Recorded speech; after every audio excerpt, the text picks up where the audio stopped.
Lanjut, yoi, kita lanjut. Dibantu dulu di tap-tap 30k.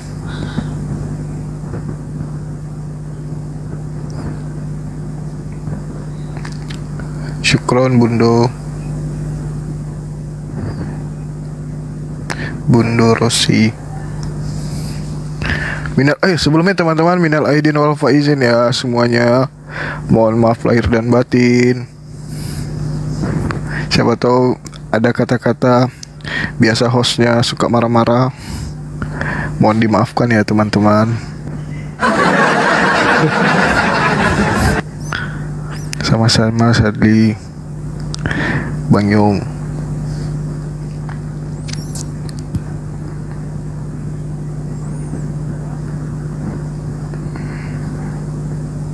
Ini jaringanku kenapa error ya? Belum apa-apa udah error ini guys.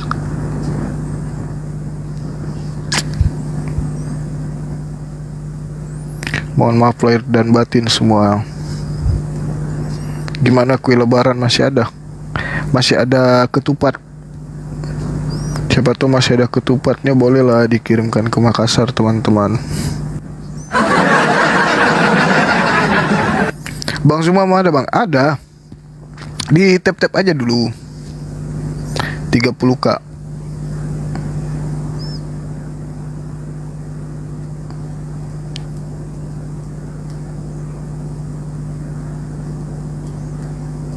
Aku tahun lalu ke Makassar, Ibu Mia. Oh ya, ketemu sama Bang Zuma, Ibu Mia, waktu ke Makassar. Bang Zuma habis dari komalnya permanen ya, syahadatkan Oten. Oh ya, alhamdulillah ada lagi yang bersyahadat. Waduh, semakin punah ini perpuluhan. Oten pasti pada kejang-kejang.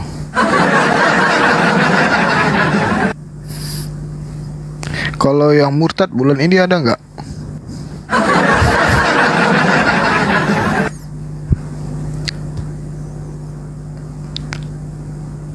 Kapan ke Medan Marelan bang? Insya Allah. Sadli siap. Yurika Melati Shop.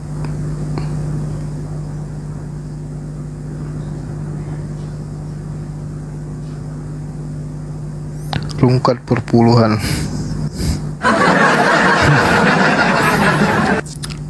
Ya teman-teman, dibantu di tap-tapnya, jangan lupa di share-share.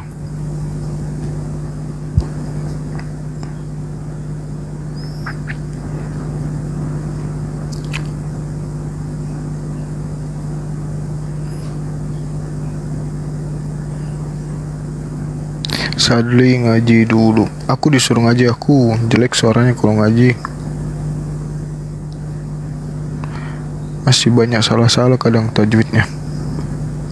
Gak pede lagi.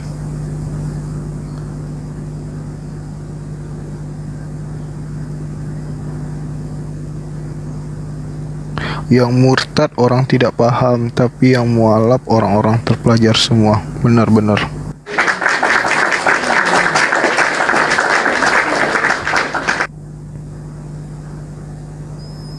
Hancur perpuluhan bapak kita.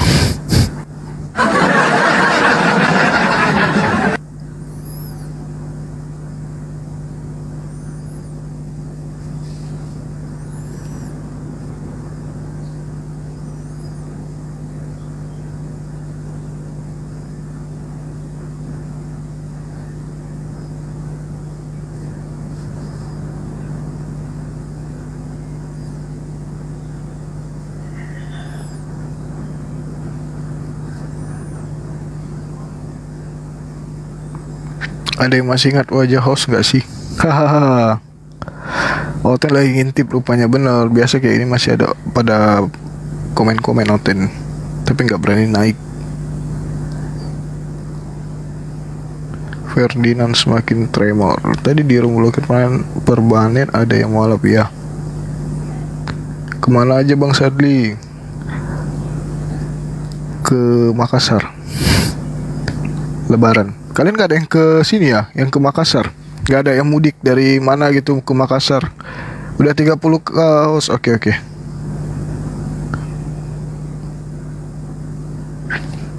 Mana ini Bang Juma?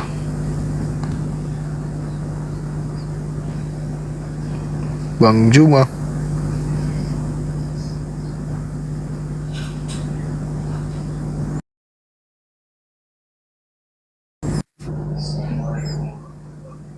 Tuh, minal Waalaikumsalam. aidin wal faizin, mohon maaf lahir dan batin Minal aidin pada wal semua. faizin Bang. Iya, Walaupun mohon lebaran maaf sudah lahir dan batin. berlalu, akhir sampai hari ini belum ada. Ya mau gimana, mau nggak mau tetap dimaafkan. Betul. Nah, Satu-satunya kalimat yang indah dari host yang paling kusuka ini. Kalimatnya ini yang paling bagus. walaupun lebaran tidak semangat, mau gimana lagi? Padahal puasanya full.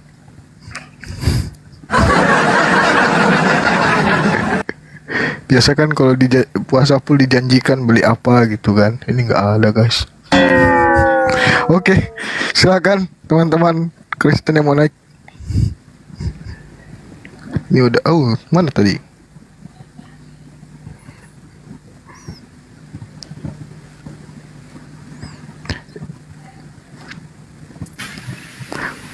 Assalamualaikum warahmatullahi wabarakatuh, Bang Juma.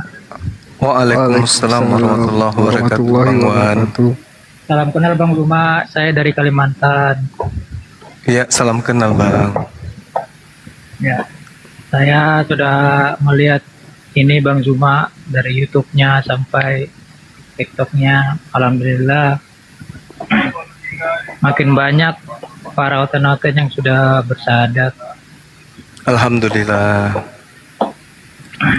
Semoga semakin banyak lagi ke depannya, amin. Amin, amin. Amin. Dan tempat kerja saya Bang Juma, sampingnya gereja Bang Juma.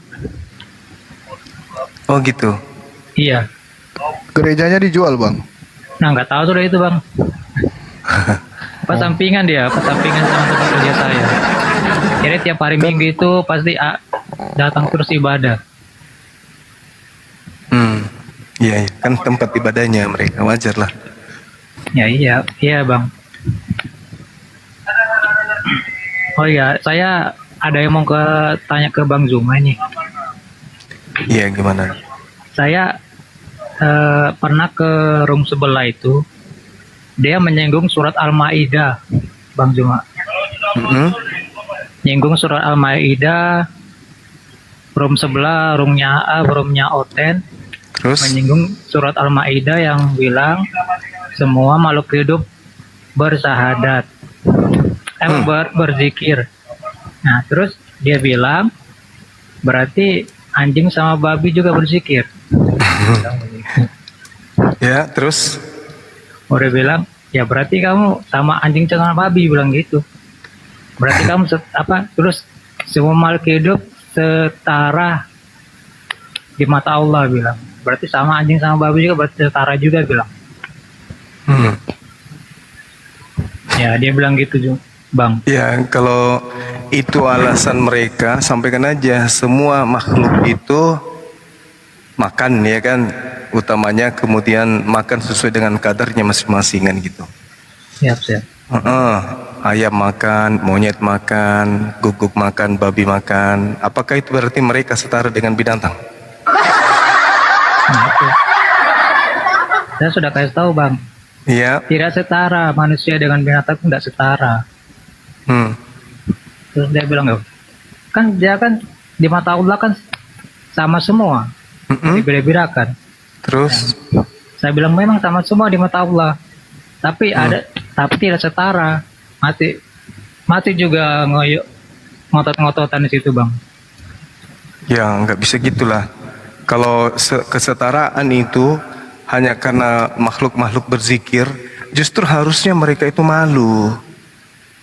Ternyata binatang-binatang aja berzikir.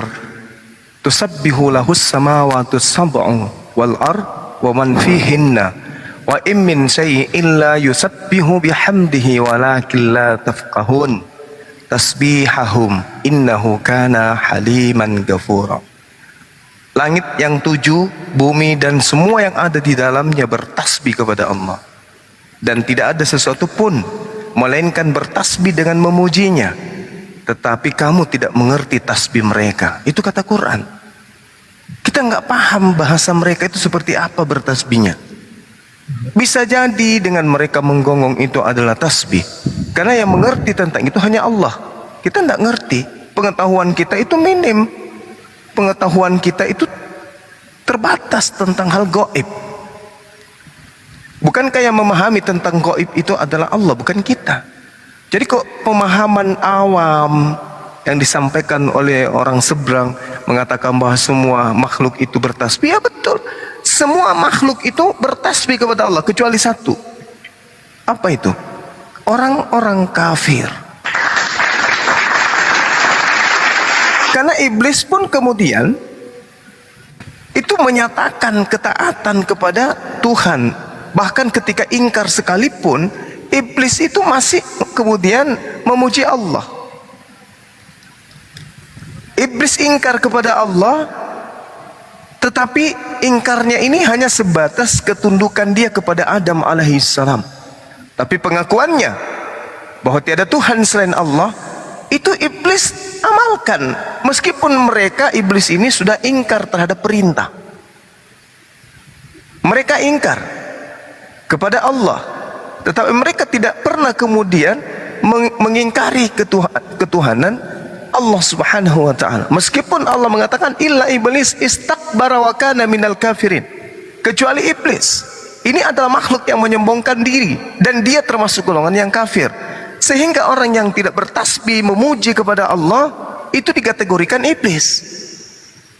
Ketika Allah berkata kemudian, ya iblis, ma mana'aka an tasjuda lima khalaqtu biyadah astakbarta am kunta minal alin. Wahai iblis, apa yang menghalangi kamu untuk menghormat kepada apa yang telah kuciptakan dengan kekuasaanku sendiri? Apakah kamu sombong? Atau kamu menganggap diri kamu lebih hebat? Atau kamu merasa dirimu lebih tinggi? Iblis berkata, ana khairum minhu, saya lebih baik dari Adam. Karena engkau menciptakan aku, khalaqtani minar, dari tanah. Wa khalaqtahu min tin, sedangkan kau menciptakan Adam itu hanya dari tanah. Nah, Allah mengusir, Allah mengutuk iblis. Tetapi kemudian iblis itu tetap aja memuji Tuhan. Rabbi, ya Tuhanku. Nah, tuh, coba. Iblis aja memanggil Tuhan Allah itu dengan panggilan Tuhan. Artinya iblis aja masih mengakui keberadaan pencipta langit dan bumi itu adalah Allah penciptanya. Tidak ingkar dia terhadap Allah. Rabbi fa'anzirni ila yaumi yub'atsun. Ya Tuhanku, tangguhkan aku sampai pada hari aku dibangkitkan. Bahkan kemudian iblis setelah diusir oleh Allah, setelah dikutuk oleh Allah, iblis masih memuji Allah, masih bertasbih mengingat Allah. Fabi izzatika la ugwiyannahum ajma'in. Iblis berkata, demi kemuliaanmu ya Tuhanku, fabi izzatika, pasti aku akan menyesatkan mereka semuanya. Iblis saja nih masih bertasbih kepada Allah, masih memuliakan Allah. Sedangkan mereka kemudian tidak, jangankan bertasbih, mengakui Allah sebagai Tuhan aja kagak. Makanya dikatakan ulaika hum syarrul bariyah, mereka adalah seburuk-buruknya makhluk. Jadi kalau dikatakan semua makhluk itu bertasbih, memang betul kecuali satu, orang-orang kafir. Karena orang kafir syarrul bariyah, seburuk-buruknya makhluk. Iblis kalah. Seperti itu Bang, silakan. Nah, terus saya terus kasih ngomong juga Bang, bilang pernahkah debat offline sama Bang Juba? Bilang nggak berani kalau di Indonesia, bilang karena nanti bawa celurit, bilang gitu. Para kali. Disuruh debat offline nggak berani, dia bilang bawa celurit, bilang kamu aja Pula. belum sudah fitnah, kayak apa sih Bang? Nah begitu Bang. Iya. Jadi tidak mungkinlah kemudian umat Islam melakukan begitu. Nah itu dah bang, sudah belum apa-apa udah fitnah gitu nah. Memang ada umat Islam yang anarkis. Setahu saya yang anarkis itu dari golongan mereka. Bahkan yang gemar membunuh dan seterusnya itu dari golongan mereka. Mereka hanya minoritas saja sehingga tidak memperlihatkan yang asli dari tabiat mereka yang sesungguhnya. Betul itu bang, betul. Nggak tahu sejarahnya dia, nggak ingat sejarahnya. Tahu, cuman mereka hanya lebih tinggi pengetahuan, lebih tinggi kebenciannya daripada pengetahuannya tentang sejarah. Gitu. Bang Wan ngomong-ngomong di kota mana bang? Tadi Bandung ya? Bukan bang, saya di Kalimantan Timur, di kota Samarinda. Oh Samarinda, iya. Iya. Itu sama Bang Darian tuh, Bang Darian kan di kota Balikpapan.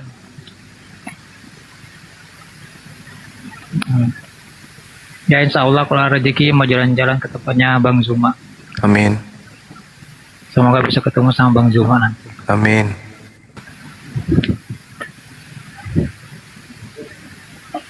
Minal aidin wal faizin Bang Zuma. Minal Mohon maaf aidin lahir wal batin. faizin, mohon maaf lahir dan batin. Udah, itu Makasih ya aja, bang, salam sama Sama, keluarga di Bang. rumah ya. Siap. Oke. Sehat baik. selalu Bang Zuma. Amin. Ya, Bang Wan juga sehat terus. Siap. Ya udah Bang, saya nyimak di bawah aja Bang. Baik, terima kasih ya. Ya, Assalamualaikum warahmatullahi wabarakatuh. Waalaikumsalam warahmatullahi wabarakatuh.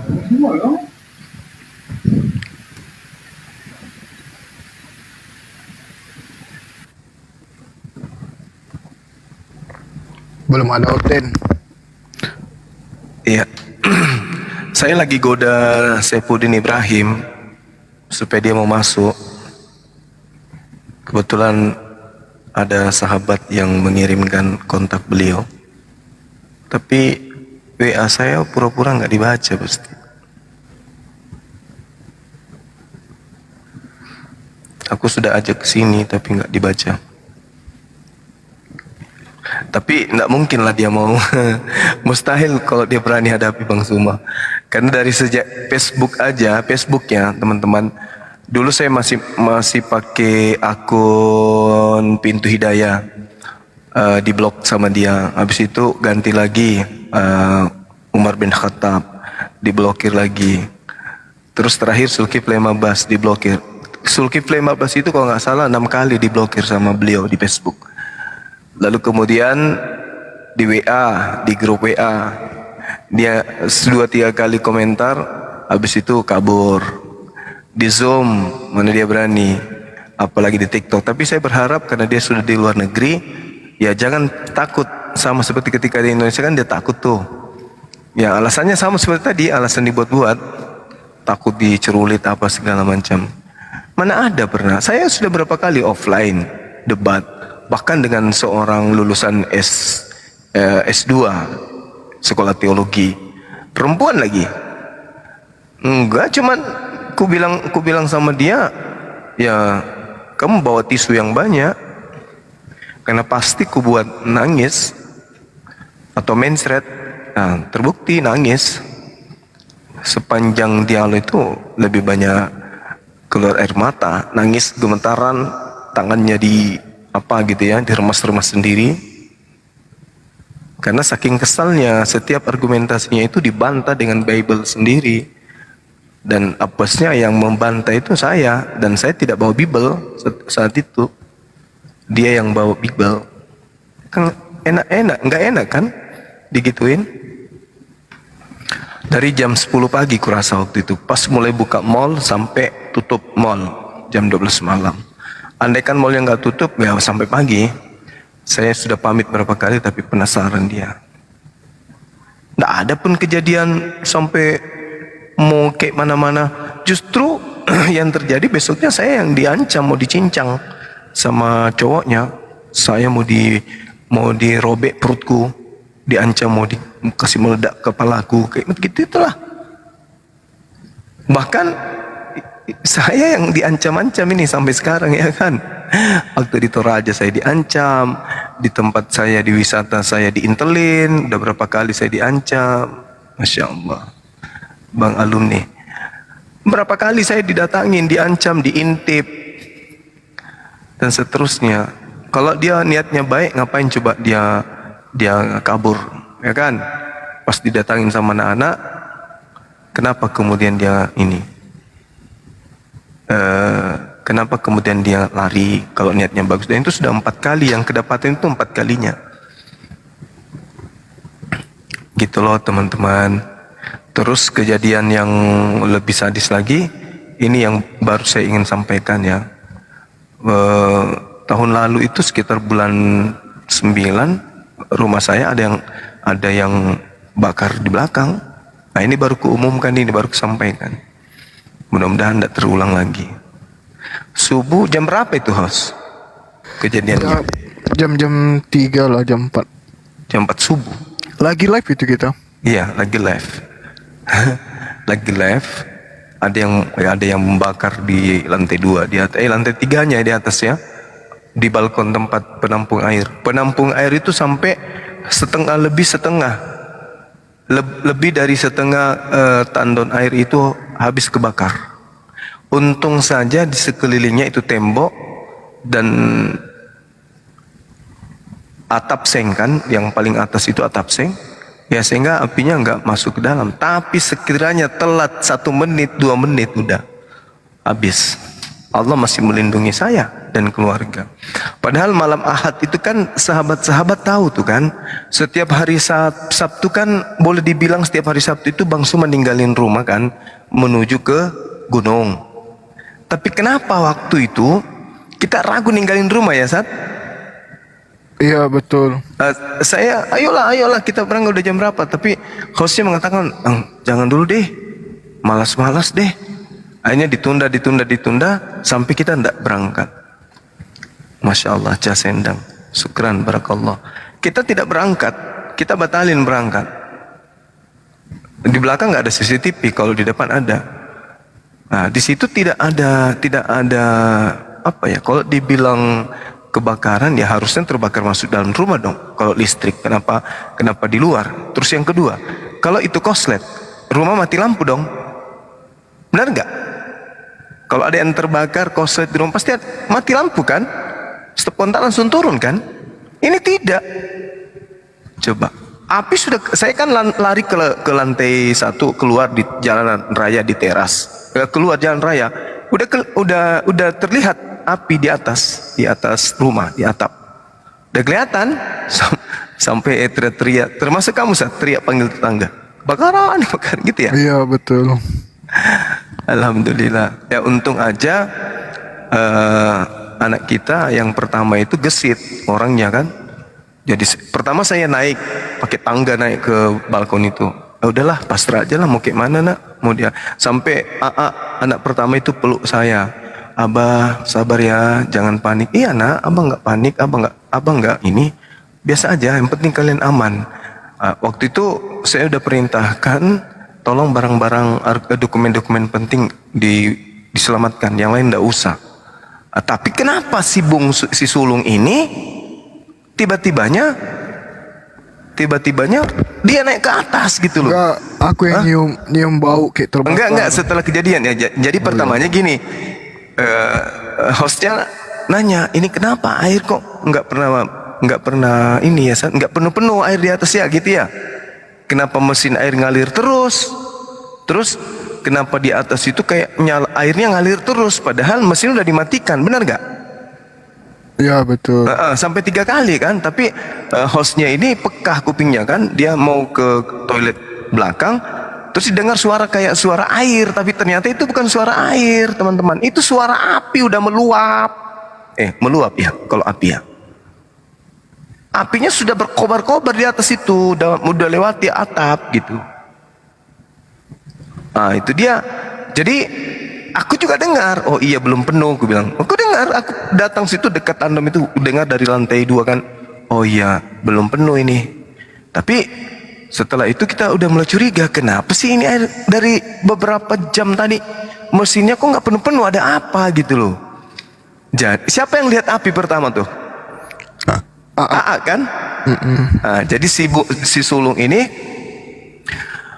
punya inisiatif setelah mendengarkan ada suara air tumpah-tumpah, punya inisiatif, ambillah tangga, dipasanglah tangga itu, naik, dibuka, aduh ternyata begitu buka pintu api, sudah tinggi kali apinya, udah kurang lebih hampir 2 meter lah api dari ininya. Andai saja ada yang berani ukur waktu itu, pada saat tandon besar itu yang berapa liter itu terbakar keliling semua, sampai lebih setengah yang kebakar, kita nggak sadar.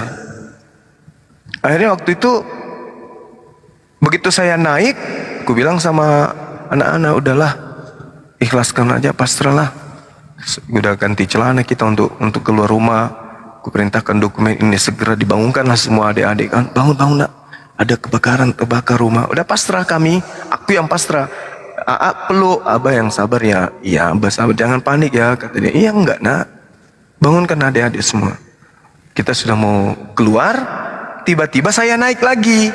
Saya naik, ngintip lagi ke api itu kan nggak bisa langsung. Aku naik lagi ke api. Gue bilang sama, kelihatannya masih bisa dipadamkan ini loh. Kelihatannya gitu, masih bisa loh dipadamkan. Akhirnya pada saat itu si sulung ini tiba-tiba ambil air, kasih selang dan segala macam. Tetangga juga udah mulai saudara kita yang di sebelah itu udah mulai datang bantu pakai ini. Lucunya kita ambil air dari lantai 1 itu ember besar. Bukan. Iya ember besar. Saya udah di atas di tangga tuh. Paling sulung sudah ada di luar di lantai di balkon itu padamkan api. Saya di tangga minta air. Begitu diambilkan tangga karena tangan saya cuma ngambil pakai tangan sebelah, yang sebelahnya megang di tangga takut jatuh kan tangganya. Tumpah air itu di kepala orang itu. Jadi setengah dia mandi air subuh-subuh. maaf aku bilang maaf Pak. Ya alhamdulillah berkat kepekaan host Sadli dan juga kegesitan Nanda kita terhindarkan dari musibah itu. Setelah kita pelajari, kalau ini korslet pasti mati lampu.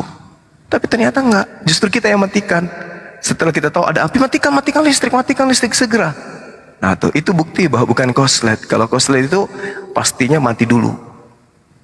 Nah, tapi ternyata alhamdulillah pertolongan Allah. Coba bayangkan kalau saya, AA dan juga Sadli sudah di gunung. Di rumah cuman ada perempuan dan adik bungsu. Ayo. Sementara mereka status dalam keadaan tertidur lelap. Dan itu kejadiannya sekitar jam 4 subuh. Udahlah. Karena Allah masih memberikan pertolongan kepada Bang Suma dan keluarga berkat doa-doa sahabat-sahabat selalu yang mendoakan kebaikan. Alhamdulillah kejadian itu ya bisa ditangani dengan baik. Padahal kalau dipikir-pikir itu saya pribadi mengatakan itu sudah sabotase itu. Itulah. Jadi kalau kita dibilang takut cerulit, mana ada? Nggak ada itu. Justru yang ku alami itu bukti itu. Videonya ada, foto-fotonya ada, dan itu langsung ku kirimkan ke grup MMCI waktu itu. Enggak deng. Karena saya tidak mau bikin kistro, saya kirim ke petinggi-petinggi api aja. Kejadian loh dek ini. Dan beberapa juga teman-teman kita dari personil keamanan secara pribadi nggak lapor. Karena saya tidak mau jadi heboh gitu ya. Nanti malah ujung-ujungnya sara kan gitu teman. Mending saya jadi korban daripada umat yang bergerak, itu bahaya. Bisa masalah kecil jadi masalah besar. Tapi sebenarnya kalau diperkarakan ini udah masalah besar. Cuman ya mau gimana lagi, kita masih mencintai kedamaian daripada keributan. Lain cerita kalau memang dia secara nyata menghujat agama apa. Kalau ini kan sifatnya masih pribadi dan masih bisa ditangani dengan baik. Bukti bahwa kita bukan pendendam, bukti bahwa kita bukan ini, bukan mencari berapologet, bukan karena kebencian. Kalau kebencian pasti saya sudah laporkan. Dan pihak-pihak yang punya kepentingan untuk ini, yang bisa menangani ini pun tidak usah. Ini bang, ayo kita dia mau diamankan ini ceritanya, mau diperiksa sampai tuntas, bilang nggak usah lah. Nah, karena memang kebetulan sahabat-sahabat di belakang rumah itu masih hutan, Masih hutan ya saat di belakang rumah itu masih sekitar 50 meter lah, itu masih hutan, baru ada pemukiman, ada rumah tapi masih rumah-rumah kosong di belakang perumahan. Jadi kesempatan orang melemparkan hal yang bisa mudah terbakar, dan satu-satunya bahan yang bisa dibakar dari belakang itu cuma tandon air, tandon atau tandom, tempat air itu, penampungan air, karena selebihnya itu tembok. Kalau lempar paling ujung ke atas pasti seng, mau kemana perginya. Hanya itu, tandon itu aja yang bisa terbakar. Nah ini baru kuceritakan. Terus diancam, didatangin, ketemu di hotel, itu udah pernah, ada banyak ancaman-ancaman, itu udah sering kali. Nah teman-teman sendiri pun sudah lihat betapa banyak ancaman, minta nomor HP saya dan seterusnya, tapi alhamdulillah masih dilindungi oleh Allah. Semoga Ya, ini udah ada hotelnya bang. Oke. Lawalata. Selamat malam Bang Lawalata. Apa kabar? Takut ya, beraninya cuma di bawah. Mungkin ini kali jaringannya kali. Naik lagi Bang.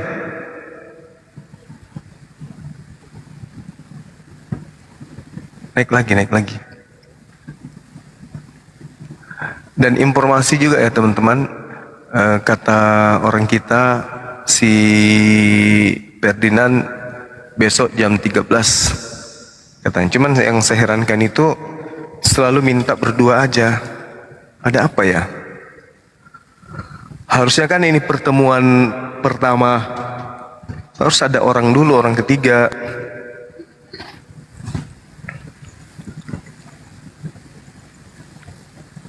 Assalamualaikum warahmatullahi wabarakatuh. Waalaikumsalam warahmatullahi wabarakatuh. Minal aizin wal faizin Bang Zuma dan host. Minal aizin wal faizin. Sama-sama bang, mohon maaf lahir dan Kenal dari batin. Lombok NTB Bang. Masya Allah, iya. Ya, saya selalu mengikuti Abang dari awal, saya mengikuti Abang, selalu dengar ceramah. Iya, Masya Allah. Makasih Dari ya Bang. Lombok Mataram Bang. Fanatik orang Lombok tuh. Ya. Alhamdulillah. Cuman itu aja Bang, saya nyimak aja. Iya, nggak pernah ke Makassar Abang. Kemarin bulan berapa saya ke Makassar, tapi di anu saya Bang, di Sulawesi Selatan, Malili. Oh iya, kalau Makassar itu kan Sulawesi Timur. Kenapa nggak ke Sulawesi Timur aja Bang, biar ketemu di Makassar?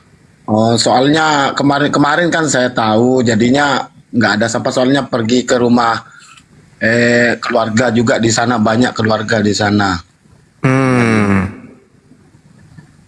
Iya. Di Malilinya di mana? Di apa namanya itu, di pertigaan apa namanya itu? Mangkutana. Sebelah Mangkutanah, Bang. Apa di situ ya? Di unit 6 kan orang Lombok, banyak orang Lombok. Cendana Hijau bukan? Bukan, Bang. Bukan. Ya. Masuk ke dalam sudah di sana. Unit. Padahal dekat loh dari Sulawesi Selatan itu, dari Makassar itu. Iya. Oh, iya. Kalau Sulawesi Selatan itu dekat Allah, dengan kalau Makassar. Bang. besok Iya. kalau ke sana lagi, mungkin besok saya mampir ke sana, Bang. Kalaina bukan? Kalaina.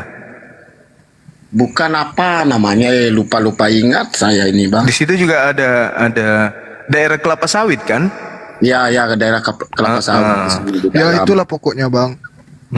Angkona. Angkona, di Angkona. Teman saya banyak di Di situ. pertigaan Angkona sana. Iya. Dekat itu. Desa Angkona sana. Ya, cuma berapa jam kalau ini naik pesawat dari Lombok? Nggak, naik kapal Peri. besar. Kapal besar. Berlabuh di mana? Berlabuh di Gilimas sampai Makassar gitu. Oh, iya. Gilimas kan ada kan di Lombok sekarang ada pelabuhan terbesar internasional itu. Berarti pelabuhan Makassar dong? Iya ya, Pelabuhan Makassar. Berarti sempat dong nyampe di Sulawesi Timur. Ya perjalanan dari sana kan 1 malam aja Bang. Iya betul. Dari Makassar sampai tempat saya di abang saya itu 1 malam. Ya sekitar 14 jam lah, 15 jam. Iya gitu. Iya. Benar. Nanti lain kali kalau ke sini jalan-jalan aja, Bang. Insya Allah besok kalau memang ada rencana sih, ada saudara itu suruh saya datang ke sana lagi. Tapi saya bilang insya Allah lah besok mungkin dalam bulan-bulan 6 ke 7 gitu. Iya. Kalau Memang selalu saya ikut debat, ikut nonton debatnya Bang Zuma dari awal saya ikut. Iya. Nanti kalau ke daerah Makassar, Bang, jangan lupa bawa serbuk Lombok.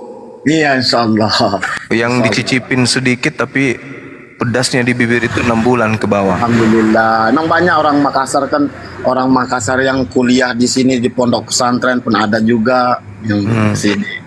Iya. Sip. Yang kuliah di IN di apa tuh di Universitas Hamzah Wadi. Iya, Bang. Iya. Oke, makasih ya, Bang ya. Oh ya, makasih juga Bang. Assalamualaikum warahmatullahi wabarakatuh. Waalaikumsalam warahmatullahi wabarakatuh. Assalamualaikum warahmatullahi wabarakatuh. Makasih Uhti. Waalaikumsalam warahmatullahi wabarakatuh. Bang Oke, Zuma, Rita. Iya, Bos gimana? Bang Sadli, teman-teman. Minal aidin wal Siap, faizin Bu. ya. Aidin wal Maaf faizin, batin. mohon Aidin maaf wal lahir dan faizin. batin. Sehat-sehat ya Bang Zuma ya dan teman-teman. Alhamdulillah sehat. Sehat Uhti. Uhti sehat juga kan? Alhamdulillah sehat. Masya Allah, luar biasa. Nanti kalau saya dengar kan bulan apa? Bulan 5 apa bulan 6 ya? Mau ada syuting di Jakarta ya Bang Zuma ya? Host tuh yang tahu. Insya Allah bulan ini. Info Bulan ini. info ya host ya. Ininya. Siap, Bu. Apa namanya schedule-nya. Mudah-mudahan nanti saya bisa datang untuk silaturahmi ke lokasi. Boleh Amin. nanti saya in. Kasih Bu. Biar kita sharing-sharing tentang Ray lagi ya kan? Iya benar. Nanti saya bawain inilah apa cemilan-cemilan khas dari Masya Allah. dari UMKM-nya itu anggota Ray. Masya Allah. Makasih. Ya udah itu aja saya Oke, sip. Makasih, sehat terus. menyampaikan. Salam sama Bapak ya. Insya Allah dia dipanggilnya nggak mau dipanggil Bapak kali Bang Zuma. Dipanggil apa beliau? Abang. Dipanggil Akang. Akang. Panggil sama Akang. Kan dia orang Bandung. Iya. Oke. Ya itu aja. Terima kasih. Saya doain semua sehat-sehat, masih tetap semangat menyiarkan kebenaran. Dan insya Allah Amin. nanti kita ketemu ya Bang Zuma, host dan teman-teman Amin. ya. Oke, Iya. silakan saya diturunkan. Baik, Bu. Assalamualaikum warahmatullahi wabarakatuh. Waalaikumsalam. Waalaikumsalam warahmatullahi wabarakatuh. Jenny Bora. Assalamualaikum warahmatullahi wabarakatuh, Bang Suma. Waalaikumsalam. Pak Saldi. Waalaikumsalam warahmatullahi wabarakatuh. Gimana kabarnya Bang? Sehat? Sehat. Alhamdulillah. Alhamdulillah kalau sehat. Mudah-mudahan diberi kesehatan dan umur panjang Gurunda. Amin. Bang, Abang juga ya. saya sangat tertarik sekali dengan Al-Quran yang di surat An-Nur ayat 43. Itu benar-benar kejadian. Dan sekarang gimana? yang sering kejadian. Maka surah An-Nur ayat 43 dan itu Iya. sering kejadian di sini di Indonesia lah terutama yang hujan es itu ternyata itu udah tertera di Al-Quran 1400 tahun yang lalu dan itu adalah suatu mukjizat yang masih ada sampai sekarang. Mungkin abang juga sering dengar di berita-berita kalau ada Iya, kalau itu sering hujan es di daerah tropis dan itu ternyata udah tercatat di Al-Quran. Iya, betul. Makanya Benar itu, memang Bang, benar. Masya Allah. Dari mana Maha kemudian benar, Rasulullah tahu ya kan? Ya itu Benar betul, nggak? Bang. Betul. Makanya kalau ada orang yang masih meragukan isi daripada Al-Quran itu, waduh, otak atau akal itu ditaruh di mana itu? Mereka nggak gunakan kayaknya. Gitu bang. Oke lah bang, makasih Baik. atas waktunya. Minal aidin Sama-sama, wal minal faizin, aidin mohon wal maaf lahir faizin. batin. Mohon maaf lahir dan batin. Oke, kurang semangat pengawal. Kurus semangat. Iya iya iya. Togi. Allahu Akbar. Ayo host dinaikin yang oten. Belum ada Oten. Harusnya Bapak Ferdinand ini kalau udah kayak gini masuk. Ya kan.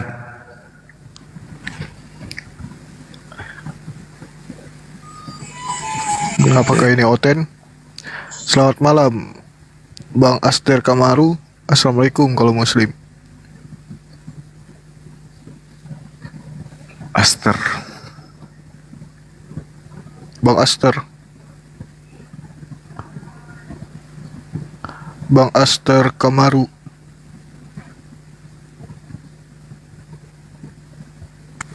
Assalamualaikum abang. Waalaikumsalam warahmatullahi wabarakatuh. Selamat malam dan salam sejahtera. Iya, malam dan salam sejahtera.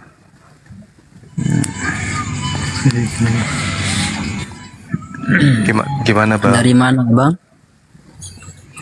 Dari tadi Dari tadi rumahnya di mana?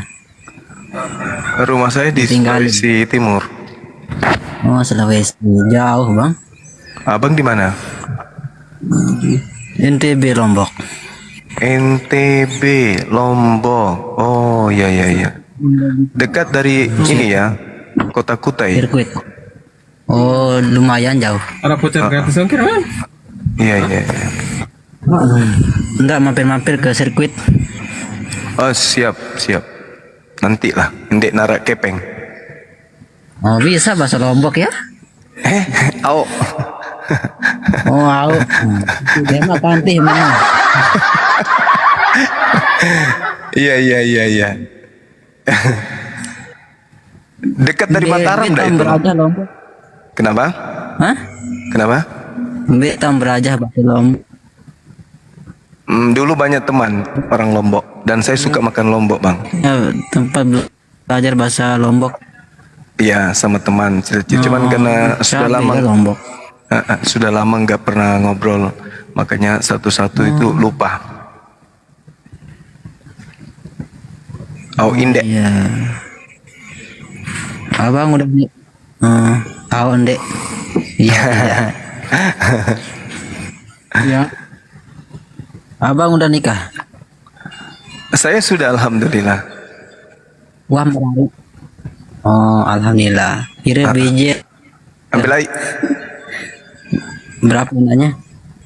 Tiga. Berapa anaknya? Tiga. 3. Ya. Oh bikin Oke satu. Bang. Makasih Bikin ya. satu lagi biar 2. Insya Allah.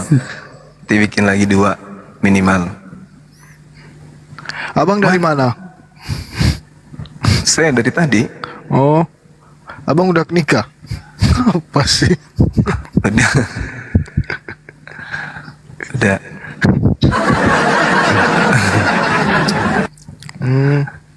Oke Bang. Assalamualaikum warahmatullahi wabarakatuh. Waalaikumsalam. Waalaikumsalam warahmatullahi wabarakatuh. Abang dari Ada mana? sesuatu yang saya ingin sampaikan. Iya. Tapi maaf Bang, Abang dari mana? Dari tadi di dalam sarung ini saya. Oh ya, Kanda minal aidin wal faizin, mohon maaf lahir dan batin Kanda. Iya, adekku saya. Siap. Jadi ada yang mau saya sampaikan. Yang saya mau sampaikan ini berupa penyampaian. Iya. Karena penyampaian ini memang harus disampaikan. Siap. Karena kalau tidak disampaikan artinya tidak akan pernah tersampaikan. Karena penyampaian memang harus disampaikan kan gitu ya. Jadinya bukan penyampaian kan gitu. Ya itu dia maksudnya. Jadi karena penyampaian ini bersifat penyampaian, Ya sekiranya harus disampaikan kan gitu. Iya, dan saya akan menerima penyampaian itu, Bang. Tapi karena penyampaian ini sudah tersampaikan sebelumnya, jadi nggak usah disampaikan kali. Oh, itu malah asal, Kak.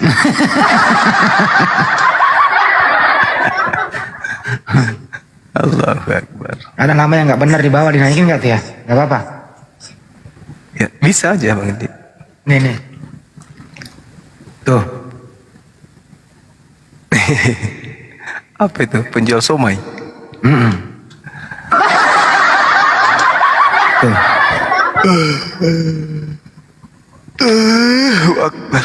Ada Bang Hendra. Assalamualaikum. Paduka di bawah. Assalamualaikum. Waalaikumsalam warahmatullahi wabarakatuh. Masya Allah. Satu kebahagiaan kalau beliau hadir di tengah-tengah kita, meskipun hanya melintas saja. Ini saudara siapa ini? Saudara siapa? Mamat. Dari mana Pak Mamat? Dari surga lah. Buset. Dari surga. Dia dari gua, dia dari Assalamualaikum warahmatullahi wabarakatuh. Lanjut. Waalaikumsalam. Selamat malam ya. Malam. Lama anda ketemu nih sama Jum'ah sama Andis Lebes nih. Baru malam ini berarti ketemu lagi.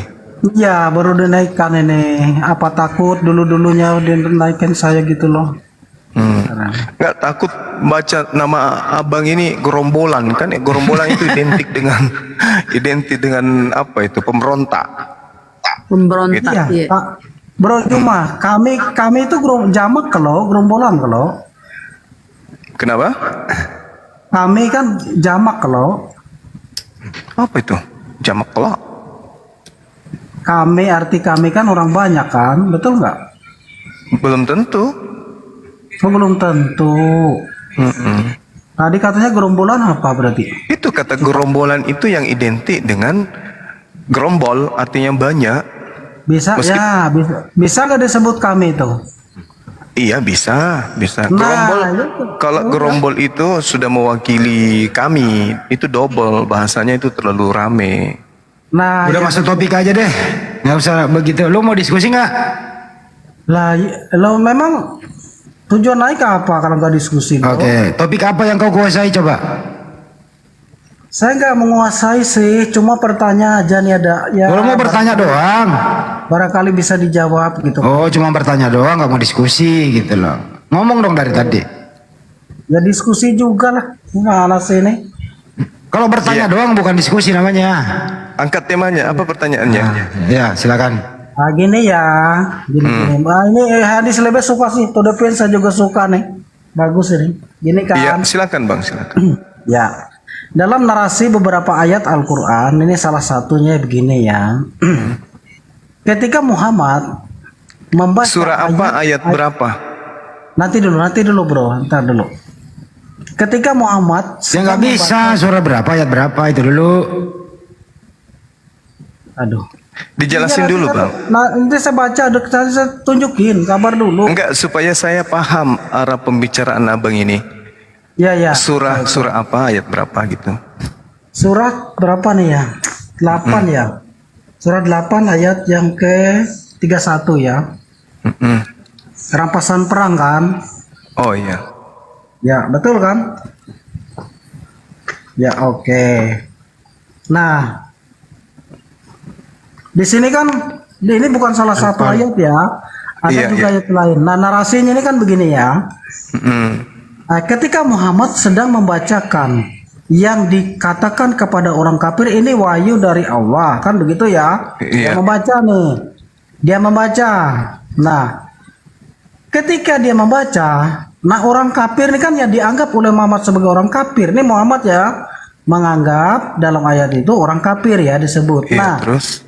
Nah, orang kafir ini kan berkata nih kepada Muhammad, kami sudah mendengar ayat-ayat yang kamu bacakan itu, Mat. Kan begitu ya, maksud orang kafir kan berhadapan nih ketika Muhammad membacakan. Nah, itu adalah apa yang Muhammad baca, mereka bilang wahyu yang kamu bacakan itu adalah dongeng-dongeng orang dahulu karena kami sudah pernah mendengarnya. Kan begitu. Nah, ayatnya kan nih Al-Anfal ya. Serampasan perang ayat yang ke-8 ayat 31 ya, saya bacakan ya terjemahannya ya. Nah, mereka menanyakan kepadamu tentang salah, ini 32 tuh. Tar 31. Aduh, tar bro ya.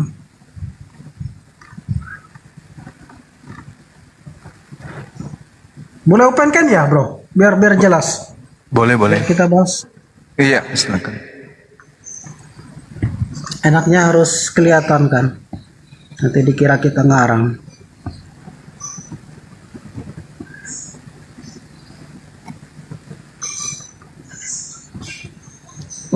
Nah, ini kan. Coba layar lebar, bro. Dibesarkan. Bikin dulu.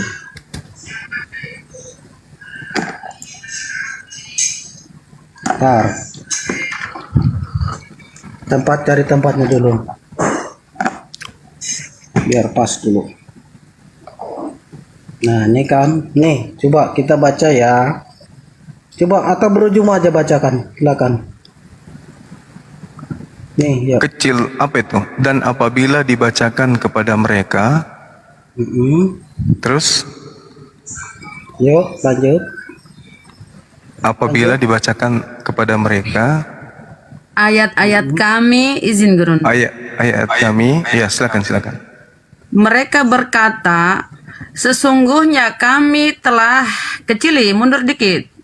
Sesungguhnya kami telah mendengar ayat-ayat yang seperti ini.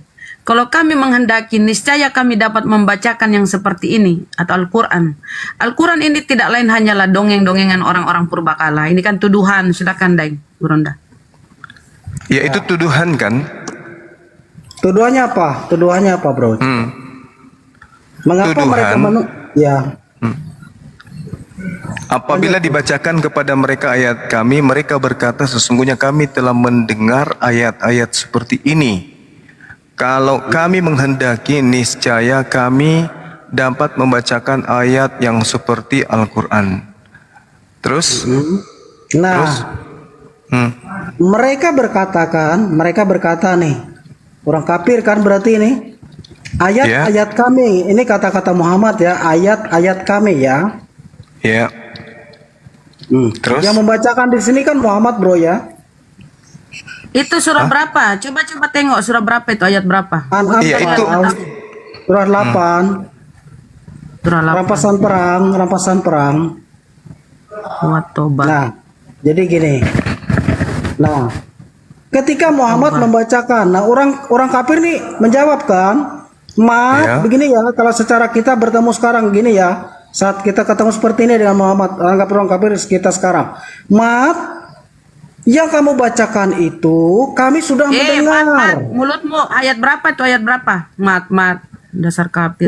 Ayat berapa tuh? Mana di situ, Mat? Ini kan diskusi antara pada zaman dulu, ya, mana di situ, Mat?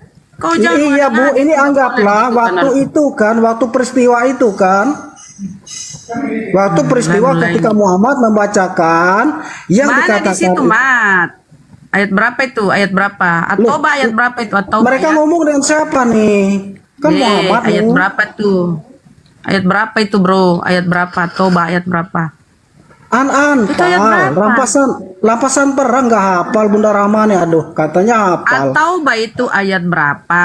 Coba itu geser sedikit tuh, kita lihat ayatnya tuh biar kita tengok apa maksudnya ayat. Bukan atau ya, tahu saya Toba ayatnya. Lampasan perang tahu nggak lo? Anapal tahu nggak?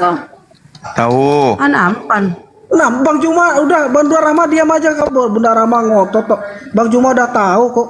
Udah 8. Ya. Oh, ya. Ya, gini. Bang Juma ya tadi tekan. Ini yang membacakan kepada orang kafir siapa pada waktu itu? Ya, jadi ayat itu kalau kita berbicara mengenai ayat suci Al-Quran, maka semuanya itu berasal dari Roh Kudus, disampaikan kembali kepada baginda Rasulullah Muhammad sallallahu alaihi wasallam. Terus dalam ayat ini kan apabila dibacakan, nah yang membaca pada waktu itu siapa nih? Nih dalam ayat ini apabila dibacakan kepada mereka ayat-ayat kami, mereka berkata sesungguhnya kami telah mendengarkan. Itu cerita Allah menceritakan kemudian kepada Nabi Muhammad sallallahu alaihi wasallam. Lalu kemudian Rasulullah membacakan kepada orang-orang kafir. Ya, ya betul. Terus? Jadi di sini Rasulullah kan, Muhammad toh. Iya.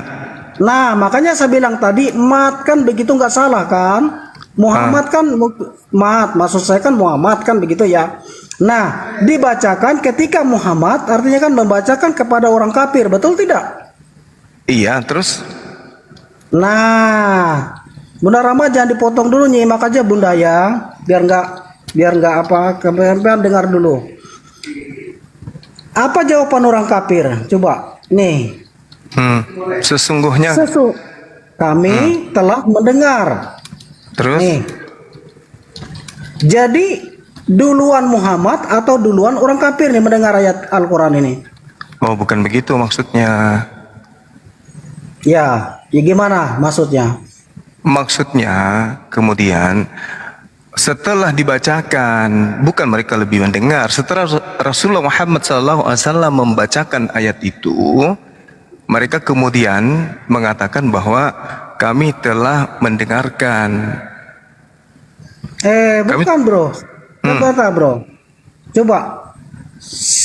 Mereka kan melawan nih, membantah kan? Kayaknya Anda lebih pintar Al-Quran deh daripada Bang Joma. Loh ini Al-Qurannya bro, bukan saya bro. Iya, maksudnya Anda kan memahami pakai terjemahan kan? Loh masalahnya apa? Ya, masalahnya Anda tidak paham original teksnya. Ini alasan klasik bro. Aduh udah bukan. bro. Bukan. Ini malukan umat Islam kalau gini bro. Bukan. Ketika Anda memahami Al-Quran menggunakan terjemahan, Anda meninggalkan original teks. Wa isa tutsla alaihim ayatuna qalu qad sami'na law nasha laqulna mithla hadza in hadza illa asatirul awwalin. Apabila ayat-ayat kami dibacakan kepada mereka, mereka berkata, sesungguhnya kami telah mendengarkan ayat-ayat ini.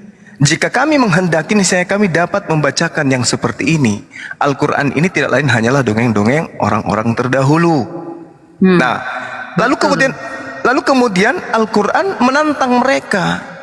Al-Quran sudah datang kepada mereka, lalu apa kata Al-Quran? Wa in kuntum fi raibim mimma nazzalna ala abdina fa'tu bi suratin mim mithli. Faktanya sampai hari ini tak ada orang kafir yang bisa membuat Al-Quran. Ada orang kafir yang membuat satu surah saja untuk menyaingi Al-Quran. Tidak ada. Lalu kemudian ayat selanjutnya mengatakan apa? Wa iz qalu lahumma in kana hadza huwal haqqa min indika fa amtir alaina hijara minas sama awi'tina bi azabin alim. Dan ingatlah ketika mereka orang-orang musyrik ini berkata, ya Allah, jika Al-Quran ini benar wahyu darimu, maka hujanilah kami dengan batu dari langit, atau datangkanlah kepada kami azab yang pedih. Wa ma kana Allahu liyu'azzibahum wa anta fihim wa ma kana Allahu mu'azzibahum wa hum yastaghfirun. Tetapi Allah tidak menghukum mereka selama engkau Nabi Muhammad berada di antara mereka, dan tidak pula Allah akan menghukum mereka sedang mereka masih memohon ampunan. Jadi orang-orang kafir yang mengatakan ayat tadi ditantang oleh Allah, silakan Anda membuat ayat atau surah semisal kalau bisa. Ada enggak orang-orang kafir yang kemudian mampu membuat? Ini cuma tipuan orang-orang kafir. Mereka hanya ingin menipu. Sesungguhnya katanya, qad sami'na, kami telah mendengarkan. Law nasya'u laqulna mithlu hadza. Kami bisa membuat semisal ini, kata dia. Karena ini hanyalah dongeng-dongeng orang-orang terdahulu. Yang mana tuh yang mereka maksud dongeng orang terdahulu? Sementara mereka ditantang, silakan Anda membuat surat semisal kalau bisa. Tapi faktanya nggak bisa. Dan kalau Al-Quran itu dongeng, kenapa sejazirah Arab kemudian percaya kepada Quran? Nah, yang dicurigai dongeng itu adalah perjanjian baru, karena tidak diimani oleh tuan rumah, yaitu orang Yahudi. Silakan. Ada lagi nggak yang lebih berat dari ini? Ya, kenapa Demiot? Kenapa? Supaya gantian kita, Bang. Sekarang giliran Anda. Ya, baik. Layar lebar lagi. Jadi jangan gini Bro Juma. Jangan model jatuh ya. Maka Kenapa? Dikit-dikit umat terjemahan. Kamu tadi terjemahkan juga loh arti-arti ayat kamu. Karena saya berhadapan dengan umat terjemahan, makanya saya terjemahkan.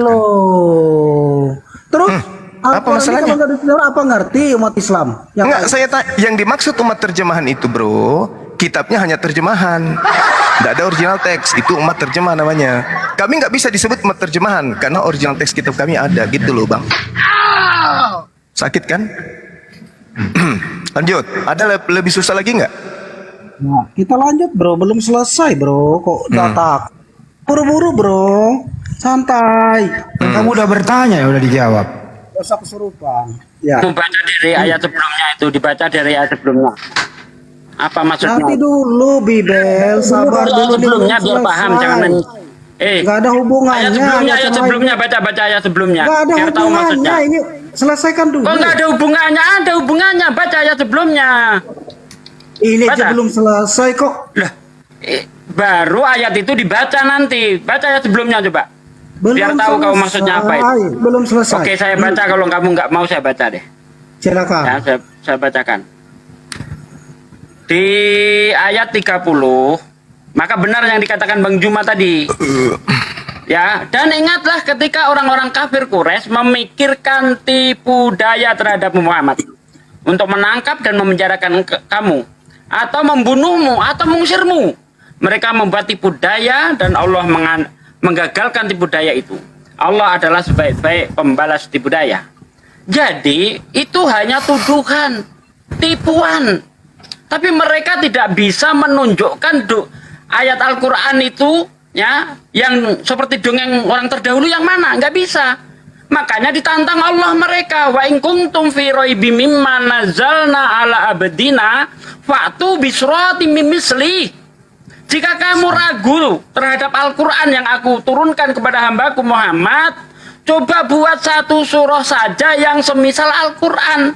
Ajak penolongmu, Yesus kamu ajak boleh. Roh Kudus, hantu suci kamu ajak boleh. Bapa di surga kamu ajak boleh. Untuk membuat satu surah saja semisal Al-Quran. Tapi apakah ada orang kafir termasuk golonganmu mampu membuat satu ayat semacam Al-Quran? Nggak ada.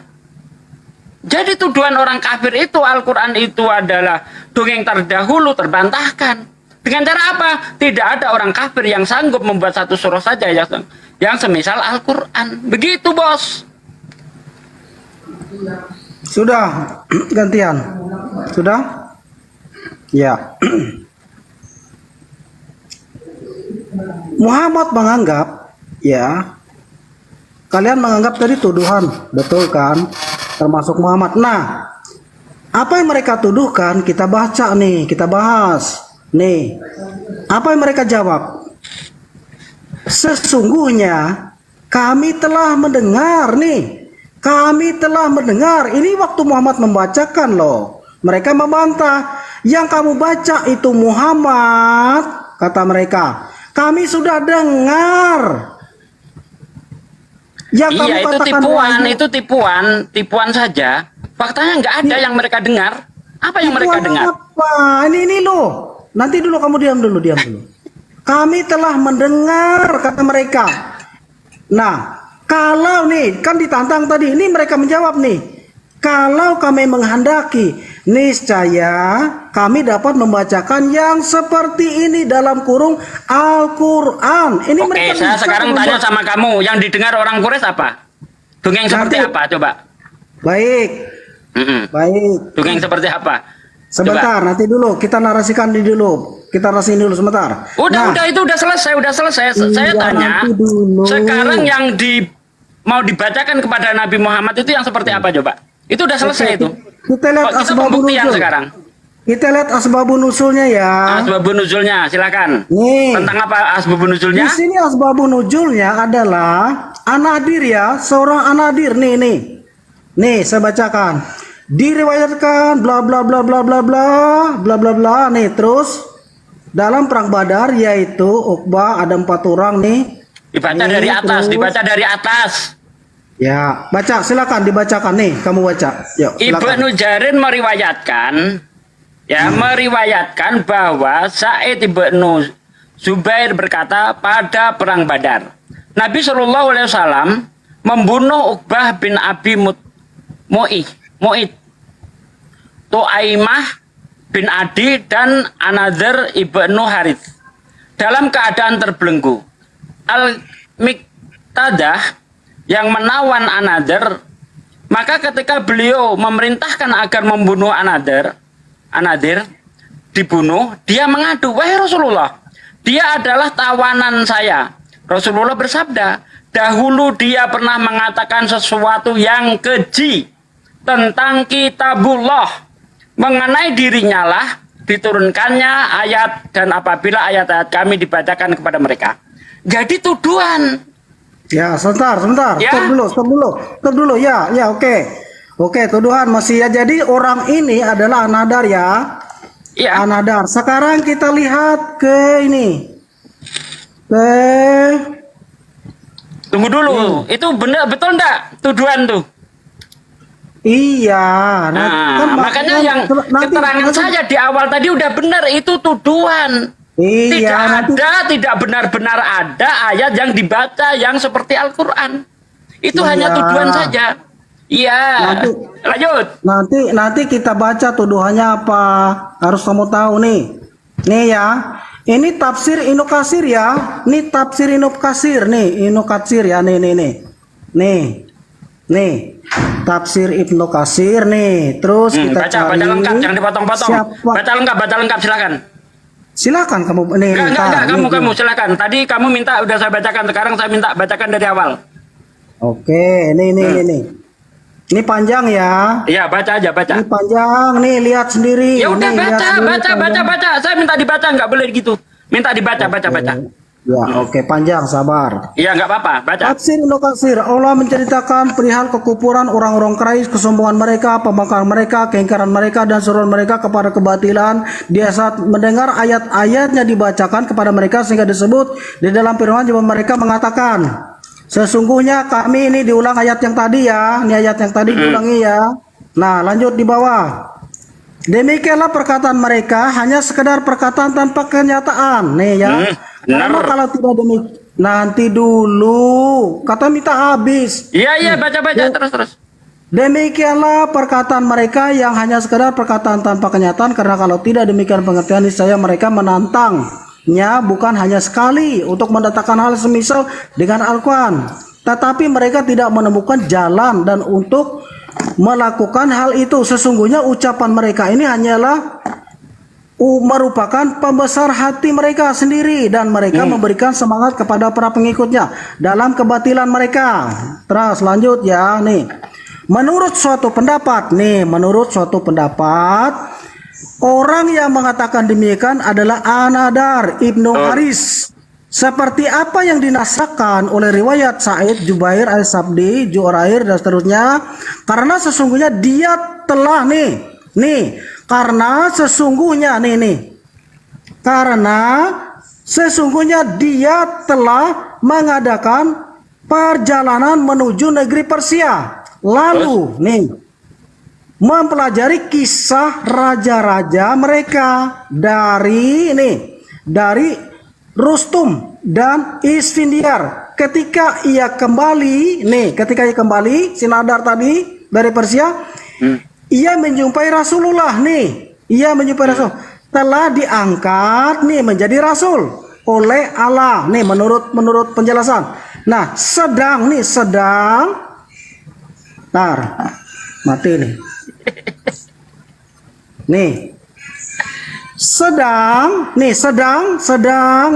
ketika Muhammad sedang membacakan Al-Quran kepada semua orang. Lanjut ya. Ini ketika Muhammad sedang membaca dan tersebutlah bahwa apabila Rasulullah meninggalkan suatu majelis, berarti Muhammad membaca di dalam majelis tadi ya, maka Anadar ibnu Haris duduk di majelis itu. Kemudian ia menceritakan kepada mereka berita tentang raja-raja Persia. Seusai itu ia berkata, Anadar berkata, siapakah yang lebih baik kisahnya, aku atau Muhammad. Ya, nih, jadi Pak Nadar nih. Nah, karena itulah ketika menguasakan dirinya ke tangan pasukan kaum muslim dalam perang Badar menjadi tawanan perang, Rasulullah memerintahkan kepalanya dipenggal di hadapan dalam keadaan hidup-hidup, lalu mereka melaksanakan perintah itu.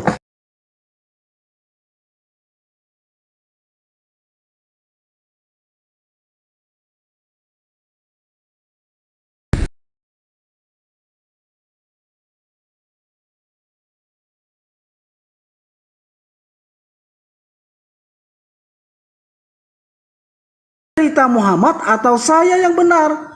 Jadi dikatakan Muhammad itu adalah wahyu, ternyata cuma dongeng nih. Ini dongengnya, dongeng orang Persia, raja-raja Persia nih. Nih. Ini kan ada nggak menantang, cerita Nadar. di situ? Ada nggak cerita di situ bahwa itu dongeng orang Persia? Lu ini, bro. Mana, mana? Mana ceritakan dongeng? Mana? Ayat mana yang cerita Justru dongeng harusnya Persia itu? jurusnya Anda harus berpikir kenapa Rasulullah Muhammad SAW bisa tahu sementara dia tidak ke sana. Loh. Muhammad, oke, kamu bilang Muhammad sudah tahu duluan, betul? Kan melalui Al-Quran bercerita. Di mana Rasulullah bercerita Ini tentang tadi orang dalam Persia mana? ayat tadi. Ini, kamu baca nih, ini. Mengapa Nah, sampai keterangannya dibunuh? tadi di situ Mengapa? mana keterangannya? Sebentar. Mengapa Mana An-Nadar keterangannya? dibunuh, bro? Mengapa An-Nadar dibunuh? Kenapa? Hanya mengatakan kisah Muhammad atau kisah saya yang betul. Nih. Coba baca Siapa terus yang ke bawah. Bukan. Ya, Bunusul Yang tadi lebih udah baik ada, kisahnya. itu tuduhan keji. Coba baca kembali ke apa tadi? Asbabun nuzul Ini kan- tadi. Ini Ish, kan versi. kembali ke asbabun nuzul. Kan udah dijelaskan di asbabun nuzul tadi itu. Sebentar. Tunggu dulu. Di asbabun nuzul itu sangat jelas dikatakan apa? Dia telah melakukan tuduhan keji terhadap kitabullah. Itu alasannya, jangan dipelintir. Coba balik lagi ke asbabun nuzul kalau nggak percaya. Nanti dulu, sebentar. Nah, sebenarnya mengapa Muhammad harus membunuh An-Nadar? Hanya gara-gara memprotes. Protes ini kan karena apa? Muhammad ketakutan. Bukan memprotes, tuduhan keji asbabun nuzul. Ditengok asbabun nuzul. Kembali ke asbabun nuzul. Jangan bohong kau. Asbabun nuzul tadi baca lagi. Sudah kita baca tadi, bro. Nah, iya, di asbabun nuzul tadi dikatakan apa? Kenapa An-Nadar minta dibunuh? Asbabun nuzulnya Muhammad menuduh mereka, ya toh? Bukan Muhammad Mereka menuduh kau ini. Kacau kau ini. Muhammad menuduh orang kafir lo mereka. Bukan. Dasar lu. Gara-gara apa? Di asbabun nuzul Nabi Muhammad menyuruh membunuh karena dia An-Nadar telah pernah melakukan mengatakan tuduhan keji. yang keji. Kau ini dibolak-balik. Wah, dasar lidah ular. Loh, Siapa yang bisa? Sebentar, bro, sebentar. Yang menuduh kan Muhammad sebagai menuduh orang kafir kan Muhammad, toh, betul tidak? Ngawur. Loh, Mana Nabi Muhammad menuduh? asbabun nuzul tadi apa orang kafir? Nih, Orang asbabun nuzul kafir apa tadi? itu Siapa yang menuduh? dibunuh karena coba dibaca baik-baik dah. Karena Dalam ayat tadi siapa? Dalam ayat tadi nih. mengatakan sesuatu Nih, yang nih, keji nih. Yang terhadap kecil terhadap kitabullah. Nih, siapa? Parah nih orang ini. Nih orang kafir nggak dalam ayat 30 tadi? Nih. Betul, asbabun nuzulnya ditengok lagi. Kenapa Asbabun takut? nuzulnya Menunjukkan baca. asbabun Kenapa nuzul? Muhammad menyebut orang kafir? Mengapa Muhammad menyebut orang asbabun kafir? nuzulnya baca. Baca asbabun nuzul, baca asbabun nuzul. Akan takut tipuannya ketahuan nih, takut ketipu. Siapa yang takut? Tipuannya Silakan, kebongkar, baca. Nih, takut silakan, tipuannya silakan. kebongkar. Silakan, baca, Nah. silakan. Itu jelas tuh. Rasulullah menegaskan bahwa dia orang yang mengatakan bahwa dirinya apa itu? Dirinya dapat membuat ayat-ayat seperti ayat Al-Qur'an. Tadi yang di atas. Tuh, Di atas tuh. lagi Nggak ke ada, atas. Asbabun- Ke atas. Para penipu. Para lu penipu, ke atas. Nggak habis. Oh, ini, Wes, nih, habis nih, apa? Ini asbabun nuzul nih. Lihat, saya klik asbabun nuzul ya nih, saya klik ya. Parah. Nih. Cuma nih, ini asbabun nuzulnya. Parah. Mana ada asbabun nuzul itu? Asbabun nuzul dari Al-Quran surah Al-Anfal ayat 31 Ibnu Jarir meriwayatkan bahwa Said Ibnu Zubair berkata, pada saat perang Badar, Nabi Muhammad SAW membunuh An-Nadir dalam keadaan terbelenggu. Lalu kemudian ketika beliau memerintahkan agar Nadir dibunuh, dia mengadu, wahai Rasulullah, dia adalah tawanan saya. Rasulullah bersabda, dahulu dia pernah mengatakan sesuatu yang keji tentang Al-Quran. Itu. Bang Juma, Bang Juma, sebentar. Kamu bayangkan, seorang An-Nadir, dia mengatakan di hadapan majelis ketika Muhammad sedang membaca, dia mendengar. Setelah Muhammad pergi, dia katakan kepada majelis itu. Karena dia menuduh. Loh, karena dia menuduh bahwa tuduhannya itu, dengarkan. Tuduhannya mengatakan Al-Quran itu dongeng. Loh, iya memang benar toh. Karena dari apa? mana dongengnya? Sebentar, nanti kita cari. Bentar, ada. Sabar dulu. Kan disuruh tunjukkan. Tuduhannya tak beralasan. Mana dongengnya? Yang mana? Yang dongeng di Al-Quran itu yang mana? Yang Tuhan minjam pisau cukur ya? Dongeng ini tentang raja-raja Persia kan? Iya, yang dongeng yang mana di Al-Quran? Yang mana? Yang mana? Sebentar, yang mana di Al-Quran? Dongengnya apa nih? Yang dimaksud nih? Iya, mana di Al-Quran? Tunjukkan. Iya nih tentang baca. Iya, mana di Al-Quran? Mana? Iya nih tentang. Iya nih. Baca nih. Mereka berberita tentang. Iya, kita ke pembuktian Al-Quran sekarang. Iya. Yang dianggap dongeng itu yang mana? Yang mana? Ini pembuktiannya nih. Mana? Yang ini loh. Nih. Itu memang ayat Quran itu, itu memang ayat Quran. Ayat Qurannya mana? Mana Al-Qurannya? Mana? Ini tafsirnya toh.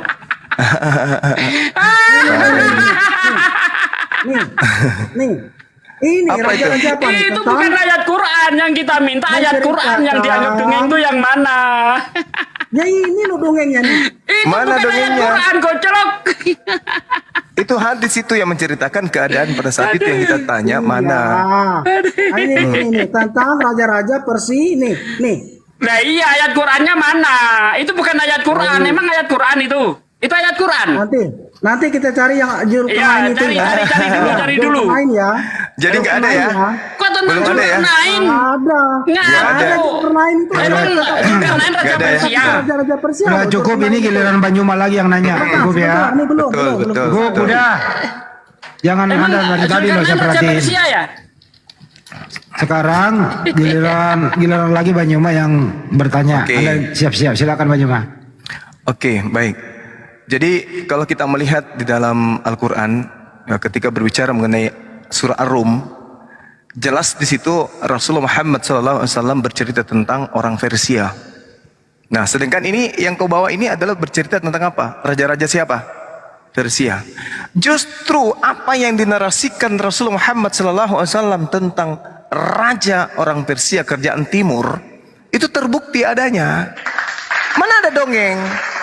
Ketika Rasulullah bercerita tentang akan adanya kemudian unsur politik yang muncul di sisi barat Kekaisaran Romawi alias Bizantium pada saat itu yang beribu tahun. Mengapa Nadar giliran saya? Kamu tahu nggak alasan? Giliran saya. Diam dulu. Kalau diam dulu. Kalau saudara mengatakan bahwa cerita dari An-Nadr itu adalah menuduh Rasulullah bercerita tentang raja-raja Persia, buktinya Al-Quran surah Ar-Rum bercerita tentang Raja Persia. Itu betul-betul terjadi. Bagaimana kemudian Romawi Timur alias Bizantium ini yang beribu kota di Konstantinopel ini, itu diceritakan kemudian oleh Rasulullah dan fase itu benar-benar terjadi. Dongengnya di mana? Pada saat dakwah Rasulullah Muhammad SAW di fase pertengahan di kota Mekah, terjadi peristiwa geopolitik luar Jazirah Arab yang penting. Ini peristiwa yang ada terkait dengan Persia yang melancarkan perang terhadap Konstantinopel. Apa yang terjadi? Benar enggak ucapan Rasulullah? Betul. Mana ada dongeng? Sekarang yang dongeng itu di dalam kitabmu yang kamu ambil dari kitabnya orang Yahudi. Contoh, di dalam kita ambil satu contoh ya. Misalnya di dalam Yesaya 7 nomor 20. Ini baru dongeng ini. Pada hari itu dengan pisau cukur yang dipinjam Tuhan dari sungai Efrat, yakni Raja Asyur, Tuhan akan mencukur kepala dan bulu paha. Bahkan pisau itu juga akan melenyapkan janggutnya Tuhan juga. Ini dongeng.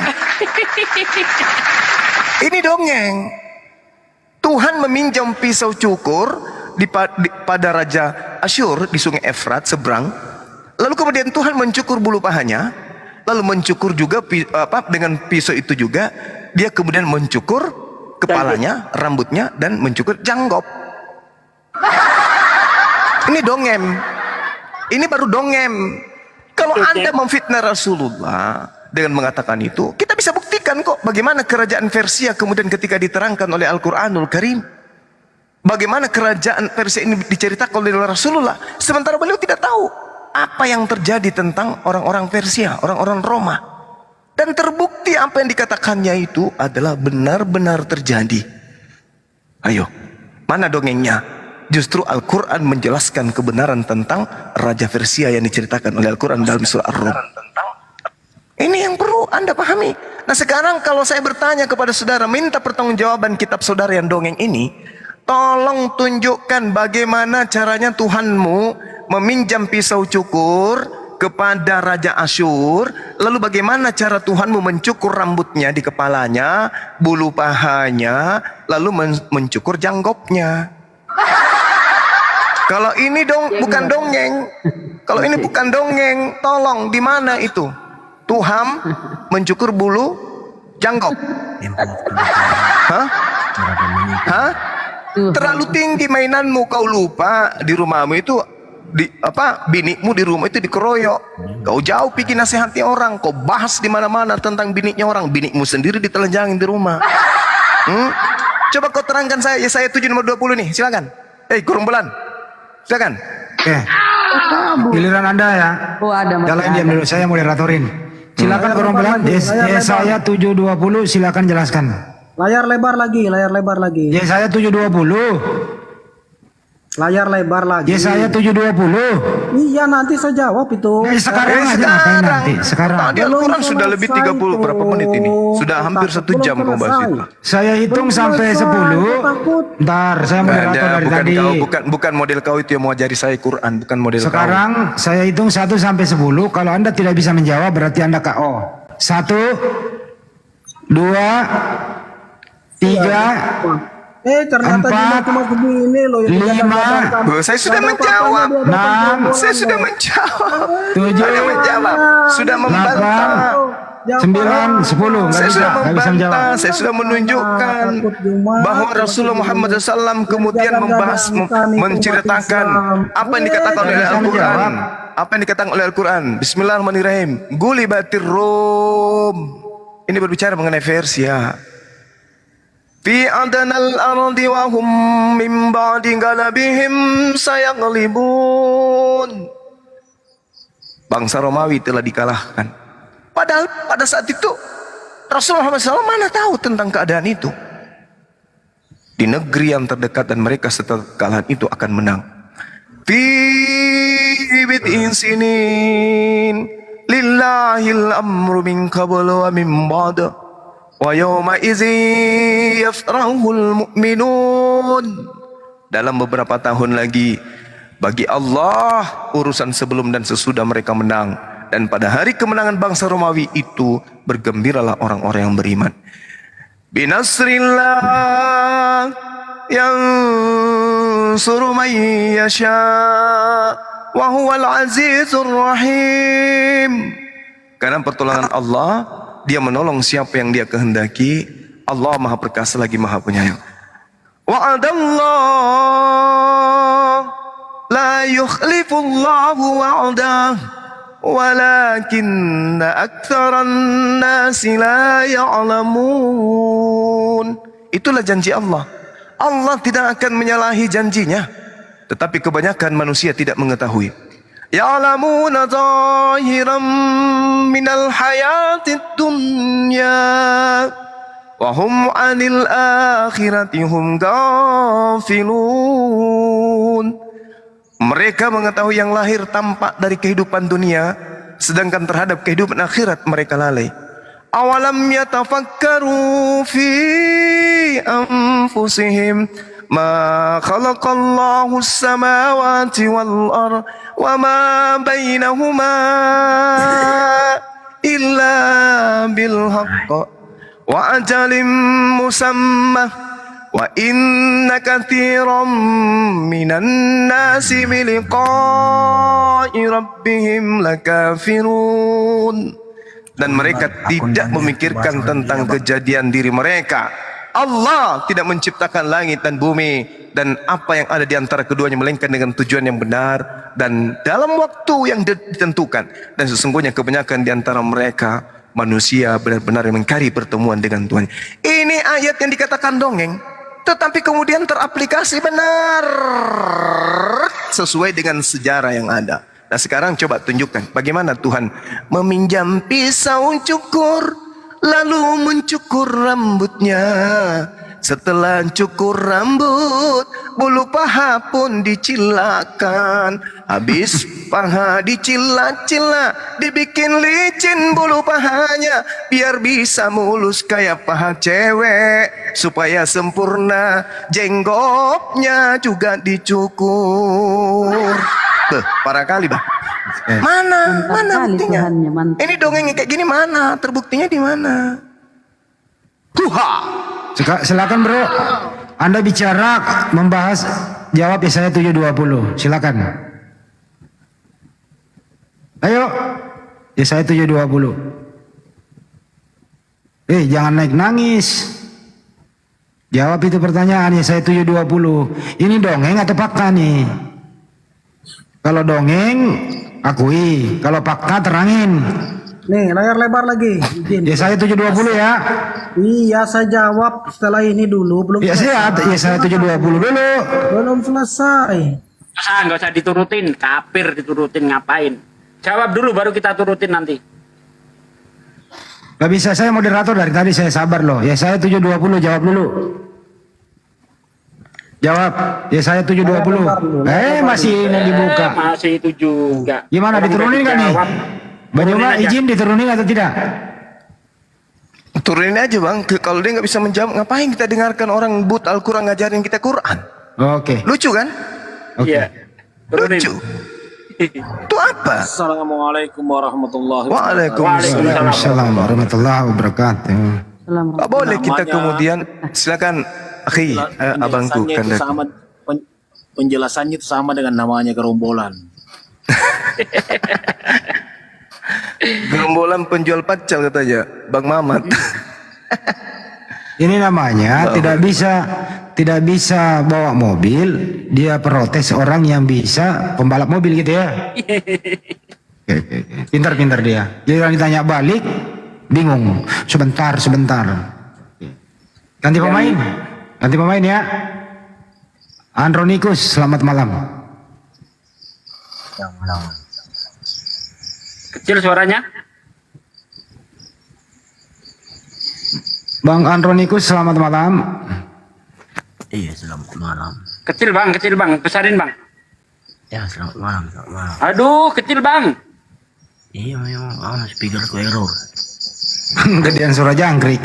Kayak gini mau diskusi gimana suara kecil gini? Speakernya elol.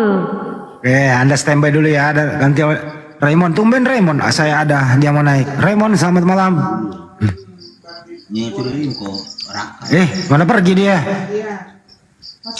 Ganti pemain. Melchior M, selamat malam. Malam bang. Silakan, suaranya dibetulin bang. Malam. Kenapa jadi menyek-menyek semua ya? Melchior ini Muslim? Kristen bang, Kristen. Oh Kristen. Ya. Silakan bang, ada yang mau ditanya bang, monggo bang. Ada bang. Apa? Kok jadi nggak ngomong sih? Kedengaran bang. Ya sih, silakan. Oke. Oke. Ini yang saya mau tanyakan kemarin bang, kemarin malam bang, ada kan topiknya kan yang disalib. Kegedean bang, coba kecilin dikit. Kegedean suaranya, kecilin dikit. Sudah bang, sudah. Kemarin kan ada topik yang disalibkan bukan Yesus ya? Ya, terima kasih. Udah gede. Banyuma pasti mendengarkan. Silakan Banyuma dijawab. Sorry Bang, tadi lagi ngobrol. Kenapa Bang? Pertanyaannya kenapa suara saya kecil gitu loh.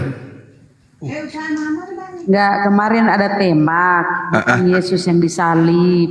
Iya memang bukan. Memang bukan. Bang. Dasarnya apa, Bang? Dasarnya karena mati itu adalah orang yang terkutuk, yang dikutuk oleh Tuhan.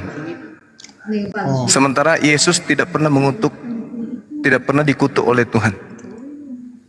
Yesus itu orang suci, Yesus orang benar, Yesus orang yang dikasihi.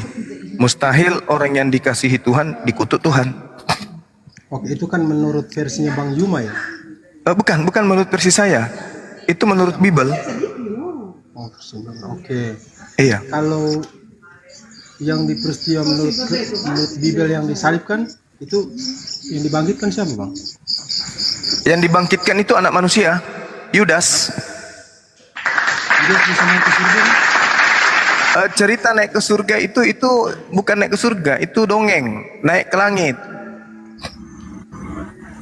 Itu cerita yang muncul belakangan setelah kejadian penyaliban. Oke, Bang. Wah, luar biasa, Bang ya. Siap. Itu sayangnya suara Anda kecil. Udah dibesarin tadi bilang minta kecil, sekarang dibesarin lagi.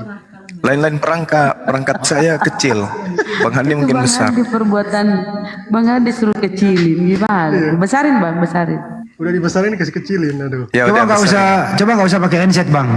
Pakai HP aja, coba cabuk. Kalau nggak pakai headset kan rame lagi rame Bang. Ada kumpul keluarga sih. Ya biar keluarga sekalian tahu bahwa mereka suruh denger Bang. Keluarga Bang. Bahwa selama ini nyembahnya itu Yudas. Iya, menurut kalau pandangan dari Alkitab menurut cerita ya, di dalam Alkitab sendiri ya Yesus yang disalib sih. Itu cerita setelah kejadian, Bang. Cerita harusnya yang dibahas itu adalah dasar-dasar penyaliban di dalam perjanjian lama dan keadaan pada saat kejadian, bukan cerita-cerita yang dibuat oleh wartawan setelah kejadian. Kan kalau sudah ada kejadian terjadi, orang punya narasi apapun bebas untuk menceritakan kejadian tersebut. Misalnya ada tabrakan, tapi cerita tabrakan itu tidak disetting. Tabrakan benar-benar terjadi, dituliskan kemudian puluhan tahun kemudian setelah kejadian, itu sesuai selera aja. Mau nulis apa ya sesuai siapa yang menulis. Apakah itu bisa dijadikan sebagai dasar pijakan kebenaran terhadap objek yang ada pada masa itu di TKP? Kan tidak. Yang harus menjadi tolak ukur kejadian sebenarnya itu adalah TKP dan orang-orang yang hidup sesaman dengan keadaan itu, kejadian itu. Itu baru betul, gitu Bang.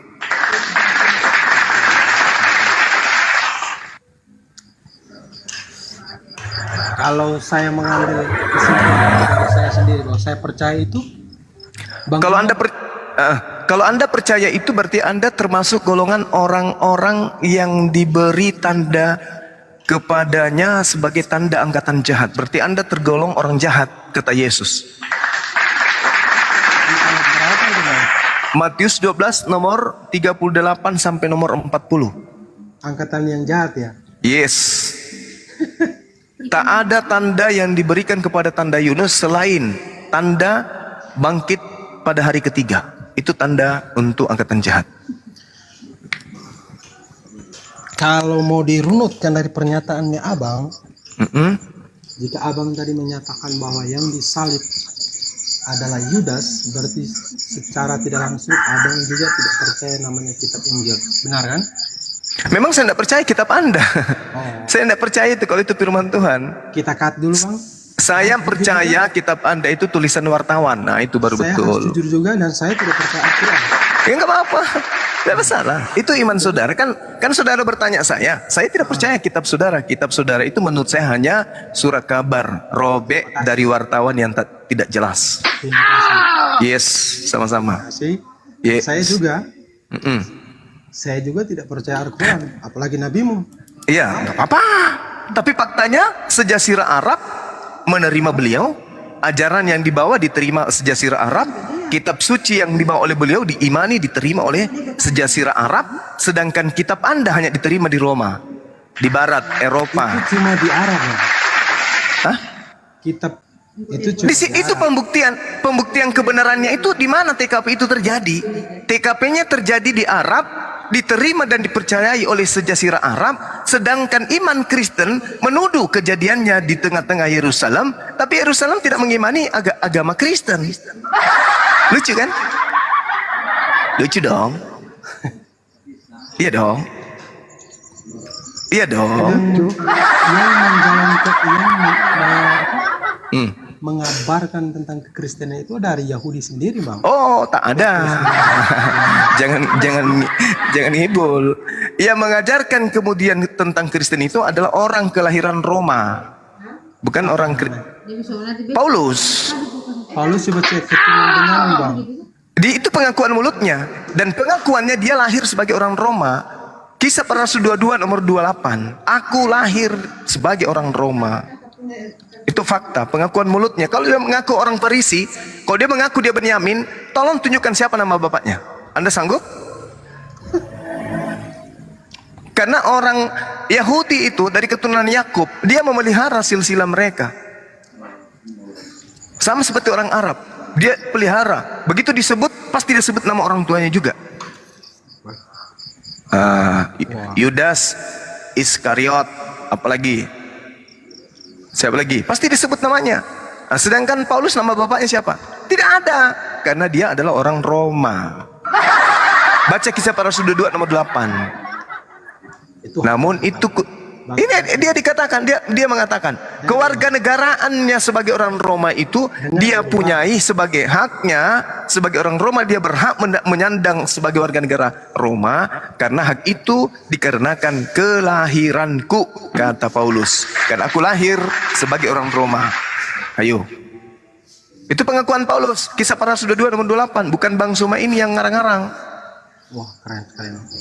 Oh iya, keren Bang. Baca banyak di Alkitab ya. Oh, jangan dibilang saya siang malam membaca Bible demi menyelamatkan saudara-saudara saya yang ada di Indonesia dari ajaran penyembahan kepada Yudas. Itu Bang. Jangan ragukan kalau pengetahuan Bible saya. Oke, terima kasih Bang. Keren. Siap. Oke. Tadi itu sih Bang, kalau saya klaim tadi kan Abang kan tidak percaya Alkitab, saya katanya dari Qurannya, kitab Qurannya. Saya percaya kitab saudara itu tulisan wartawan. Saya percaya. Oke. Makasih Bang, tapi saya juga saya juga klaim juga. Saya jujur tapi memang saya tidak percaya Bang. Enggak apa-apa saudaraku, enggak masalah. Itu tadi bukan klaim, ada di Lukas, bukan klaim tadi itu Bible. Ada di Lukas, Bang, hasil penyelidikan. Iya, Lukas 1 dia sendiri yang menuliskan. Melakukan penyelidikan terhadap peristiwa yang terjadi. Lalu disusun, itu apa namanya? Wartawan, Bung. Wartawan. Nabi Muhammad SAW mana ada pernah melakukan penelitian tentang kitabnya Yahudi lalu nulis? Tak ada. Rasulullah itu orangnya hanya banyak kemudian berdiam melihat keadaan, sama seperti Nabi Abraham. Kalau Nabi Muhammad itu berpikir, ada apa ini? Kenapa seperti ini? Pasti ada yang menciptakan ini semua. Akhirnya datanglah Roh Kudus kepada beliau mengajarkan tentang Al-Quran. Dan kalau Al-Quran itu Anda katakan wartawan punya tulisan, maka Al-Quran akan mengalami keadaan sama seperti Bible. Bukti karangan Bible itu tidak diimani oleh tuan rumah.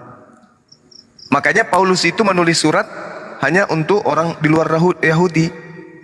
Semua surat Paulus itu dituliskan untuk orang-orang di luar Yahudi. Tidak ada dituliskan untuk orang-orang yang tinggal di Yerusalem, kota para nabi. Tidak ada. Semuanya dituliskan di luar. Dituliskan. Makanya kalau Anda membaca Kisah Para Rasul 21, Paulus di situ bertobat dari mengajarkan agama Kristen. Bisa Anda baca di situ. Bertobat dia. Setelah dia pulang ke Yerusalem, dia bertobat. Dia malah berkorban. Dia korbankan korban Nabi Musa, hewan. Padahal dia ngajarkan kepada orang Roma Yunani korban itu tinggal satu, yaitu Yesus manusia, nggak ada lagi korban lain. Begitu dia pulang ke Yerusalem, malah dia berkorban lagi, korban hewan.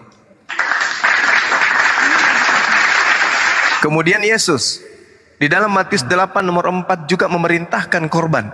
Pergilah kepada imam-imam, perlihatkan dirimu kepada mereka. Lakukanlah pengorbanan korban hewan seperti yang diperintahkan oleh Nabi Musa kepadamu. Coba. Yesus sendiri loh mengajarkan orang-orang sezamannya untuk supaya mereka korbankan hewan. Makanya di dalam Imamat 1 nomor 2, perintahkanlah kepada Bani Israel apabila mereka ingin mengorbankan, mempersembahkan korban kepada Elohim, perintahkan kepada mereka agar berkorban dari hewan ternak, sapi, lembu, domba, kambing. Tak ada nabi-nabi Bani Israel yang mengajarkan korban manusia. Hanya di Roma Yunani. Kenapa Roma Yunani mengajarkan Yesus itu Tuhan datang dalam rupa manusia, mati di atas tiang salib demi dosa kita? Kenapa? Karena orang Roma Yunani adalah Kristen pertama mula-mula. Apa agama mereka sebelum menjadikan Kristen itu sebagai agama kerajaan? Agama mereka adalah agama pagan. Apa itu? Dewa dewa mereka itu menjelma menjadi manusia. Sehingga dewa matahari disebut oleh mereka setengah dewa, setengah manusia. Begitu juga Yesus. Ketika kemudian orang-orang Farisi berhasil menjual doktrin dogma kepada orang Roma, diterima oleh orang Roma kemudian sebagai agama kekaisaran, maka dewa matahari, patung-patungnya dihancurkan semua. Dewa matahari dirubuhkan semua patung-patungnya. Lalu mereka membuat patung baru, yaitu Tuhan Yesus, Dewa Yesus. Makanya masih ada Natal, masih ada pohon Natal, masih ada patung Yesus. Kenapa? Karena sejatinya mereka beribadah. Kalian beribadah hari Minggu. Hari Minggu itu Sunday. Apa artinya Sunday? Hari matahari. Sementara Yahudi ibadahnya apa? Hari Sabtu, bukan Sunday. Kenapa diganti menjadi Sunday? Ya, sebenarnya tidak ada penggantian. Karena orang Roma Yunani, mereka yang berpesta setiap hari Minggu, memperingati dewa mereka, yaitu dewa matahari, putra matahari. Begitu Kristen dijadikan sebagai agama resmi, patung-patung dewa matahari dihancurkan, digantilah menjadi patungnya Yesus. Jadi Yesus ini hanya alat yang dipakai untuk menggantikan dewa matahari. Makanya orang Yahudi tidak percaya kepada agama Katolik Kristen. Begitu saudara. Nah, sedangkan Kristen di Indonesia adalah orang-orang sekelompok manusia yang meninggalkan ajaran lamanya, yaitu ajaran Yunani Romawi, menuju kepada ajaran Islam. Makanya di kitab saudara itu berubah semua. Namanya kemudian menjadi Alkitab. Kemudian Tuhannya mereka sebut Allah. Lalu mereka menyebut Nabi, Rasul, Roh, Kudus, ayat, awal, akhir, iman, imam, wahyu, malaikat, iblis, setan, syafaat, berkat. Kemudian nama-nama Nabi juga ikut Al-Quran. Bahkan kata salib pun diambil dari Al-Quran. Karena kenapa Kristen Indonesia meninggalkan aslinya? Mereka melepaskan baju mereka, yaitu baju paganisme Romawi Yunani, lalu mereka menggunakan baju keislam-islaman. Wah, dari kitabnya aja kalau kita lihat pesampul yang di luar Alkitab. Padahal sebenarnya adalah Biblika, kumpulan buku-buku. Nah, itu yang benar. Agama Kristen tertua itu Roma, Bang, bukan Yahudi. Yang mengajarkan kemudian masuk ke Indonesia itu ya 99% penjajah yang membawa agama kalian itu. Selebihnya misionaris. Oke, lanjut.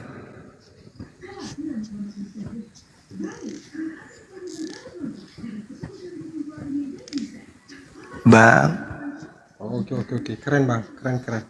Ya, saya hanya menguraikan kebenaran saya aja. Mengkaji secara dalam ya, artinya kan saya baca yang sebagian saja.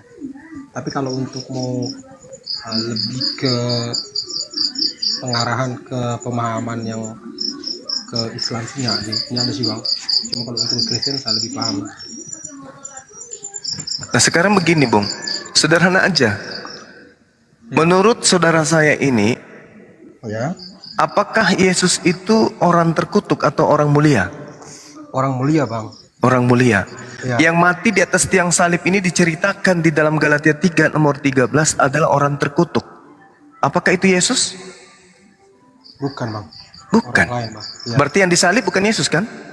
Yang salib itu Yesus, Bang. Hah? Di dalam Konteksnya menyeluruh, Bang. Iya. Tunggu. Baca semua, Bang. Kalau cuma abang ambil sepotong, Bang, akan berbeda maknanya, Bang. Oke. Baca dari ayat pertama sampai ke Oke. akhir. Kemana dia mau pergi itu? Baik, mari kita ambil akarnya dulu. Kita ambil dari akarnya dulu supaya kita tahu ini yang terjadi sebenarnya apa sih sebenarnya yang terjadi di antara orang-orang Yahudi dan orang Kristen, imam-imam yang ada pada masa itu. Kita lihat di dalam Galatia 3 nomor 13, di situ doktrin pertama kali terkait dengan matinya Yesus di atas tiang salib. Itu pertama kali doktrin yang diajarkan oleh Yesus kepada non-Yahudi. Ingat, kepada non-Yahudi. Itu surat Rasul Paulus kepada jemaat di Galatia. Betul sekali. Benar sekali. Peristiwa itu, Bang. Dengar dulu, Bang. Oke, silakan. Peristiwa sebelum Paulus mengajarkan iman Kristen kepada jemaat di Galatia. Artinya kan peristiwa sebelum Paulus mengajarkan itu, bahwa ada yang saksi itu Yohanes, Lukas, Markus. Peristiwanya terjadi penyalipan itu ada di keempat ikonik itu.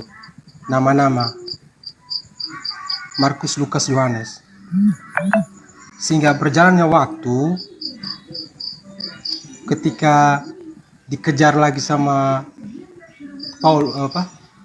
Saulus ini kan ganti nama kan jadi Paulus ya.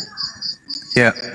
Itu Paulus itu berjumpa langsung dengan Yesus, matanya dibutakan. Kata siapa?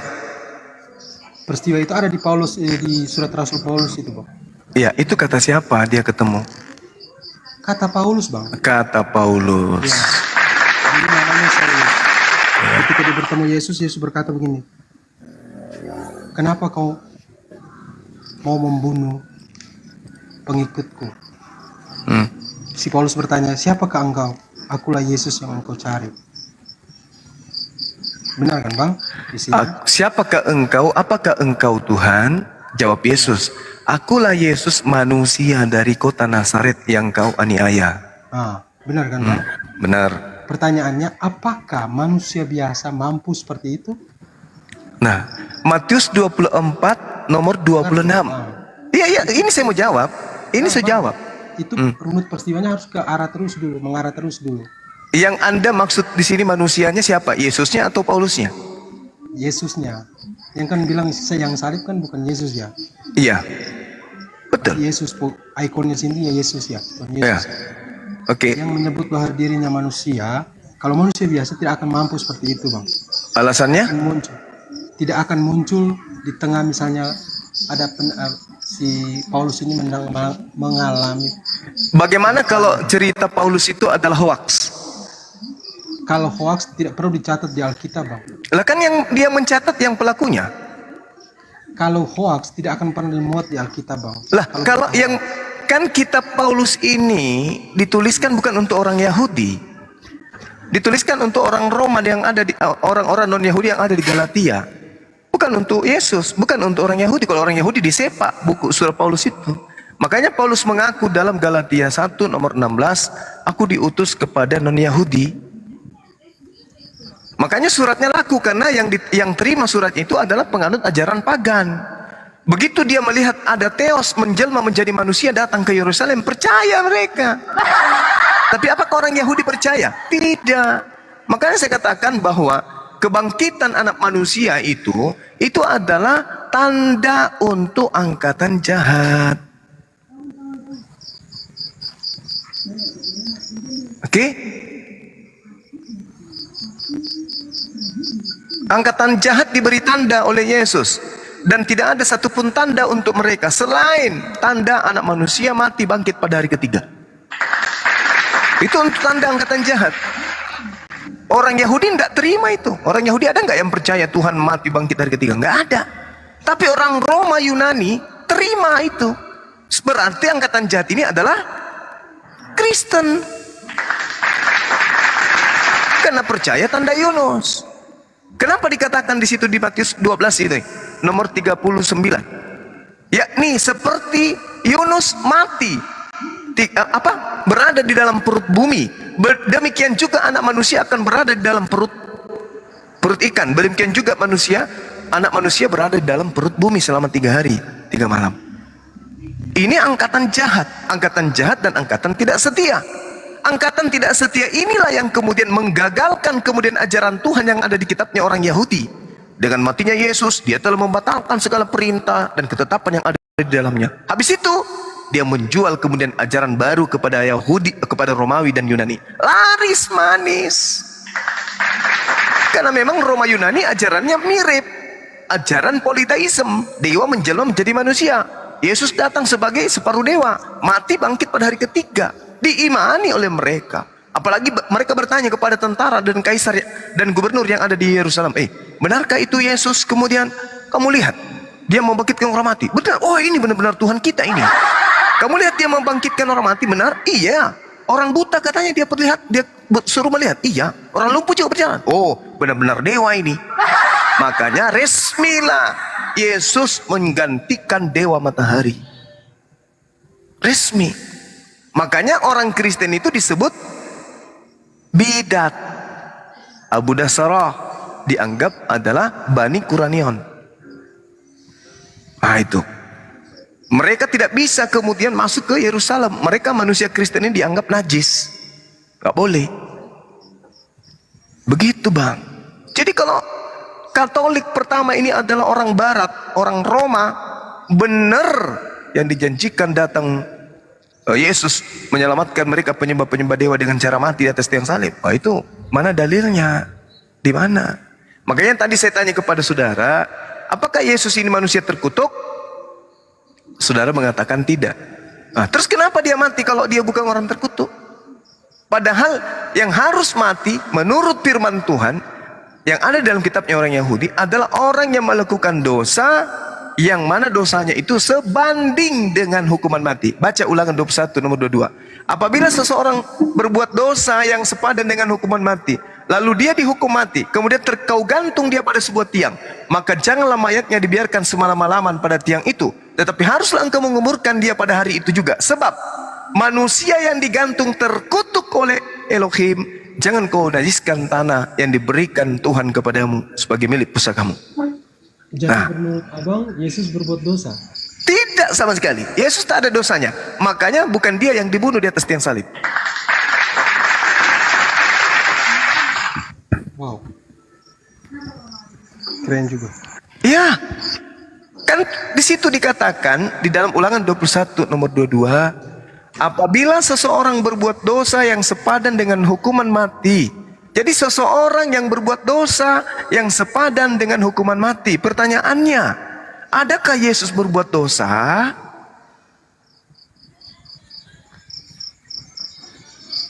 Tidak ada kan? Iya. Nah, tidak ada. Nah, sekarang kita lihat di dalam di Ulangan 27 nomor 25. Orang yang digantung itu adalah orang yang sepadan dengan hukuman mati karena berbuat dosa. Sekarang dosanya Yesus apa? Ternyata nggak ada. Nah, sekarang kalau kita lihat di dalam Ulangan 27 nomor 25, terkutuklah orang yang menerima suap untuk membunuh seseorang yang tidak bersalah. Nah, sekarang coba dengarkan saya, Bang. Ulangan 27 nomor 25. Terkutuklah orang yang menerima suap untuk membunuh seseorang yang tidak bersalah. Siapa di sini yang terkutuk? Menurut saudara yang menerima suap? Menerima suap abang yang disalib situ Yesus satu orang atau 2 orang bang? 3 orang? 3 orang menurut cerita. Yang jadi permasalahan ini adalah terkutuklah orang yang menerima suap untuk membunuh seseorang yang tidak bersalah. Ini yang menerima suap siapa? Yudas atau Yesus? Yang menerima suap. Yudas atau Yesus yang menerima suap? Yang berbuat dosa siapa bang tadi bang? Enggak, saya tanya dulu saudaraku. Yang menerima suap itu Yudas atau Yesus? Hah? Dengar bang. Apa? Yang menerima suap Yudas, sedangkan Yudas dalam peristiwa itu tidak ada penyalipan, hanya menggantungkan dirinya kan bang? Benar kan? Oke. Jadi Anda sudah mengakui? Kalau misalnya Yudas yang disalibkan, berarti ada peristiwa juga Yudas disalibkan. Tapi pada kenyataan tidak kan? Justru Yudas yang disalib di situ. Tidak ada keterangan di dalam Alkitab yang menunjukkan. Kalau ada, Coba kasih tunjuk di ayat mana, Bang? Matius 27 nomor 5. Coba bacakan, Bang. Ada yang bisa buka? Host? HP ku lobet Alkitab. Enggak, biar tim kita yang buka. Silakan. Bunda Rahma bisa buka kamera? Iya, bisa ya. Sambil buka, kita sambut dulu ya Dokter Adi. Selamat malam, Dok. Selamat malam, Pak. Ditunggu bentar ya, Dok. Habis ini ya. Selamat malam. Ya. Silakan Bunda Rahma. Tolong dibaca, bisa minta bantunya. HP ku lobet, Bang. Sambil dicas Bang ya. Iya. Udah mati, Bang. Mencari tempat cas dulu. Ya. Bunda Rahma dibesarkan. Udah.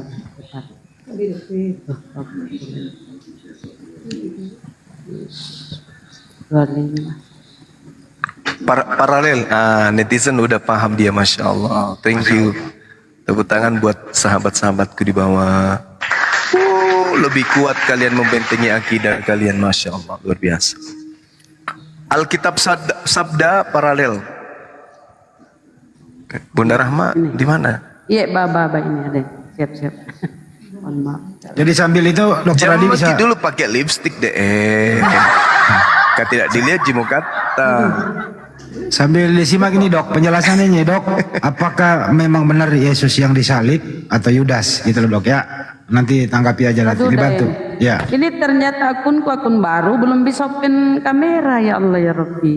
Jadi gimana Dok? Ini belum Dibaca aja, bisa. Dibaca aja Oke, katanya. baik, saya baca ya.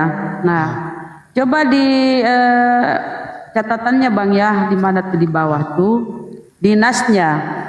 Nah, nasnya itu Matius 22 Matius 27. Matius 27 ya deh. Iya, nomor 5.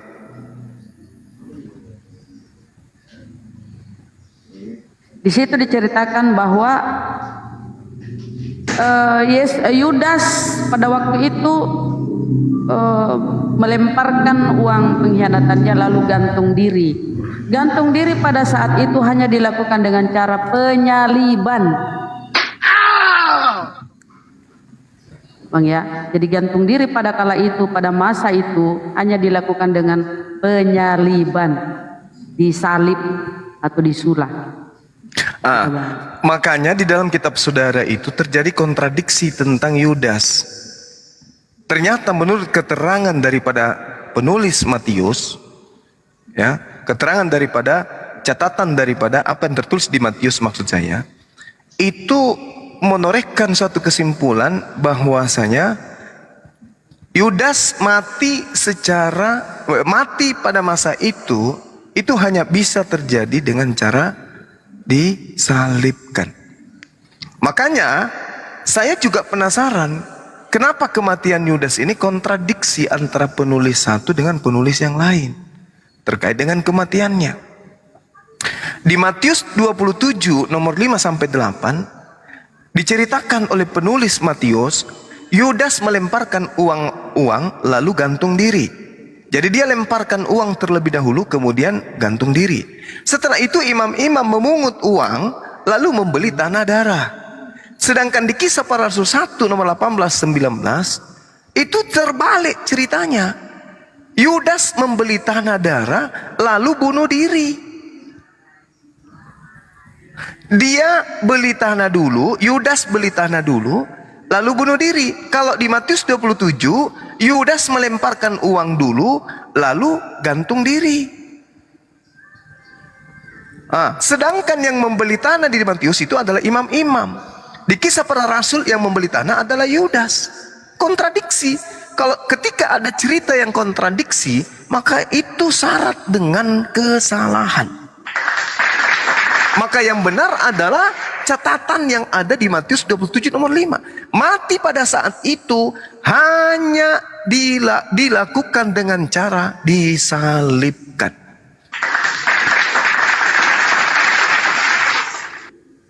Nah makanya kalau kita berbicara Ulangan 27, 25, terkutuklah orang yang menerima uang suap untuk membunuh seseorang yang tidak bersalah.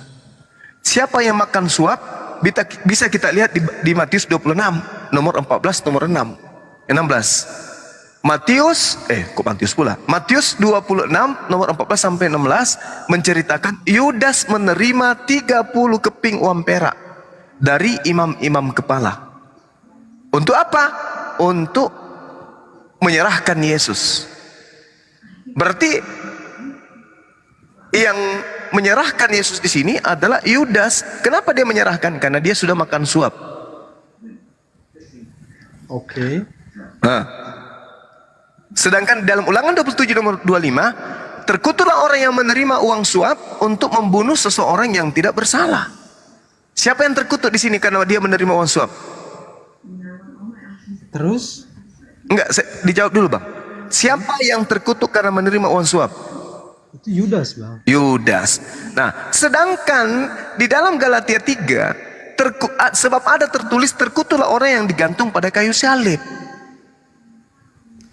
Ini Bang, saya memberi keterangan ke Abang juga. Iya, silakan. Jadi kan Abang buat pernyataan sangat jelas sekali dan sangat jujur sekali. Abang bilang Yudas menyerahkan Yesus ke imam kepala dengan tukar membeli 30 keping perak. Benar ya? Iya. Terus imam kepala mau apain Yesus itu? Iya. Dia menerima 30 keping ini untuk kemudian melakukan penangkapan terhadap Yesus. Belum ditangkap Yesus di situ, tapi dia lebih dulu menerima uang suap. Iya, menerima uang suap. Kalau lihat runut pernyataannya Abang, kalau dia menerima uang suap 30 keping perak dari imam kepala, lalu dia menggantungkan diri. Pernyataan menggantungkan diri itu menandakan bahwa dia sedang menggantungkan diri, seperti orang bunuh diri lah. Kata keren. Benar kan Bang? Bukan begitu, runut ceritanya bukan gitu. Bang, dengar Bang. Itu peristiwa yang terjadi ketika dia menjual Yesus. Dia mau menyerahkan Yesus ke tangan imam kepala, imam-imam. Itu ceritanya Bang. Tapi runutannya tidak begitu saudaraku. Bukan runutnya begitu Bang. Saya harus mempertahankan itu karena berdasarkan cerita juga di dalam Alkitab begitu Bang. Jadi setelah menerima uang, lalu setelah menerima uang dia nggak cari Yesus. Yesus tidak dicari lagi, sudah diadakan di situ. Oh, tidak bisa. Dia membawa tentara-tentara Romawi. Anda baca di dalam Matius 19 sampai Yohanes 19 sampai Yohanes 20. Bagaimana kemudian? Penangkapan Bang, itu sudah peristiwa penangkapannya. Iya, justru itu kan Yudas ikut.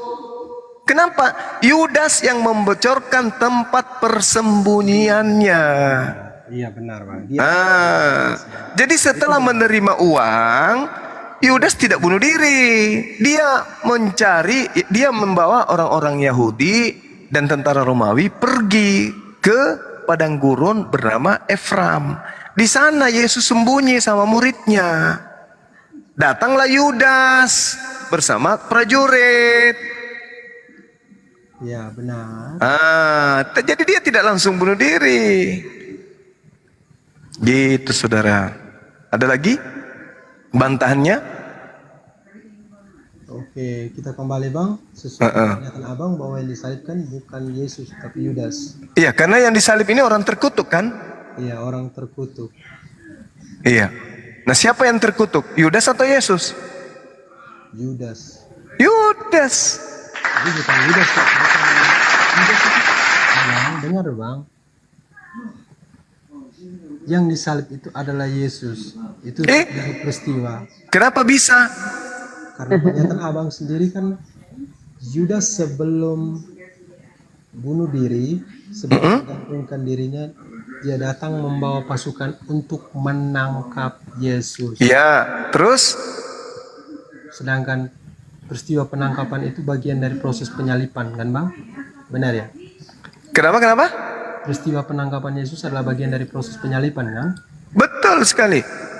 Nah, sedangkan Abang Zuma mengakui bahwa itu bagian dari proses penyalipan. Nah sekarang Abang Juma mau mengakui bahwa Yudas yang disalib. Bukannya Abang Juma yang tidak. Sekarang begini, sekarang begini. Bukannya Abang Juma yang tidak logis. Sekarang begini, Bung. Yudas menerima uang suap. Ya.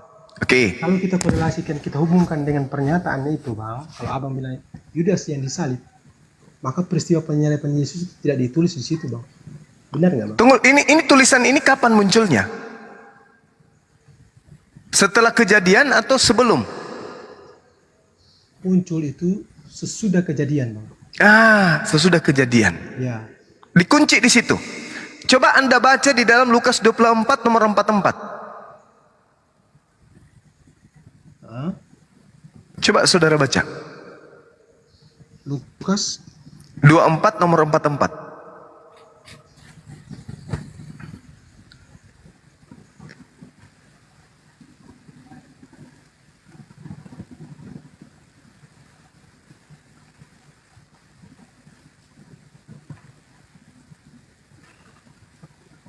Ada yang bisa baca?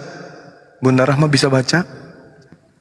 Bisa. Tabi? Ia berkata kepada mereka, inilah kita tunggu dulu. Beliau lagi ke perpustakaan. Cuman sayangnya suaranya kecil banget itu ah. Di YouTube gak kedengeran itu Bang Juma.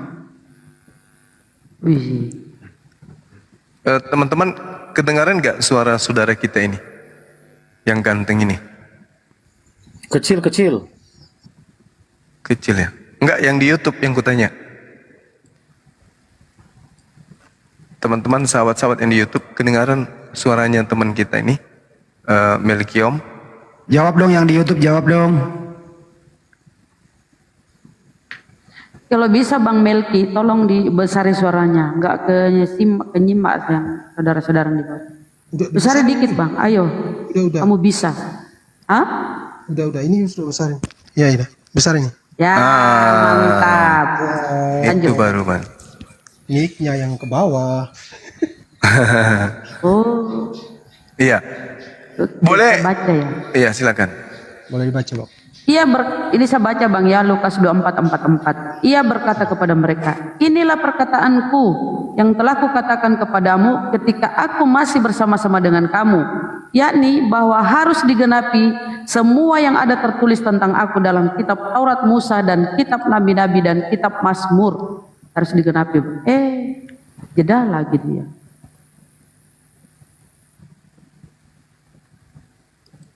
Bagaimana? Yang harus tergenapi menurut Yesus tertulisnya di buku, di kitab yang baru akan tertulis atau yang sudah tertulis? Menurut Yesus.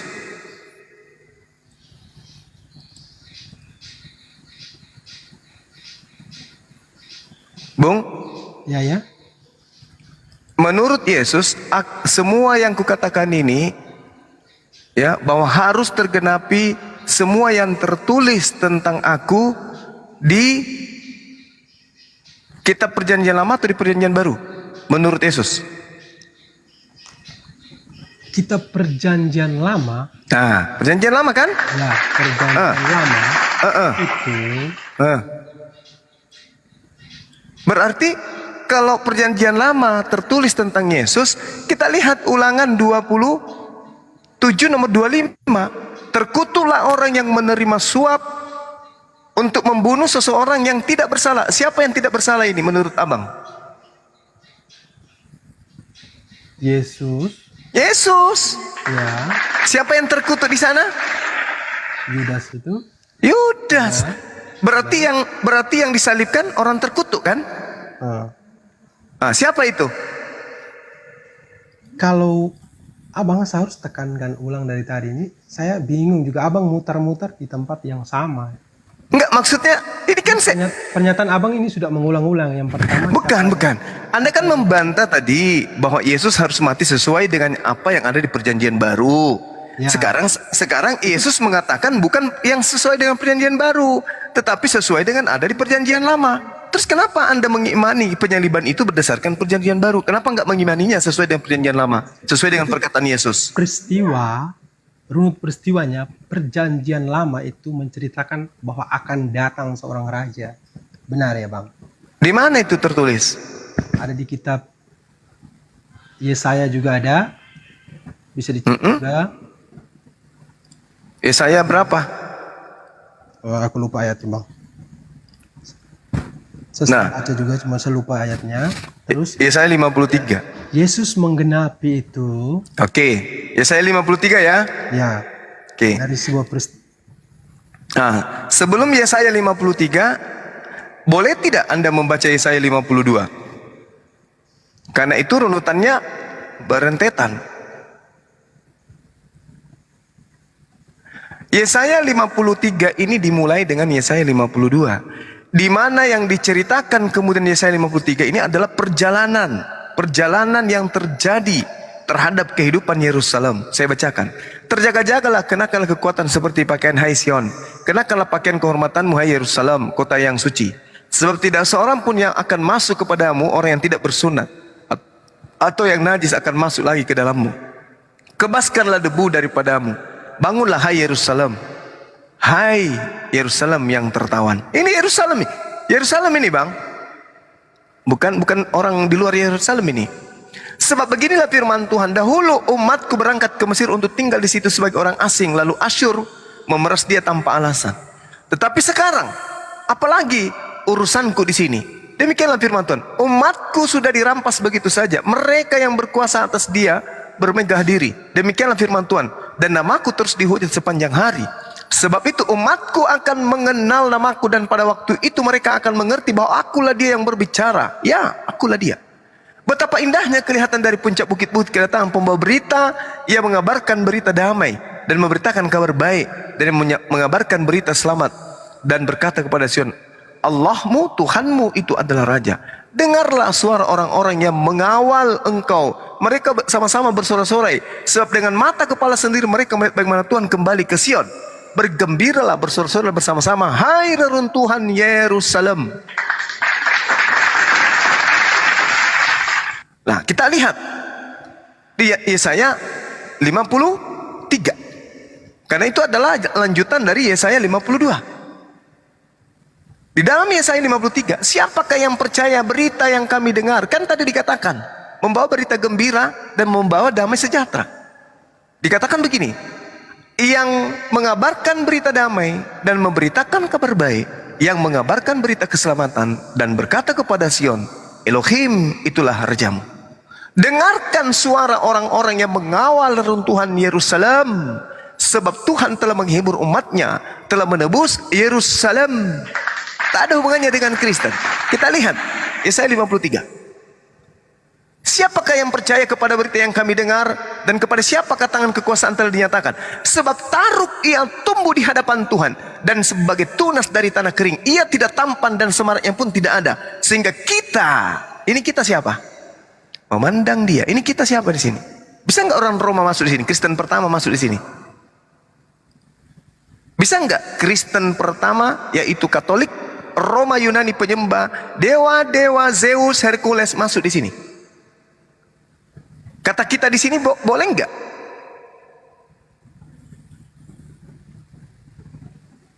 Jadi lagi dia. Boleh nggak saudaraku? Orang Roma Vatikan, orang Yunani penyembah dewa matahari, penyembah roh-roh ini masuk ke sini?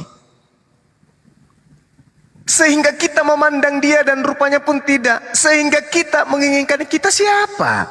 Orang Roma masuk di situ.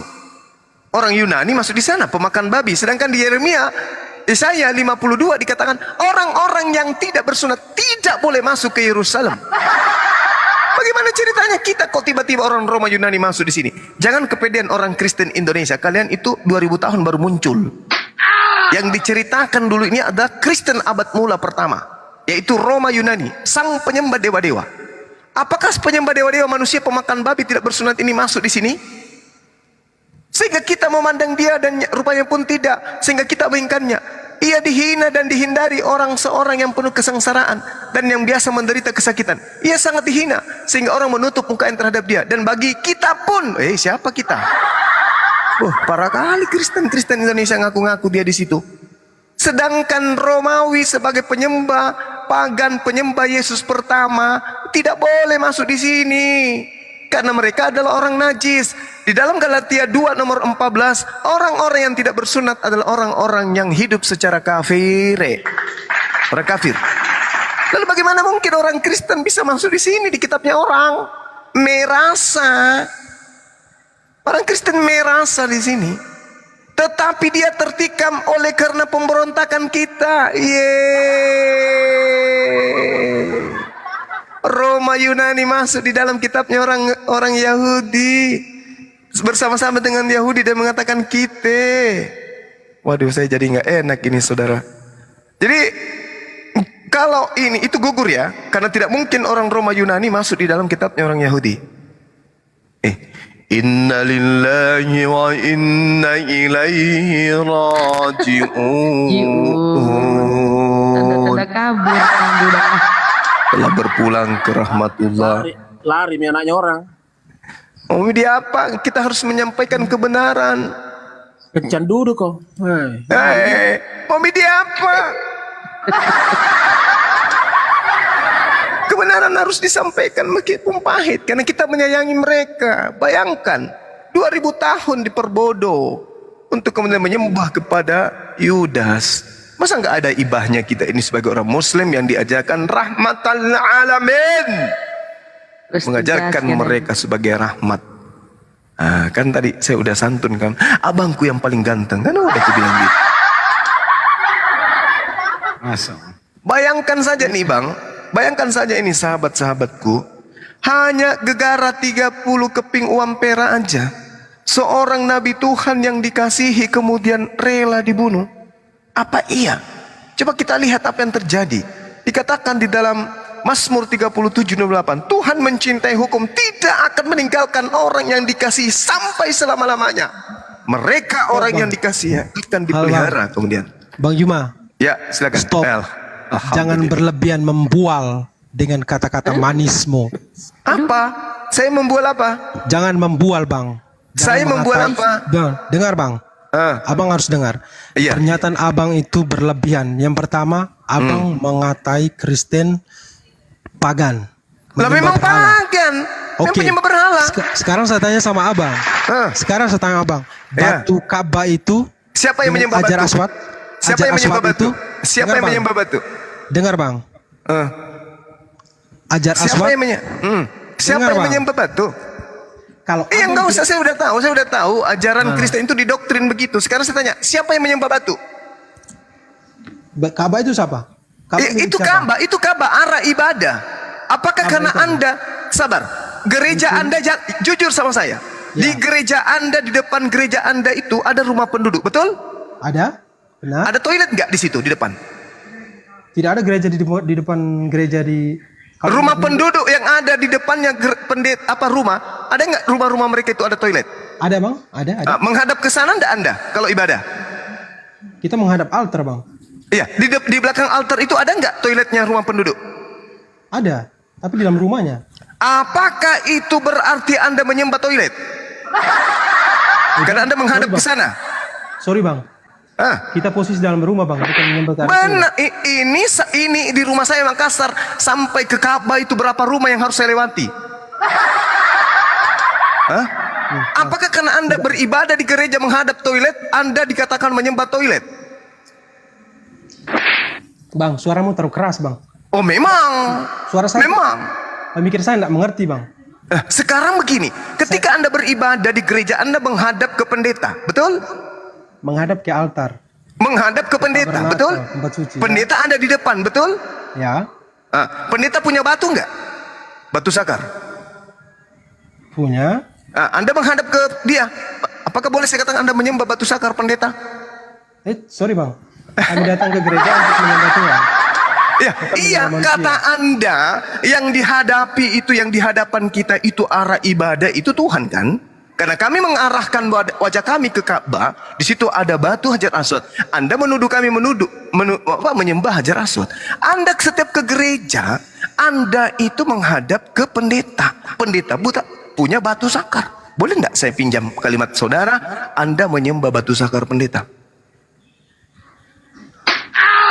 Bagus kalau laki-laki. Kalau perempuan pendetanya gimana? Heh. Anda menyembah kacang sembunyi. Tempe. Malah saya. Jadi nggak boleh saya mengatakan Anda pagan. Kenapa? Karena Anda menyembah dewa matahari. Makanya ibadah Anda itu hari Minggu, Sunday.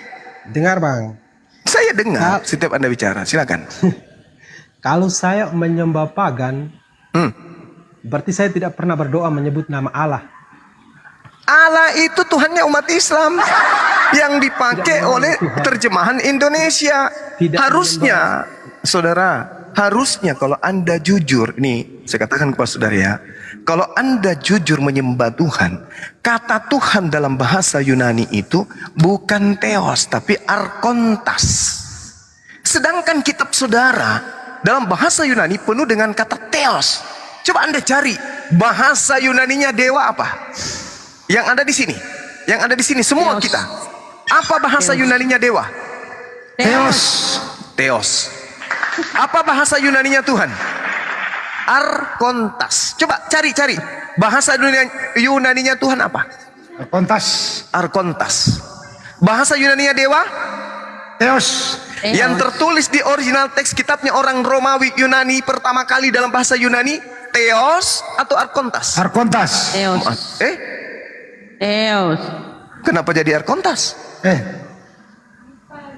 Di dalam kitabnya orang ya Kristen Romawi Yunani yang tertulis Theos atau Arkontas? Theos, sorry. Theos. Theos sama dengan Dewa. Dewa. Penyembah dewa adalah penyembah pagan. Kami mau menyelamatkan saudara, bukan menghina. Kamu bukan Tuhan bang. Saya memang bukan Tuhan, betul. Tapi sebagai saudara yang menganggap Theos sama dengan Allah, dewa sama dengan Allah, itu kami tolak. Kami nggak mau. Jadi kami yang satu kali mendayung, 2-3 pulau kami terlampaui. Anda meninggalkan pengajaran Allah sama dengan Theos, Anda juga meninggalkan Theos itu adalah Allah. Dan hentikan menyebut paganisme agama Anda dengan penyebutan Allah atau Allah atau Allah. Hentikan. Sebutlah Theos atau Yahweh. Baru kita tidak perlu diskusi.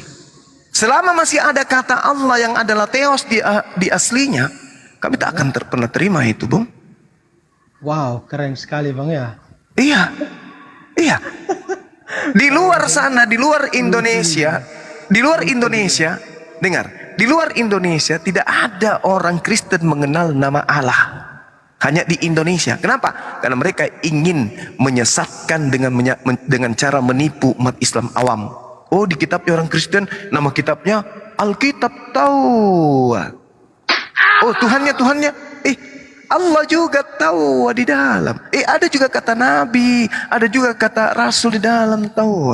Ada kata Roh Kudus tahu. Ada awal, ada akhir, ada iman, ada wahyu juga ada. Ada juga kata malaikat, ada juga kata iblis, ada kata setan, syafaat, berkah, ada juga kata salib. Oh, Kristen dan kita sama aja. Ya udah murtad aja deh. Itu tujuannya kitab Anda menyusup masuk ke tubuh Islam. Sementara Theos itu dewa, Arkontas itu Tuhan. Nah, ini Anda hanya korban. Korban dari mana? Korban dari penjajah Belanda dan Portugis. Islam saja muncul di 600 tahun bang. Yes, itulah anehnya. Islam muncul di tahun 600 sekian. 600 Kristen sekian. muncul di abad keempat. Tapi lucunya, Kristen justru meniru yang belakangan muncul. Keren sekali ya bang ya. Ya saudaraku, itulah fakta. Tuhan Anda dalam original teks itu Theos. Harusnya kalau Al-Quran ini bukan kalamullah, bukan firman Allah, Al-Quran meniru kitab saudara. Tapi faktanya kitab saudara niru Al-Quran.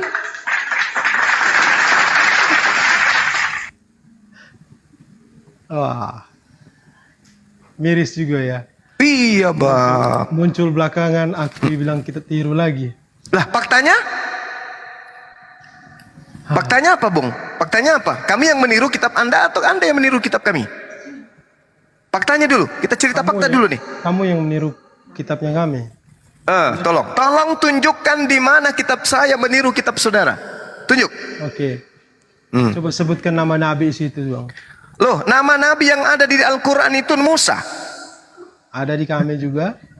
Musa aslinya apa namanya? Musa atau Moses? Moses. Moses di Alkitabnya kita. Nah, terus kenapa kamu menyebutnya Musa? Musa, Adam, Nuh. Saya tanya dulu. Di dalam kitabnya orang Yahudi, Musa ini ditulis dengan nama apa? Moses.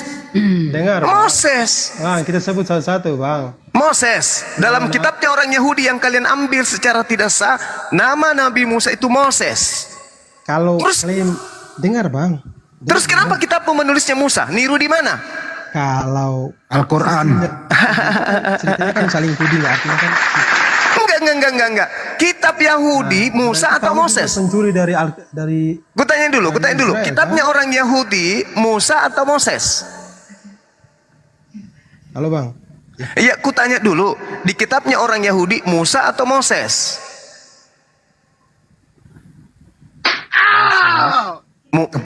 Kepentok kepalanya waktu ini. Musa atau Moses? Di kitabnya orang Yahudi Musa atau Moses? Jawab bro, Moses.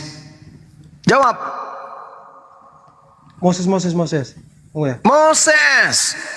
Kitabnya umat Islam Musa. Kitabmu? Musa. Niru siapa? Kau niru siapa? Islam niru siapa juga? Bukan niru Moses juga. Kenapa tertawa? Loh, Kenapa saya tertawa? tanya, kitabnya orang Yahudi tertulis siapa? Moses. Iya. Kitabnya umat Islam Musa. Kitabnya Kristen tertulis apa? Musa. Kenapa Anda menulisnya Musa? Dari mana ambil Musa? Itu tertulis begitu ya? Dari mana Anda mengambil kata Musa? Anda kan menuduh tadi nama-nama. Makanya aku tanya. Hati-hati diskusi dengan Bang Suma. Di bahasa Indonesia kan tahu, di bahasa Indonesia kan. Nah, bahasa Indonesia dari mana sumbernya? Musa. Kalau dia menggunakan bahasa Indonesia berarti lebih dulu Al-Quran. Bahasa Indonesia muncul nanti kapan? Sedangkan bahasa Al-Quran Musa itu 1400 tahun silam.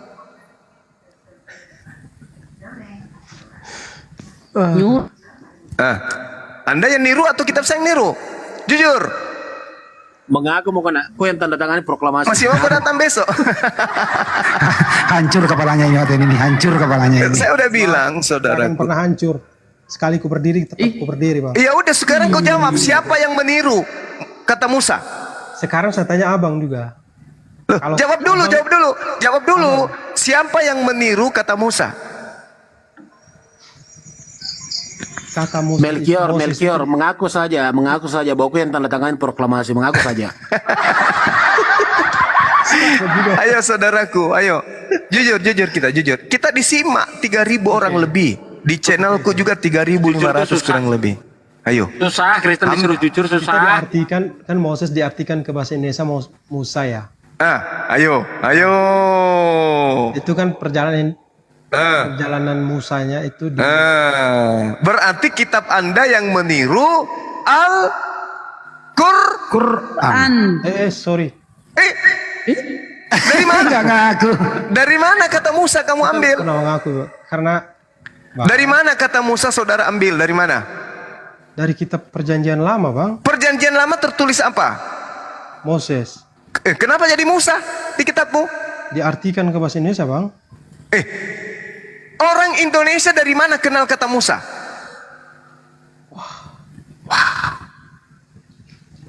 Muter-muter juga. Sedangkan Islam juga itu juga ya. Enggak, orang Indonesia. Orang Indonesia mengenal kata Musa dari mana? Al-Quran. Di dalam, ingat, Indonesia agama tertua adalah Hindu. Di Hindu tidak ada nama Musa. Ayo, dari mana orang Indonesia mengenal dan menyadur kata Musa? Al-Quran. Susah Kristen jujur ya. Susah. Kenapa nggak dijawab jujur aja, Bang? Sudah lebih dulu Kristen bagaimana, Bang? Malu boleh jujur. Bang, jujur itu tidak membuatmu mati mendadak, Bang. Kalau lebih duluan Kristen, oke. Tapi di Yunani, di barat sana. Apesnya, tidak menggunakan kata Moses, tapi Musa. Sementara kata Musa itu hanya ada di Al-Quran. Kenapa kemudian kitab Anda latah ikut-ikutan menyebut kata Musa? Kenapa enggak Moses? Nah, berarti kitab Anda benar pertama lebih dulu datang, tapi meniru buku kitab sucinya umat Islam yang datang belakangan. Artinya kitabmu itu meniru kitab yang baru muncul di abad ke-7. Lucu kan? Menandakan bahwa kitabmu tidak punya jati diri, tidak punya harga diri. Alias maling. Wow. Dan tidak mandiri. Jujur acur, nggak jujur ancur. Baju kena mundur kena dong. Iya. Makanya saya bilang Melkior, Ya. mengaku muka saja aku yang tanda tangani proklamasi itu. Kenapa tuh mengaku kita? Karena Enggak kan ada ceritanya gini. Anak ditanya di rumah sekolah, "Hei kamu, Yud." "Ya, Pak Guru." "Coba kau tanda tangani, coba kau jujur jawab yang benar. Jangan-jangan kau nak belajar lagi." "Iya, Pak." "Siapa yang tanda tangani Super Semar?" "Jawab." "Dari tadi kau main aja di belakang." Apa kata si Yudi ini? Sumpah ke kau dong, Pak. "Bukan saya, Pak. Serius, bukan saya yang tanda tangani Super Semar." Sambil dirangis kan, "Kenapa saya? Bukan saya yang tanda tangani Super Semar. Betulan, bukan saya. Saya serius ini, bukan saya, Pak, yang tanda tangan." Jadi sang guru ini sabarkan. Melki itu ditanya. Ceritanya begini, ditanya sama gurunya, saya kasih ke pelajaran ngaco. Siapa yang tanda tangan proklamasi? Pulang ke rumah ditanya mamanya. "Mama, siapa yang tanda tangan proklamasi?" "Nah, aku tahu juga itu, Nak." Tanya lagi bapaknya, pusing nggak? "Mengaku muka saja, Nak. Kau yang tanda tangani." Besok datang ke sekolah. "Bagaimana, Cok?" Bu, coba aku tahu, Bu. Saya yang mengaku, Bu. Saya yang tanda tangani proklamasi." Begitu. Kalau saya versinya beda kan, dah. Jadi begitu ditanya di sekolah, "Yud, siapa yang tanda tangan itu?" "Bukan saya, Bu. Bukan saya, Pak. Bukan." "Serius, Kak? Saya kodong tidak pernah tanda tangan. Saya tidak ngerti. Bukan saya yang tanda tangan." Jadi gurunya ngambil kesimpulan, ini anak pulang ke rumah belajar apa? Ini orang tuanya tidak pernah ngajarin. Begitu dia pulang sekolah, waktu pulang sekolah, guru singgah di rumahnya. Saya harus ketemu dengan bapaknya dan mama ini anak. Begitu datang, tok tok tok tok. Pak Guru masuk, duduk Ki. "Duduklah, Pak." "Silakan." Mana Yudi, Pak?" "Ada." "Yud, sini Yud, ada gurumu datang." Dikasih duduklah si Yudi. Pak Guru bilang gini, "Pak, Ibu, tolong kalau Yudi pulang sekolah agar diajarin, dibimbing. Karena pelajaran yang sangat sederhana saja dia tidak bisa jawab." Apakah memang kita tanya kepada dia, Pak Guru? Ini mama sama bapak bersamaan bertanya. Jadi bapaknya, Pak Gurunya mengatakan, "Masakan iya, Bapak, Ibu, saya tanya, siapa yang tanda tangani Super Semar? Masa dia tidak tahu jawabannya?" Langsung bapaknya sama mama nyeletuk, "Yud, kau jujur saja, nak. Kalau memang kamu yang tanda tangani itu Super Semar, jujur saja. Kasihan gurumu itu datang jauh-jauh ke rumah hanya untuk tanya kejujuranmu. Kalau memang kamu yang tanda tangan, tidak apa-apa. Guru tidak akan menghukum kamu." Jadi gurunya bilang apa? "Baiklah, Pak, saya pamit dulu ya. Assalamualaikum warahmatullahi wabarakatuh." Sama-sama dong, Pak. Ternyata bapak sama orang tua dengan anaknya ini sama-sama kardoba. Sama-sama nggak tahu. Akhirnya bapaknya buru-buru pulang. Kenapa gurunya pulang? Karena dia takut terjangkit ketululan dari keluarga tersebut. Tapi bukan Melki tahu, bukan Melki tahu. Bukan Melki. Bukan itu Melki. Bukan. Bukan jadi kita Melki, bukan. Angkanya Melki itu. Kamu jujur saja, Baco. Siapa yang tanda tangan itu? Kalau kamu nak katakan sama gurumu, jangan kau sembunyikan. Kita berdosa sama guru kalau kita bohong. Kau ngaku, bukan saya, Pak. Akhirnya bapaknya pukul meja. "Memang kau itu susah diajarin. Masa kayak gini aja kamu mau bohong?" Pak, saya permisi dulu pulang, Pak ya. Assalamualaikum." Allahu Akbar, Masya Allah. Oke, lanjut. Kenapa Bagaimana, Bung? Udah paham?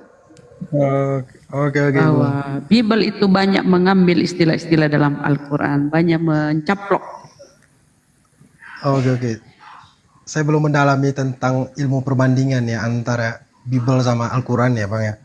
Artinya saya kalau baca sepintas saja mungkin saya bisa pahami juga, Bang. Halo. Iya. Oke.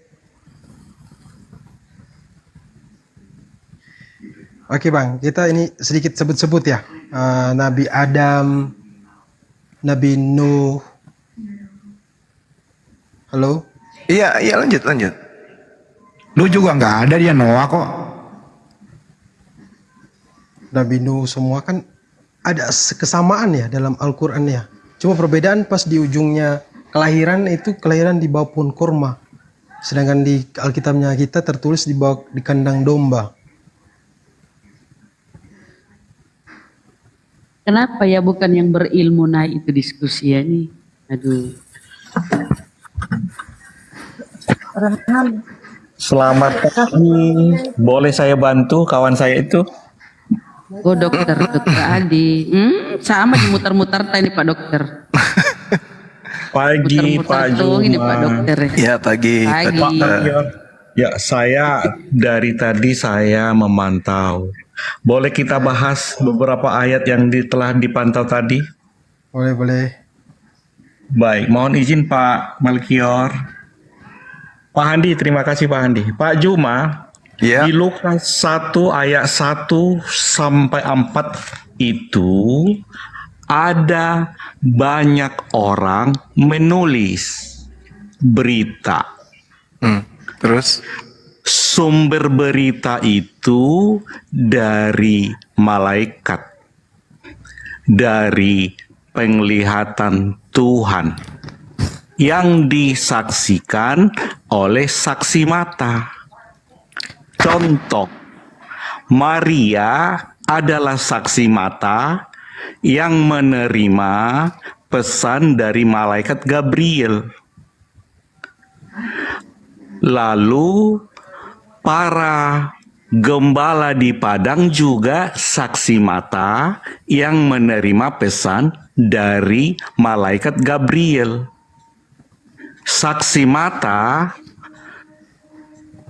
para gembala menyaksikan apa yang dikatakan malaikat kepada seluruh orang pada zaman itu. Makanya banyak orang menulis berita. Berita itulah yang diselidiki oleh Lukas kepada saksi mata itu. Lukas menyelidiki kepada Maria, kepada para gembala, benar nggak kejadian itu? Jadi yang ditulis Lukas adalah perkataan malaikat kepada Maria, perkataan malaikat kepada para gembala. Itu di kitab Injil Lukas. Di Kisah Rasul, apa yang dikerjakan Yesus dan yang diajarkan Yesus, itulah yang ditulis oleh Lukas berdasarkan saksi mata. Saksi mata itu adalah Saulus di Kisah Rasul 9 ayat 1 sampai 8, dan saksi mata itu Ananias murid Tuhan di Kisah Rasul 10 di Kisah Rasul 9 ayat 10 sampai 18. Jadi firman Tuhan datang kepada Ananias melalui penglihatan bahwa Saulus itu adalah alat pilihan bagi Tuhan untuk memberitakan nama Tuhan kepada bangsa-bangsa lain, kepada raja-raja Israel, kepada orang-orang Israel. Saksi mata inilah menceritakan kepada banyak orang. Orang banyak itulah yang menulis berita. Berita itulah yang diselidiki Lukas. Itu untuk wartawan yang dibilang Pak Juma. Lalu mengenai Galatia 3 ayat 13, Yesus itu telah menebus dari kutuk hukum Taurat. Dengan cara bagaimana? Dengan cara mati di kayu salib. Saya baca ulang. Galatia 3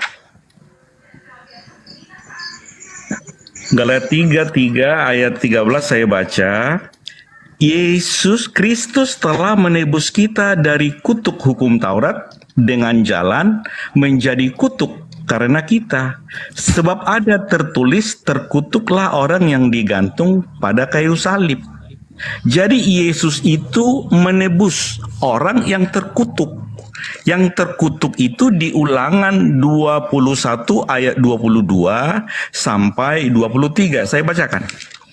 Di Ulangan 21 ayat 22, apabila seseorang berbuat dosa yang sepadan dengan hukuman mati, lalu ia dihukum mati, kemudian kau gantung dia pada sebuah tiang, maka janganlah mayatnya dibiarkan semalam-malaman pada tiang itu.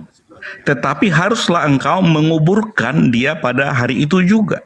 Sebab seorang yang digantung terkutuk oleh Allah, janganlah engkau menajiskan tanah yang diberikan Tuhan Allahmu kepadamu menjadi milik pusakamu. Jadi yang mati terkutuk itu adalah orang yang berbuat dosa yang sepadan dengan hukuman mati. Contoh, Pak Melkior ini melakukan perbuatan melawan hukum Taurat, dia dihukum mati dan digantung. Tetapi datang Yesus menggantikan beliau ini. Sehingga Yesuslah mati di kayu salib menggantikan Pak Melkior. Itu. Lalu di Ulangan 27 ayat 25 yang... Cukup dulu, Dok. Jangan terlalu banyak data, Dok. Biar... Ya, data itu sudah saya catat tadi. Dari catat saya luruskan. Jadi Ulangan 27 ayat 25. Sebentar Pak Andi.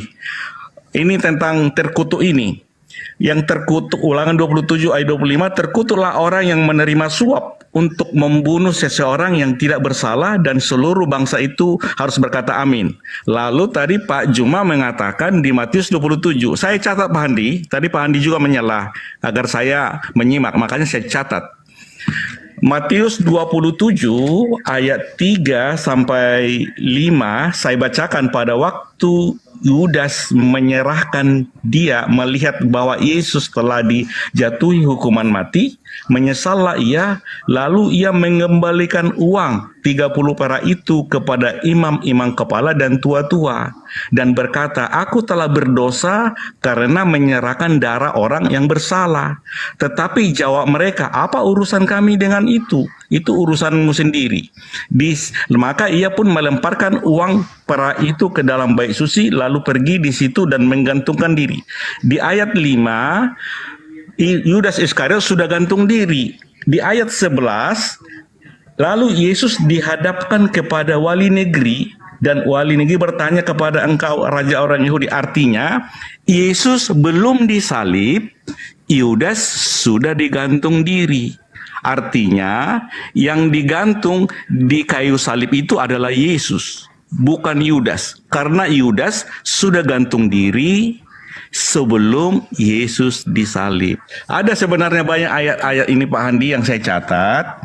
Bagaimana Pak Juma menafsirkan dengan penafsiran sendiri. Ya, jadi Pak Juma, Bapak memahami dengan pemahaman sendiri, dengan penafsiran sendiri. Sehingga saudara saya Pak Melkior yang memahami secara permanen yang seharusnya dipahami, tetapi karena kekurangan kata-kata sehingga beliau kewalahan. Moses terakhir ini. Moses itu adalah bahasa Inggris. Di KJV Moses, di LAI Musa. Kenapa LAI menafsirkan menjadi Musa? Karena Perjanjian Lama itu bahasa asli original teks Bible itu bahasa Ibrani. Perjanjian Baru bahasa Yunani, diterjemahkan ke bahasa Belanda. Dari bahasa Belanda ke bahasa Melayu tinggi, Melayu rendah, baru ke bahasa Indonesia. Itu terjemahan-terjemahan itu. Itu yang terakhir Pak Handi. Jadi banyak lagi ayat-ayat yang sebenarnya saya catat tadi. Dan kalau saya luruskan tadi, banyak ayat itu dipahami secara sepihak. Sama seperti di Yesaya 51 ayat 23 tadi ditampilkan, tapi saya mencatat di sini ada Yerusalem atau kota Yerusalem di Yesaya 51, itu paralelnya di Wahyu 21 ayat 2, yaitu Yerusalem baru atau kota kudus yang turun dari Allah, turun dari sorga. Ya, silakan Pak Juma diklarifikasi. Banyak lagi ayat-ayat yang saya catat tadi. Dari jam berapa tadi saya nyimak dan saya catat semua pernyataan-pernyataan itu. Silakan Pak Juma. Oke. Yang mana saya harus bahas ini tentang kitab Anda yang adalah surat kabar atau yang mana ini? Terlalu panjang kali. Kalau bukti bahwa surat Anda itu surat kabar, simpel aja ya. Nanti nggak usah ngambil lagi ya. Saya hanya memberikan jawaban, sanggahan, pertanggungjawaban terhadap perkataan saya. 2 Petrus 2, sebagaimana nabi-nabi palsu dahulu tampil di tengah-tengah umat Tuhan, demikian pula di antara kamu akan ada guru-guru palsu. Mereka akan memasukkan pengajaran-pengajaran sesat yang membinasakan. Di tengah-tengah Yerusalem akan muncul nabi-nabi palsu yang memasukkan pengajaran-pengajaran sesat. Memasukkan kemana? Ke pengajaran tubuh ajaran Bani Israel para nabi. 1. Yang kedua, pendiri agama saudara berteriak di dalam Galatia 1 nomor 6, aku heran bahwa kamu begitu lekas berpaling kepada Dia yang oleh kasih karunia Kristus telah memanggil kamu dan mengikuti satu Injil lain yang sebenarnya bukan Injil. Hanya ada orang yang mengacaukan kamu dan bermaksud untuk memperbalikkan Injil Kristus. 2. Paulus kepanasan karena Injilnya banyak saingan. Ternyata surat-suratnya itu banyak saingan dari Injil-Injil lain. Makanya Lukas pun tidak mau kalah. Lukas juga menulis dan dituliskan hanya kepada satu orang saja, yaitu Theophilus. Bukan kepada siapa-siapa, bukan kepada Kristen, tapi kepada satu orang saja bernama Theophilus. Theophilus yang mulia, banyak orang yang berusaha menyusun satu berita tentang peristiwa-peristiwa yang terjadi di antara kita, seperti yang disampaikan kepada kita oleh mereka yang dari semula adalah saksi mata dan pelayan firman. Karena itu, aku menyelidiki segala peristiwa itu dengan seksama dari asal mulanya. Aku mengambil keputusan untuk membukukannya dengan teratur untukmu Theophilus, supaya engkau Theophilus dapat mengetahui bahwa segala sesuatu yang diajarkan kepadamu sungguh benar. Ini surat Pak Lukas, wartawan Lukas, ditulis hanya untuk satu orang, Theophilus. Jadi Anda belajar lagi, jangan hanya karena kita dokter Anda tidak mau belajar. Kemudian semua surat Paulus, apapun itu, ditulis untuk oknum-oknum tertentu, bukan untuk orang Kristen yang ada di Indonesia, tapi hanya untuk oknum-oknum tertentu. Timotius untuk Timotius, Galatia untuk orang yang ada di Galatia, Filemon untuk orang yang ada di Filemon, orang yang bernama kemudian Filemon, dan seterusnya. Tidak ada itu surat-surat Paulus itu ditulis untuk seluruh umat manusia, tak ada. Itu hanya untuk orang. Tapi itu hanya renungan buat saudara supaya mudah-mudahan Anda bisa sehat. Terus kepada Pak Dokter ini yang ilmunya masih jauh nihil, jauh sekali, tak ada kebenaran dalam otaknya. Kemudian saya ingin bertanya kepada seorang dokter, ketika Yesus berkata di dalam penyelidikan Lukas yang dituliskan kemudian untuk Theophilus, apakah Anda percaya ketika Yesus mengatakan harus tergenapi tentang aku apa yang tertulis di dalam kitab para nabi, yaitu kitab Taurat, kitab kitab Mazmur? Sekarang saya tanya kepada saudara sebagai dokter yang sok-sok lebih pintar daripada teman kita yang tadi. Kutanya sama saudara sekarang ini, pertanggungjawabkan titel Anda. Aku Yesus berkata, inilah perkataanku yang telah kukatakan kepadamu ketika aku masih bersama-sama dengan kamu, yakni bahwa harus digenapi semua yang tertulis tentang aku dalam kitab Taurat Musa dan kitab nabi-nabi dan kitab Mazmur. Pertanyaan saya, apakah Anda percaya bahwa harus tergenapi yang tertulis tentang Yesus di dalam kitab Taurat, di dalam kitab nabi-nabi, di dalam kitab Mazmur? Karena jangan sampai saya tunjukkan nanti bahwa bukan Yesus yang disalib, Anda mewek, Anda lari kemana-mana. Saya tanya dulu, Anda percaya data ini?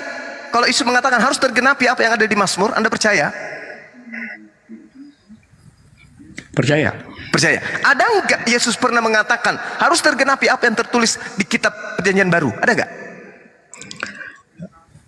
Bukan kitab Perjanjian Baru. Jadi saya tanya, yang tertulis tunggu Pak Dokter, tunggu. Saya tanya, Yesus mengatakan harus tergenapi tentang Dia yang tertulis dalam kitab Taurat Musa, nabi-nabi dan kitab Mazmur. Oke, Anda percaya. Sekarang ada tidak Yesus mengatakan, inilah perkataan yang kukatakan kepadamu wahai murid-muridku, ketika aku masih bersama-sama denganmu, yakni harus digenapi semua yang tertulis tentang aku di dalam kitab Galatia, di dalam kitab Roma, di dalam kitab Efesus, dalam kitab Lukas, Markus, Matius. Ada nggak Yesus pernah mengatakan itu? Bukan seperti itu. Ada tidak? Tidak seperti itu. Saya tanya, ada tidak? Tidak ada. Tidak ada, bagus. Jadi tentang penyaliban Yesus itu tertulis di mana? Di perjanjian barukah yang harus digenapi atau di perjanjian lama yang harus digenapi? Jawab. Baik, saya jawab karena dari tadi banyak ini saya catat. Mulai Saya mana tanya, saya catat? simpel aja Pak Dokter. Saya Baik. tanya, menurut Yesus tentang penyaliban, Baik. ini yang harus tergenapi cerita yang ada di perjanjian lama atau cerita yang ada di perjanjian baru? Jawab. Oke, di Lukas 24, tunggu dulu. Kan Lukas 24. Kita bisa bicara. Pak Jumat kan tanya di Lukas 24. Jadi saya jawab di Lukas 24 di kitab Lukas. Di kitab Lukas ada tertulis, ya kan? Ada tertulis. Lukas 24 tertulis ini apa tuh? Apa? 44. Kan Pak Juma kan tanya 44. Saya baca 44. Silakan. Silakan. Saya bacakan. Di Lukas 24 ayat 44. Yesus berkata kepada mereka, inilah perkataanku yang telah kukatakan kepadamu ketika aku masih bersama-sama dengan kamu. Yakni bahwa harus digenapi semua yang tertulis tentang aku dalam kitab Taurat Musa dan kitab Nabi-Nabi dan kitab Mazmur. Kalau kita turun ke ayat 27, hal yang sama terjadi. Lalu ia menjelaskan kepada mereka apa yang tertulis tentang dia di dalam seluruh kitab suci, mulai dari kitab-kitab Musa dan segala kitab nabi-nabi. Kalau di Yohanes 5 ayat 46, apa yang ditulis oleh Musa, saya bacakan. Apa yang ditulis Musa tentang aku? Sebentar, Yohanes 5 ayat 46 saya bacakan. Yesus mengatakan sendiri, mengakui bahwa Musa menulis tentang Yesus. Yohanes 5 ayat 46. Ini nggak ada hubungannya ini. Sebab jikalau kamu percaya kepada Musa, tentu kamu akan percaya kepadaku, sebab ia telah menulis tentang aku.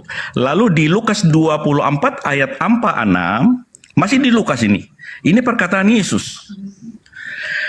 Katanya kepada mereka, ada tertulis demikian, Mesias harus menderita dan bangkit dari antara orang mati dan pada hari ketiga dan bangkit pada hari ketiga. Itu tertulis di mana? Di Lukas 9 ayat 22. Saya baca Lukas 9 ayat 22. Ini data di Lukas 9 ayat 22. Lukas 9 ayat 22 tertulis, dan Yesus berkata, anak manusia harus menanggung banyak penderitaan dan ditolak oleh tua-tua, imam-imam kepala, dan ahli-ahli Taurat, lalu dibunuh dan dibangkitkan pada hari ketiga. Tertulis juga di Matius 16 ayat 21, tertulis juga di Markus 8 ayat 31. Demikian. Oke. Ketika Anda mengurai Lukas 46, Anda harus mengambil data dari 44-nya. Saya tadi mengira Anda itu akan menunjukkan data pengakuan Yesus bahwa harus tergenapi apa yang tertulis di kitab kanonik dan surah-surah Paulus. Ternyata nggak ada. Ada tertulis demikian. Masih Anda baca dari data 44-nya. Harus tergenapi tentang aku di dalam Taurat. Mana di dalam Taurat dia mati bangkit hari ketiga? Baik, saya jawab ya. Jadi yang tertulis di Lukas 22 ayat 44 itu yang ditulis di Taurat Musa, di kitab para nabi dan kitab Mazmur itu ada tentang sebelum dia lahir, saat dia lahir, ketika dia mengajar, ketika dia mati. Itu. Tetapi ketika dia akan mati dan bangkit itu tertulis di kitab apa? Di kitab Injil, di kitab Injil Matius, Markus dan Lukas. Di mana Yesus menyebut kitab Lukas? Di mana? Nah, kan Yesus berkata sebelum Yesus mati di Lukas 9 ayat 22 tertulis. Saya bacakan, saya udah bacakan tadi. Perhatikan baik-baik. Lukas 9 ayat 22. Kan ini masih di Lukas ini cerita. Tadi Pak Juma kutip Lukas, saya kutip juga Iya, Lukas. saya 9 tanya, ayat 22. saya langsung aja ke pokok poinnya, Pak Saya Dokter. baca. Saya baca. Poinnya saya aja baca langsung. Poinnya Ini aja poinnya. langsung. Saya baca poinnya. Di mana? Lukas 9 ayat 22 tertulis seperti ini. Lukas 9 ayat 22. Oke, sebentar. Dan Yesus berkata, Anak manusia harus menanggung banyak penderitaan dan ditolak oleh tua-tua, imam-imam kepala, dan ahli-ahli Taurat, lalu dibunuh dan dibangkitkan pada hari ketiga. Itu perkataan Yesus sebelum Yesus disalib. Oke, sekarang tunjukkan di dalam Taurat. Tertulis di mana ini? Bukan di Taurat. Yang tertulis di Taurat itu Lukas tentang 24. kelahiran. Lukas 24. Makanya Semuanya. Pak Juma memahami dengan pemahaman sendiri. Nggak bisa. Harus Pak semua Juma memahami dengan pemahaman sendiri, nggak nyambung Pak. harus Ya, digenapi semua yang ada tertulis tentang aku dalam kitab Taurat. Tunjukkan. Ya, yang ada tertulis mengenai Yesus di kitab Taurat, kitab para nabi, kitab Mazmur, sudah. Mana Tetapi tertulis tentang mati bangkit penyalib- pada ketiga mana? Tentang bangkit pada itu tertulis di Lukas 9:22, di Itu Matius, di Markus tidak 8. tidak disebutkan di Tidak kitab ada Lukas. dikatakan. Tidak Yang ada disebutkan di dikatakan. Taurat. Yang disebut Juma, Taurat. Pak Juma, tidak Anda ada mulai- tertulis Anda- dikatakan Anda mulai miring. bahwa di kitab Musa, di kitab para nabi, dan kitab Mazmur, aku disalib. Bukan seperti itu katanya. Berarti tidak Tapi ada. apa? Lukas ini ngarang Coba. dari mana? Coba. Lukas ini ngarang dari mana? Kita baca tadi ya, ini. Saya Hai tanya, Theophilus Lukas yang ngarang mulia. dari mana? Hai Theophilus yang mulia, banyak orang telah berusaha mengusung satu berita. Saya Banyak tanya, orang. nggak usah kayak gitu-gitu kali, Pak Dokter, nggak usah membodoh-bodoh kali orang. Saya tanya, di mana tertulis tentang Yesus yang harus digenapi sesuai dengan pengakuan pengarang Lukas, dia harus mati bangkit pada ketiga. Tunjuk di mana di Taurat. Baik. Saya bukan di Taurat. Jadi Ini yang Yesus di Lukas mengatakan ini- di Taurat atau di Lukas? Baik, saya baca ulang di Lukas 24 ya, biar kita pahami sama-sama. Lukas 24 ayat 27 dulu. Lalu ia Nggak usah ke menjelaskan 27, kepada itu sudah mereka- jelas. Apa? Kalau Anda membawa Sebentar Lukas dulu. 24-27, lalu ia menjelaskan kepada mereka apa yang tertulis tentang dia dalam seluruh kitab suci, mulai dari kitab Musa dan segala kitab nabi-nabi.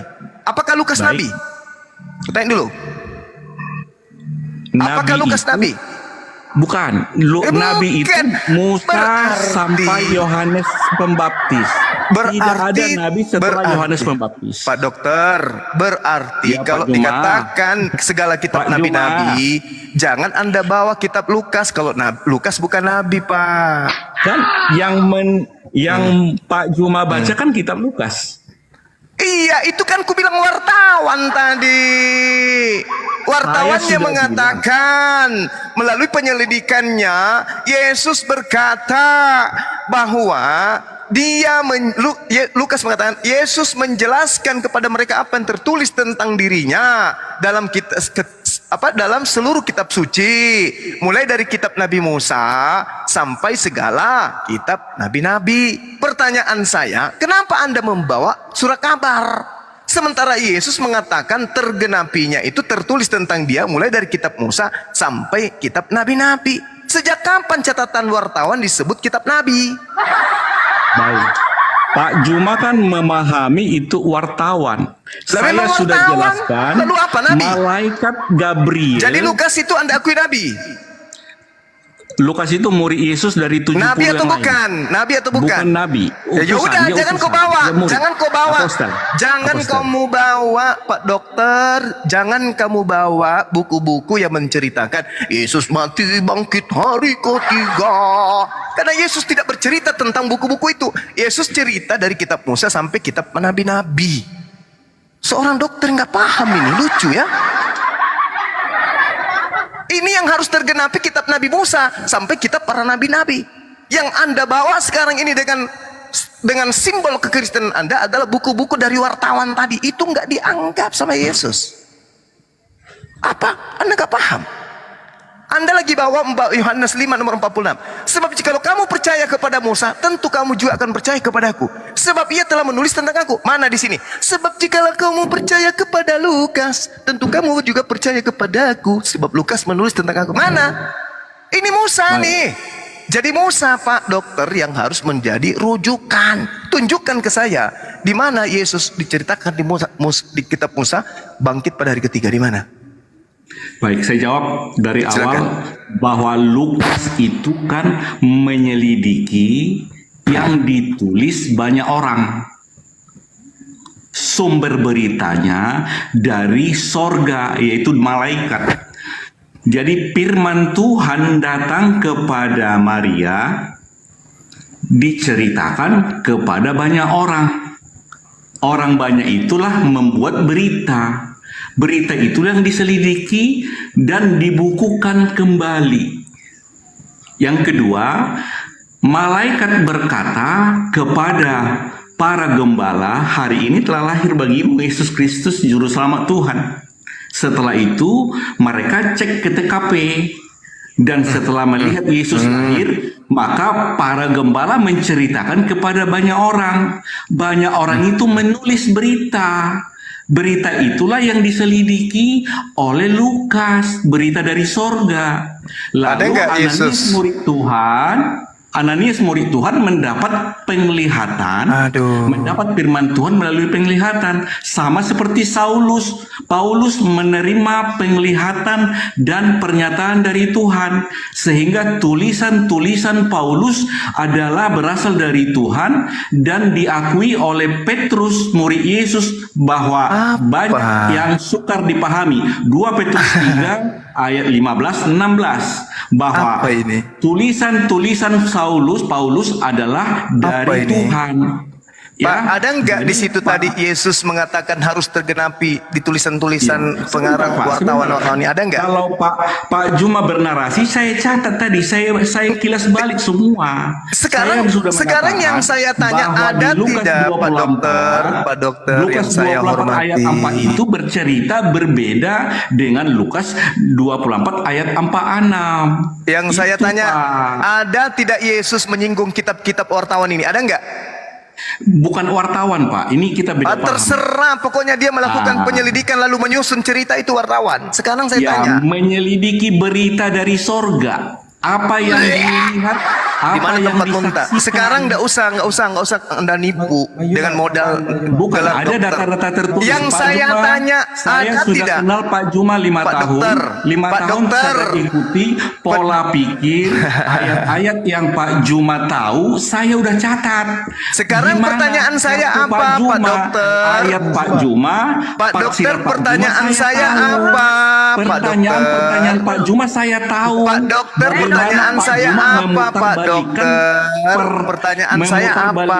Firman, saya pertanyaan tahu. saya Bagaimana apa? Pak Juma menghujat, saya tahu. Titik koma pengetahuan Pak Juma saya tahu. Bagaimana ilmu Pak Juma tentang Alkitab saya tahu. Oke, sekarang Apa yang pertanyaan ditanya saya Pak apa? Saya tahu. Pertanyaan Jadi saya Pak apa? Juma, Pertanyaan saya apa? Pertanyaan saya apa? Menafsirkan pertanyaan saya apa? Ini selama ini Pak Juma kan modal suara kuat. Gila, dokter gila. Saya tanya, pertanyaan saya apa? Saya sudah belajar 5 tahun. 5 tahun saya ikuti Pak Juma. Pak Juma dengan suara dokter keras, penyembah saya juga Yudas, bisa. tak pernah sehat Yang Pak Juma tahu, saya juga tahu. Sekarang pertanyaan saya apa, Pak Dokter? Seluruh ilmu gelap yang mendampingi Pak Juma dipatahkan dalam nama Yesus. Orang sedeng, Ilmu gelap, ilmu iblis yang mendampingi Pak Juma dihancurkan, dimusnahkan dalam nama Yesus. Roh penyesat yang ada di dalam Zulkifli Abbas dipenyahkan dalam nama Yesus. Dalam nama Yesus. Dalam nama Yesus. Demi nama Yesus. Tercabutlah seluruh ilmu-ilmunya Pak Juma yang menyesatkan orang yang percaya kepada Yesus. Dalam nama Yesus. Dalam nama Yesus. Dalam nama Yesus. Demi nama Yesus. dalam nama Yesus. Bakarlah seluruh kekuatan Bang Juma. Cabutlah seluruh ilmu-ilmunya yang menyesatkan orang yang percaya kepada Yesus. Dalam nama Yesus. Demi Orang sinting, orang sinting, penyembah manusia, dalam nama Allah, dalam nama Allah, dokter gila, dokter dalam nama Allah, orang penyembah Yudas ini sudah gila. Terbakarlah di dalam nama Yesus, dalam nama Yesus, demi nama Yesus Kristus. Memuntah. Berhenti ya, gini sifatnya dia. Enggak tahu hostnya juga tidur kayaknya. Demi nama Yesus. Kasihkan main. Dimanapun saya ikuti Kenapa Bang Juma? Ini orang gila ini ya, coba lihat. Orang gila ini coba lihat. Dan dia memutar balik. Orang gila ini coba lihat. Kepanasan dia karena ternyata Yesus tidak pernah menyentuh surat wartawan. yang saya herannya nih Pak Dokter ini. Yang saya tanya apa gitu loh. Yang saya tanya apa? Orangnya berilmu. Tapi Siapa bilang berilmu? Nah, oke kita melihat latar belakang pendidikannya ya. Tetapi pasti sogo jadi dokter itu nggak mungkin. Tentu juga sih. Kita Bayar belum dia lihat jadi dokter. Kita belum pernah lihat ininya. Itu jelas apanya pertanyaannya bahwa jangan dia dokter palsu. Sampai kita para nabi-nabi. Para nabi.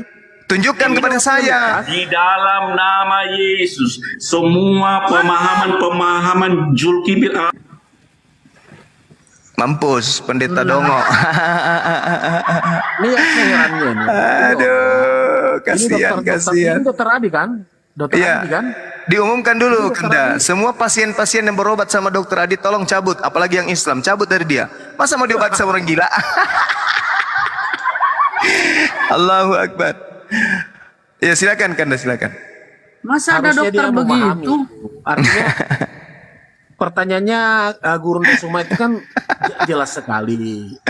Anak SMP saja bisa jawab kok itu. Ya kan? Kitab Nabi Musa kan? Parah. Nabi-nabi itu jelas kok. Masa ditanya Lukas Nabi apa bukan? Bukan. Katanya bukan. Tapi tapi kenapa dia diambil referensi? Parah. Justru yang dia praktekkan ini adalah apa? Tanda-tanda buah dari pengajaran nabi palsu, bermujizat dengan menggunakan nama Yesus. Pendeta. Pendeta lagi. Dia akan diusir. Nyala kok dokter. Pak dokter kalau sudah mulai sehat otaknya naik lagi. Kalau sudah tidak gila kayak tadi naik, Pak dokter. Pak dokter, tapi jangan gila kayak tadi, Bah. Karena saya tidak takut. Dalam nama apa? Buktinya kalau kamu itu betul-betul bisa membuktikan itu, harusnya pasienmu datang tinggal kau doakan saja. Dalam nama Yesus, sembuh Panu. Nah, gitu. Apain kau kasih lagi resep ke apotik? Aduh, parah. Masa ada Tuhan berjambut? Ada aja. Udah, Pak dokter kalau udah mulai sehat, udah mulai ini rosetannya keluar, naik lagi Pak. Biar saya terapi Bapak pelan-pelan. Pak dokter dinaikkan lagi host kalau dia masih ada di bawah. Jangan kena kayak pasien kena rabies. Dalam nama Yesus, dalam nama Yesus, kuludai mukamu. Tuh, mampus. Nah, suntik dirinya sendiri. Ada Adebu, selamat malam Adebu. Ada aja. Kalau dalam nama Yesus bisa sembuh, ngapain harus dikurung 2 minggu? Nggak boleh mandi. Panuan. Kalau dalam nama Yesus bisa sembuh, ngapain ada COVID? Tidak ada lagi pasien meninggal dari Kristen karena diobati semua sama Pak dokter. Justru orang Kristen paling banyak meninggal COVID kemarin. harusnya topiknya Pak dokter itu yang Panu itu yang harus dikurung 14 hari, harus itu. Kemarin Uti, kenapa mati Uti? Tuh. Itu karena dalam nama Yudas. Meninggal Uti, kan? Meninggal, iya. Iya. Udah mau diar. Glenn. Pak dokter kalau masih mendengar ini silakan Bang Handi dihubungi dia Bang Handi. Kalau Pak dokter udah mulai tenang, bilang Bang Suma suruh naik ke atas. supaya saya yang terapi. Jangan kesurupan kayak tadi, biar kurukia dia. Udah nggak ada di daftar. Dan saya umumkan kepada pasien-pasien yang muslim yang berobat sama dokter Adi, tolong banyak dokter muslim, jangan berobat sama dia. Anda lihat sendiri kan, kesurupan tadi dia. Sedangkan dalam Matius 7 nomor 15 sampai nomor 23, Yesus mengatakan tanda-tanda nabi palsu dari buahnya bisa kita lihat. Apa tanda-tanda nabi palsu? Pertama, mengusir setan dengan menggunakan nama Yesus. Itu buah dari nabi palsu itu. Dia coba tadi praktekkan buah nabi palsu. Dalam nama Yesus, kulupnya Pak Adi kembali tumbuh. Aduh, parah ini penyembah Yudas, parah. Mestinya kalau seorang dokter itu mestinya realistis lah begitu. Jangan mengedepankan iman, tapi mengedepankan akal sehat. Bagaimana kalau misalnya membaca resep berdasarkan iman? Ah, berbahaya ini. Sakit hati dia, Andi. Sakit hati karena ternyata yang harus digenapi menurut Yesus tentang dirinya tertulisnya di kitab Musa. Mulai dari kitab Musa sampai kitab nabi-nabi. Tidak ada tertulis kitab Lukas, Rasul Paulus apa lagi. Ya memang Tanya begini aku Juma sama Pak Dokter. Waktu baru-barunya masuk Zoom dulu kan pernah aku tanya itu. Kejadian 1 ayat 29. Lihat aku menjadikan tumbuh-tumbuhan di bumi sebagai makananmu.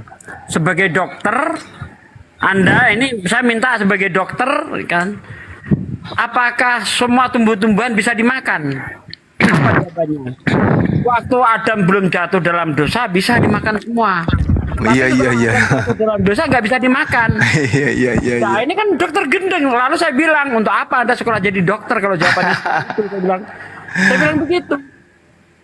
Emangnya proses pencernaan ya orang yang jatuh sebelum sebelum makan buah dan sesudah makan buah berbeda.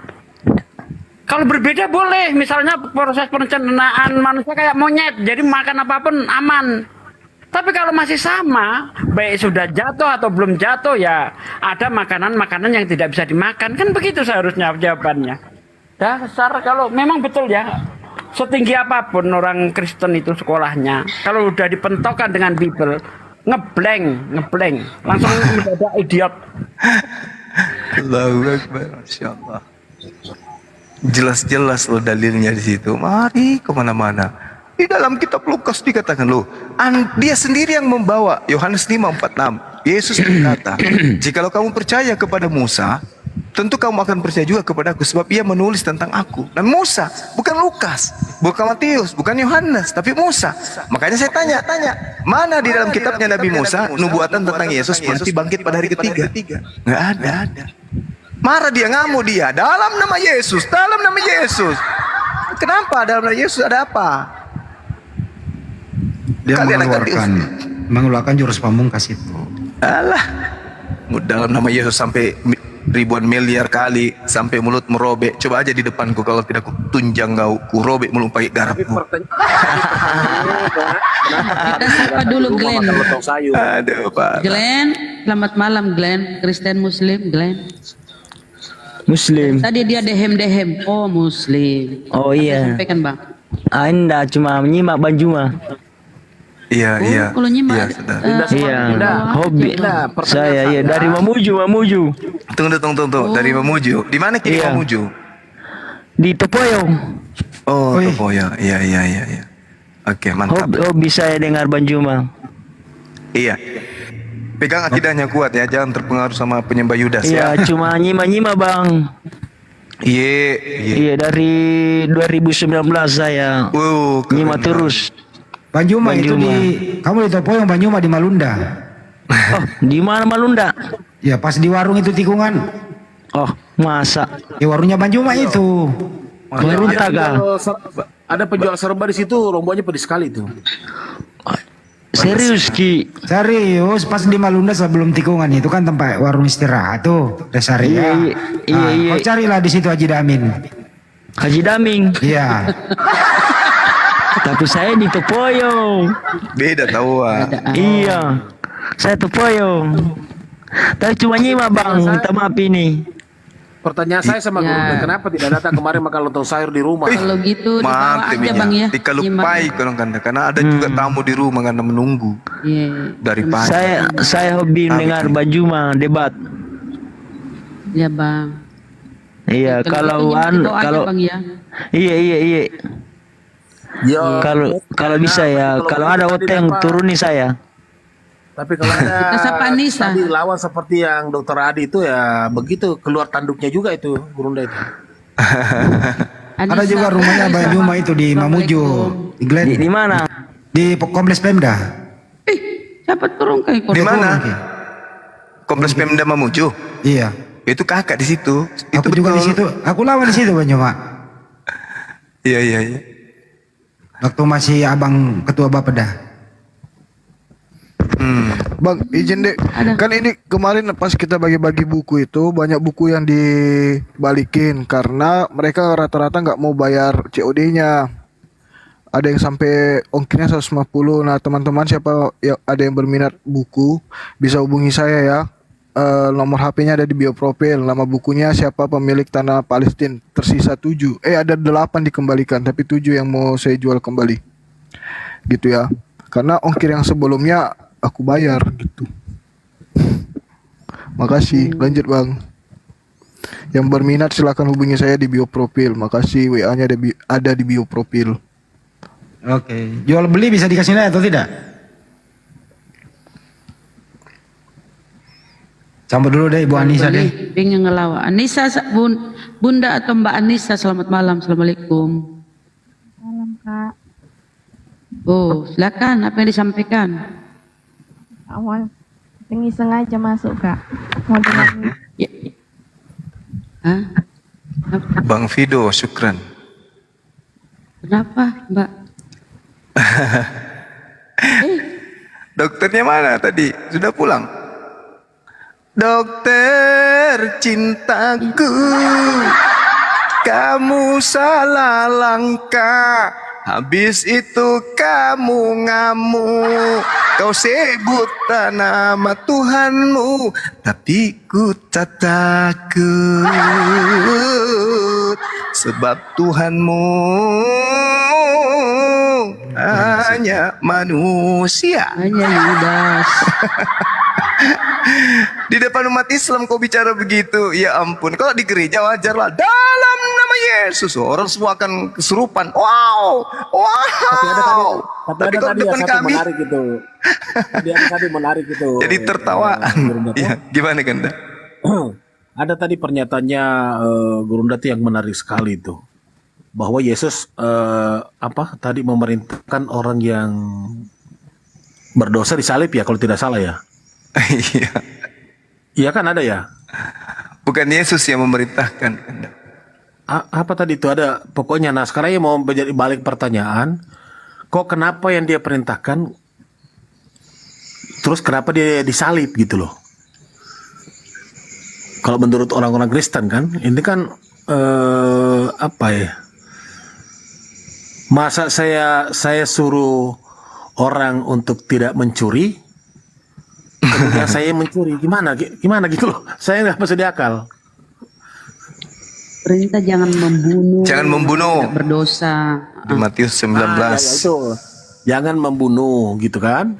Ya. Nah sementara dia yang dibunuh gitu loh. Ini kan aneh bin Syaib kan? Matius 19 itu Bang Ahisugi itu hafal itu. Data 16 kalau nggak salah. Ketika ditanya, Guru, apa yang harus kami lakukan supaya kami bisa selamat masuk ke surga? Yesus berkata, jangan membunuh. Sementara dia menubuatkan pembunuhan. Mungkin itu Papeta ya. Dia menubuatkan Tuhan harus mati, terkutuk pula. Aduh, betul Papeta. Ya kan ada gitu kan? Dia menyuruh orang yang tidak membunuh. Tapi kalau dia katakan dia harus mati, ya gimana? Bingung saya. Bertentangan kan, Iya. Bertentangan kan di dalam ulangan kan dekat yang dibawa tadi dia pendeta ini. Apabila seseorang berbuat dosa, seseorang loh apabila seseorang manusia berbuat dosa di mana dosanya sepadan dengan hukuman mati. Lalu ia dihukum mati, kemudian kau gantung dia pada sebuah tiang. Nah, yang harus dipahami di sini adalah seseorang yang berbuat dosa di mana dosanya sepadan dengan hukuman mati. Kata ayat selanjutnya, data selanjutnya, maka janganlah mayatnya dibiarkan semalam-malaman pada tiang itu, tetapi haruslah engkau menguburkan dia pada hari itu juga. Sebab seorang manusia yang digantung terkutuk oleh Allah, jangan engkau menajiskan tanah yang diberikan Tuhan. Nah, berarti yang dikutuk di sini kalau ini Yesus adalah Yesus. Dikutuk oleh siapa? Oleh Allah. Berarti perbuatan Yesus ada yang menjadi perbuatan dosa, yang mana perbuatan ini kemudian setimpal dengan orang yang dihukum mati. Oke, Kalau di kita hukum Islam sapa. kan kita ada juga kan? Hukum Islam kan juga itu bagian. Iya, yang berdosa yang harus dibunuh. Iya. Ada tamu nih, sambut dulu ya.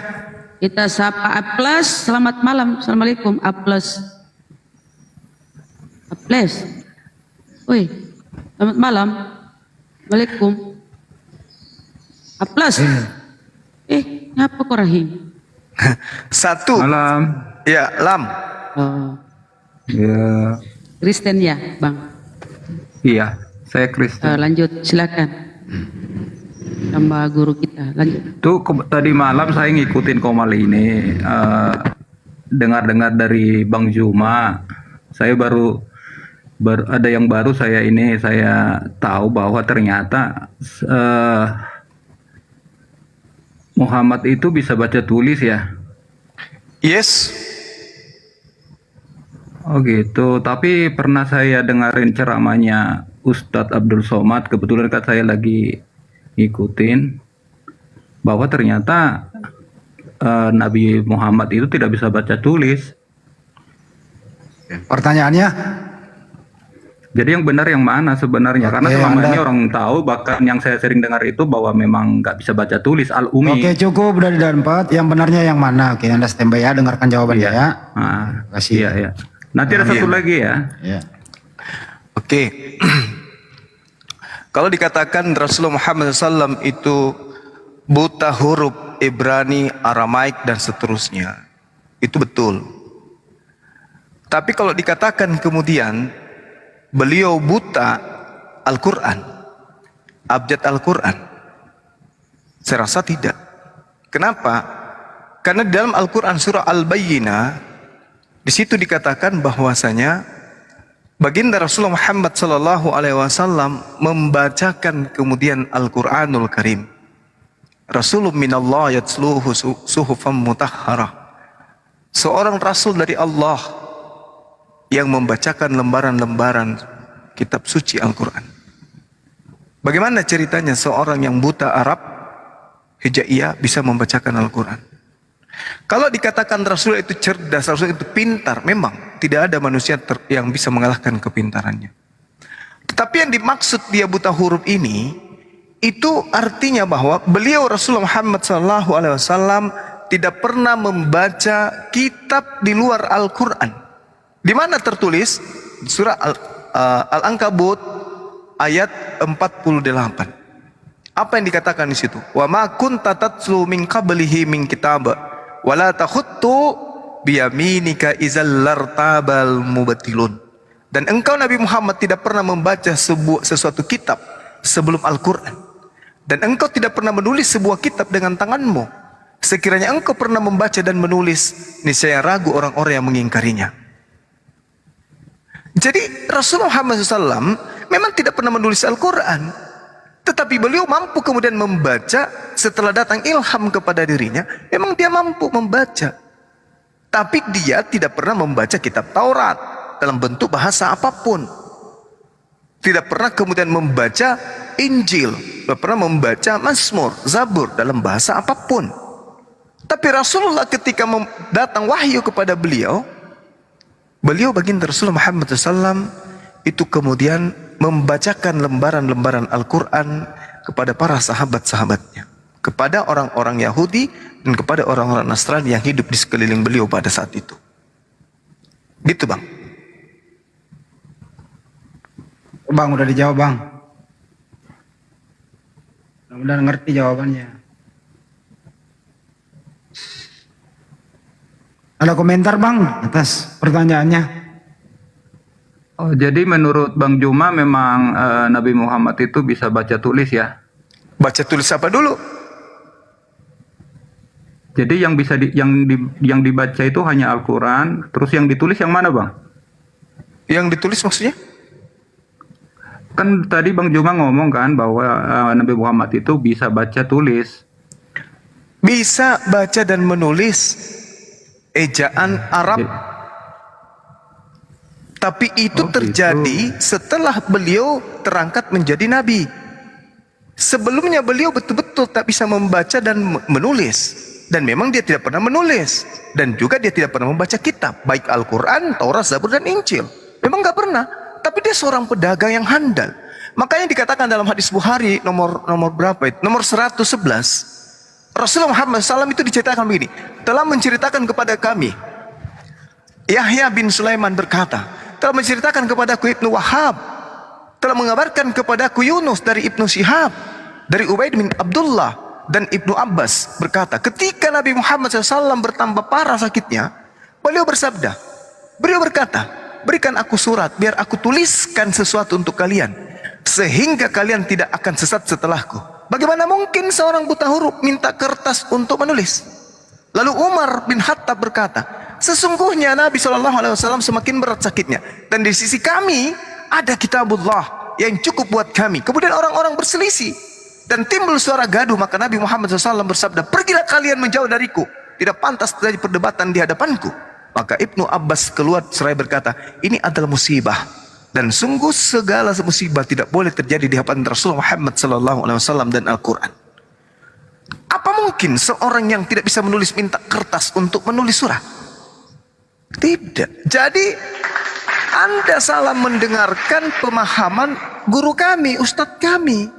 Yang dimaksud dia buta huruf di situ, memang sebelum dia menerima wahyu dia tidak pernah menulis, dia tidak pernah membaca. Apatah lagi membaca kitab-kitab selain Al-Quran.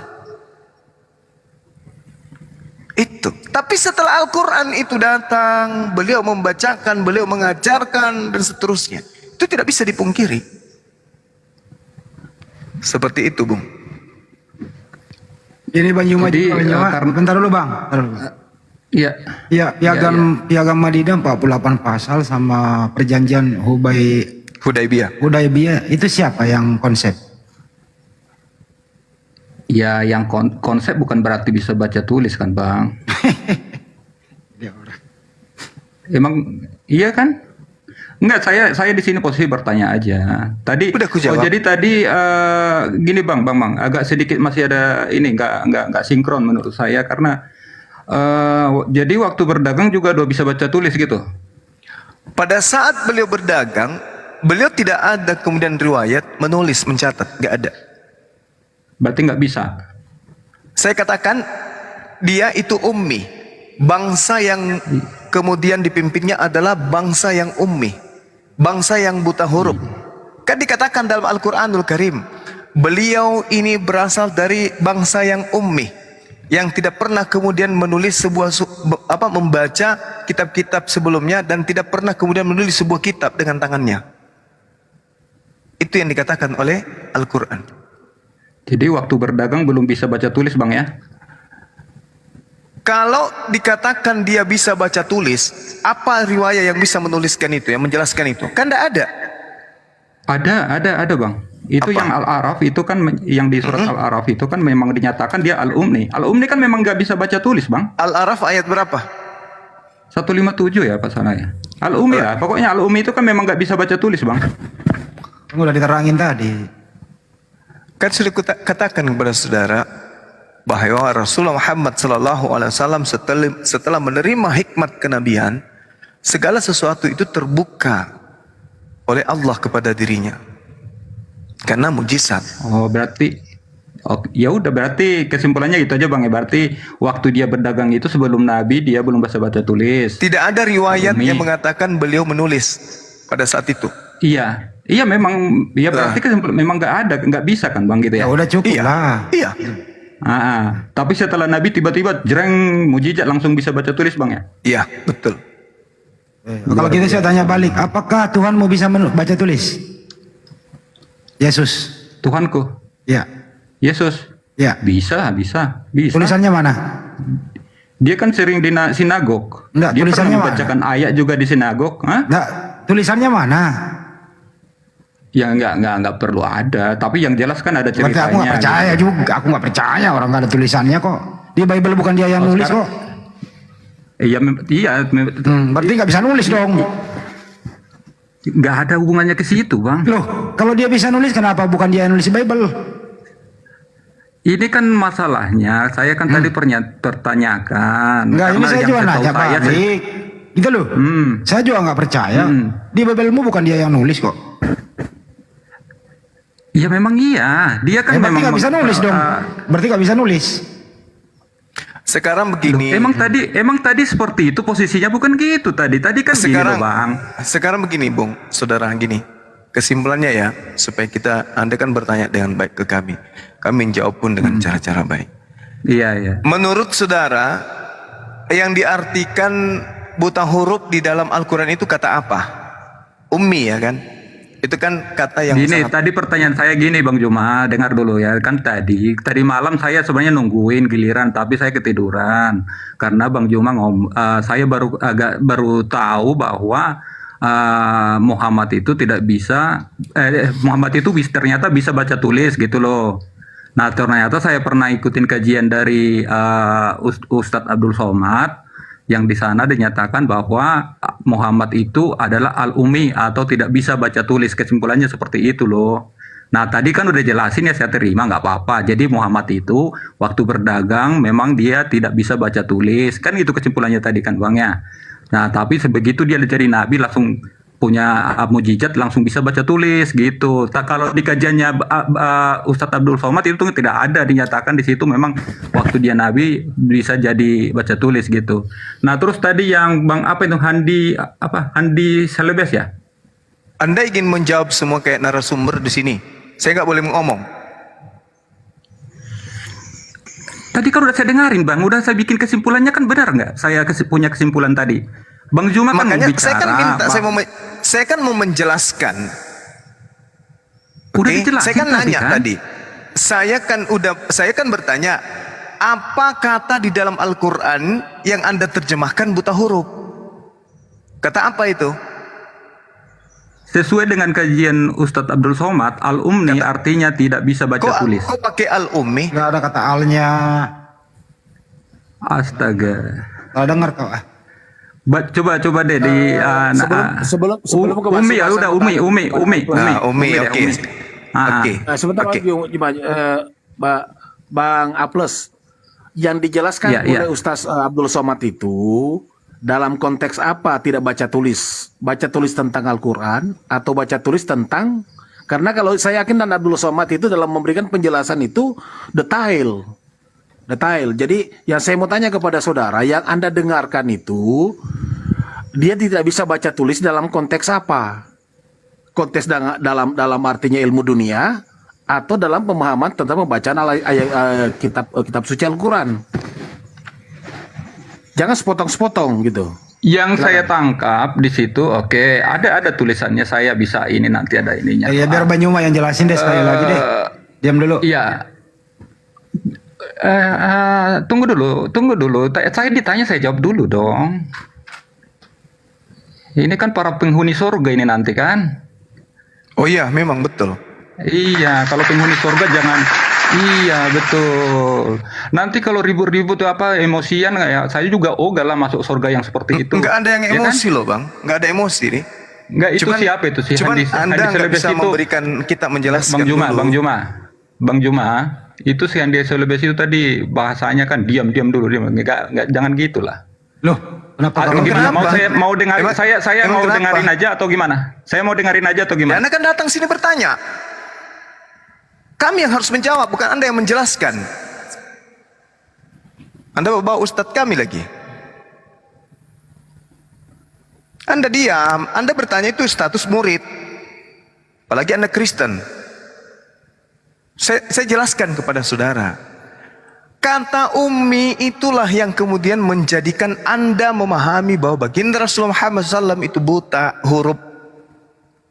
Sekarang saya mau tanya teman-teman yang ada di sini. Apakah semua orang Arab itu buta huruf? Tidak. Tidak. Terus kenapa dikatakan orang Arab itu kaum yang buta huruf? Huwallazi ba'asa fil ummiyina rasulan minhum. Kenapa bangsa Arab disebut sebagai bangsa buta huruf? Kalau di antara mereka ternyata kalau di antara jahiliyah. Karena belum ada turun di situ pewahyuan. Loh, mereka ahli-ahli syair. Pewahyuan kitab Gurunda. Jahiliyah. Kenapa dikatakan ummi? Bangsa Arab itu bangsa jahiliyah. Kenapa dikatakan ummi? Sementara orang-orang Arab ahli dalam segi seni bahasa, dari segi syair. Kenapa dikatakan ummi bangsa ini? Kenapa dikatakan ummi? Sebentar Buddha Rama. Kenapa dikatakan ummi? Karena belum ada Nabi Muhammad datang sebagai penerang. Sudah ada Nabi Muhammad. Justru Al-Quran mengatakan huwallazi ba'asa fil ummiyina rasulan minhum. Dialah Allah yang mengutus seorang nabi, rasul kepada kaum yang buta huruf dari kalangan mereka sendiri. Kenapa bangsa Arab dikatakan sebagai bangsa ummi buta huruf? Apakah mereka nggak bisa membaca? Apakah mereka tidak bisa menulis? Tidak. Mereka bisa membaca, mereka bisa menulis. Tapi kenapa dikatakan sebagai bangsa yang ummi? Karena mereka tidak mengerti tentang nabi-nabi, tidak mengerti tentang kitab suci Torah, Zabur, Mazmur, dan Injil. Betul. Itu makanya dia dikatakan ummi. Maka baginda Rasulullah Muhammad SAW ketika dikatakan alladzina yattabi'una rasulan nabiyyal ummiyal ladzi yajidunahu maktuban indahum fil Taurah wal Injil. Orang-orang yang mengikuti Rasul, Nabi yang ummi, yang tidak bisa baca tulis, yang namanya mereka dapati tertulis dalam Torah dan Injil, bukan berarti baginda Rasulullah SAW itu tidak bisa membaca sama sekali atau tidak bisa menulis sama sekali. Maksud daripada itu adalah Rasulullah tidak pernah dan tidak akan pernah bisa kemudian membaca Aramaik, membaca kemudian bahasa Ibrani, bahasa Yunani, sehingga tidak ada kemudian tuduhan yang bisa dinimpakan kepada beliau bahwa Rasulullah membahas Nabi Musa, Rasulullah membahas Nabi Daud, Rasulullah membahas Nabi Isa, Rasulullah membahas Taurat, dikarenakan beliau membaca buku-buku Taurat. Tak ada bisa menuduh seperti itu. Maka jangan dikatakan alasannya buta huruf, benar-benar buta huruf. Kalau begitu demikian adanya, berarti seluruh jazirah Arab itu adalah kaum yang tidak bisa membaca dan kaum yang tidak bisa menulis. Kata siapa? Walladzi ba'atsa fil ummiyina rasulan minhum yatlu alaihim. Dialah Allah yang mengutus seorang rasul kepada kaum yang buta huruf. Oh, jadi orang Arab itu dikatakan ahli syair. Itu ternyata mereka ini orang-orang yang tidak bisa membaca, orang-orang yang tidak bisa menulis. Wow, keren berarti. Jadi tolong didengarkan baik-baik ceramah Ustadz kami. Dengarkan baik-baik apa yang dia ulas. Karena orang Arab dikatakan sebagai bangsa yang buta huruf, bukan berarti mereka tidak bisa menulis dan membaca ejaan Arab. Seperti itu, Bung. Jadi kalau saudara membawa data-data kemudian informasi seperti itu, ya harusnya Anda itu kemudian bertanya, apa yang dijelaskan Bang Suma ini, apakah ada dalilnya, ada dasar pijakannya? Ada. Nah sekarang kalau Bang Handi bertanya kepada saudara tentang Yohanes, Petrus, yang adalah orang idiot, selain buta huruf juga dia idiot, apakah dia bisa menulis sebuah surat-surat untuk non-Yahudi? Itu parah itu. Harusnya Anda konsen terhadap agama Anda. Bagaimana mungkin seorang yang buta huruf dan idiot menulis Bible sesuai dengan informasi Kisah Para Rasul 4 nomor 13. Silakan Bang Handi. Menurut Bang Juma, inti ummi di sini adalah agar Nabi Muhammad SAW terbebas dari fitnah dan tuduhan menyadur mengcopy paste kitab-kitab sebelumnya, begitu?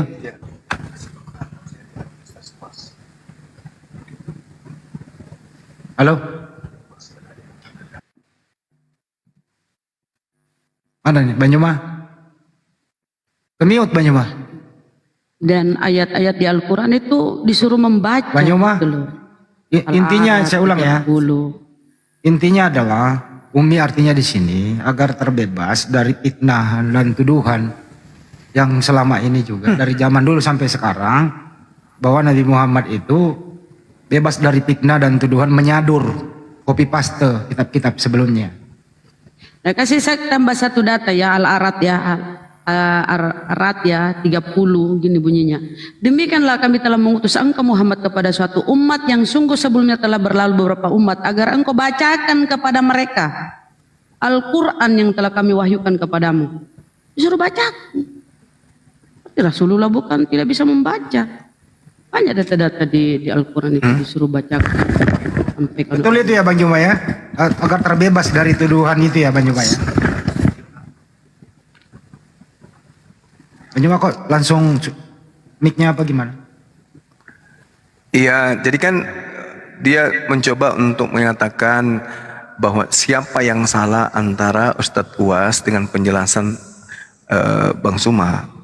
Ya mungkin saya keliru ya, tetapi saya berdasarkan atas Al-Quran dan juga hadits di mana Rasulullah minta kemudian untuk menulis surat. Terus yang kedua, kalau ummi yang dimaksud di sini adalah tidak mampu membaca dan menulis, berarti seluruh jazirah Arab ummi, tidak bisa membaca dan menulis. Apakah demikian adanya? Tidak ada yang keliru Bang Yuma. Yang keliru adalah orang yang kurang mengerti penjelasan itu. Itu yang keliru.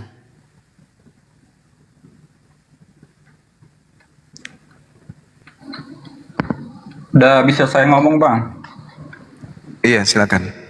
Oke, terima kasih Bang Juma. Sama-sama. Ini kan, iya, biasanya kan kalau seorang murid bertanya, kan biasanya kan disuruh, apa kesimpulan yang kamu dapat dari yang kamu dengarkan kan gitu ya Bang ya? Iya, silakan. Jadi kira-kira berarti kesimpulannya tadi bahwa sebenarnya Nabi Muhammad itu bisa baca tulis. Mulai dari kapan Bang tadi Bang? Mulai dari setelah diturunkan wahyu. Iya. Jadi di situ dia baru bisa baca tulis. Waktu berdagang dia adalah umi. Dia dari tadi dijelasin. Katanya Anda masih mau menyimpulkan, kau masih bertanya. Rasulullah Muhammad SAW dikatakan ummi karena dia tidak bisa baca Taurat, dia tidak bisa baca Mazmur dan bahasa Injil. Oh, berarti ummi itu bukan berarti nggak bisa baca tulis ya Bang ya? Itu bangsa Arab disebut sebagai bangsa yang ummi. Apakah sejazirah Arab itu semuanya buta huruf, nggak bisa baca? Iya, oke, baik. Jadi ummi bukan berarti nggak bisa baca tulis, bisa baca tulis ya Bang ya?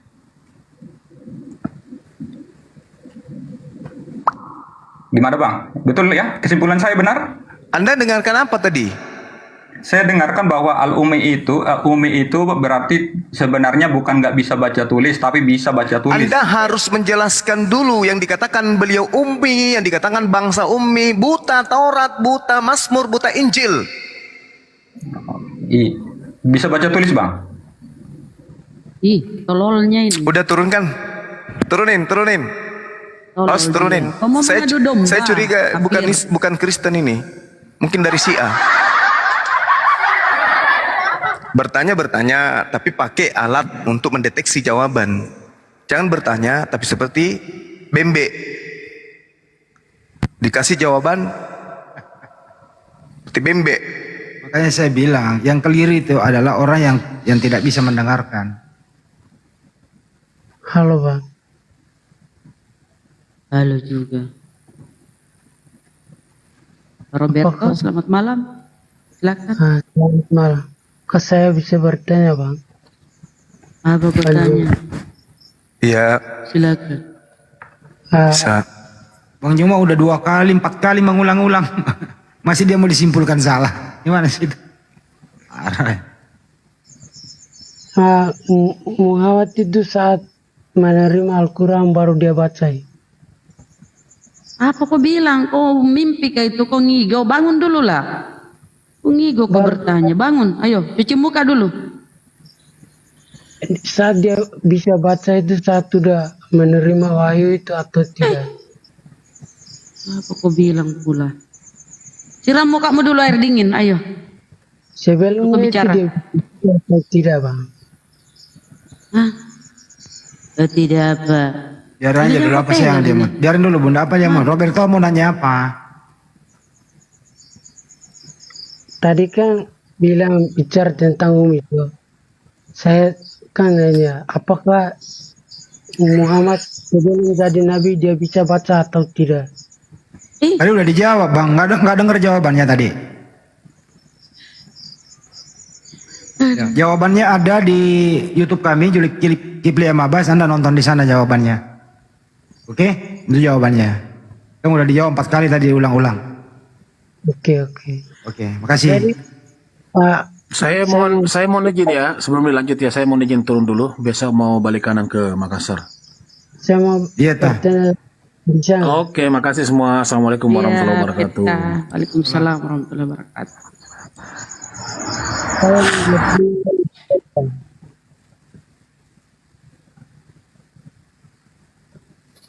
Halo. Apa bang? Iya.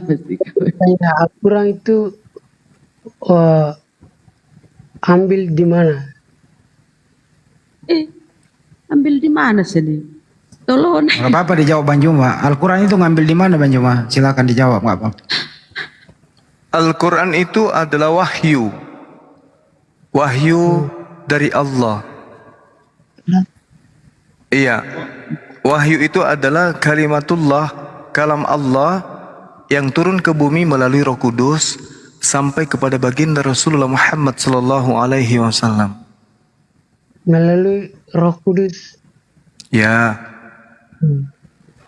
Jadi roh yang membawa Al-Quran itu seperti apa Bang? Saat dia menerimanya. Roh itu tidak bisa digambarkan seperti apa bentuknya selain ketika roh itu kemudian menjelma menjadi manusia. Kristen. Gitu Bang. Jadi saat dia menjelma menjadi manusia baru kita lihat. Kenapa? Jadi saat dia menjelma menjadi manusia baru kita lihat. Iya betul. Yang bisa melihat, kalau dia udah jadi manusia kita udah boleh bunuh. Iya. Hah? Kita boleh pegang. Dia mau bunuh malaikat. Malaikat itu bukan makhluk biasa, nggak bisa dibunuh. Tapi kalau dia udah jadi manusia Bang. Ya tetap aja nggak bisa kita bunuh. Karena dia menjadi manusia itu hanya menjalankan misi tertentu dari Tuhan. Jadi saat dia turun, aku pernah dengar Muhammad saat menerima Al-Quran itu dia malaikat namanya siapa? Gabriel. Iya Bang. Masalah apa? Masalah agama juga. Lailatul Qadar itu. Halo. Iya halo. Saat menerima wahyu itu Al-Quran itu. Iya kenapa? Di Gua Hiro kan. Yes betul. Saat itu Muhammad menerima Al-Quran yang sinar malaikat itu hitam, jadi Muhammad pingsan ya. Pingsan. Saat dia melihat sinarnya malaikat itu, sinarnya hitam, jadi dia pingsan. Emang benar kan Bang? Itu Nabi Musa itu. Nabi Musa gimana tuh? Pernah dengar kalau Muhammad menerima wahyu di Gua Hiro itu, saat dia menerima, lalu malaikat itu sinarnya hitam. Jadi Muhammad Nabi itu dia pingsan. Pingsan.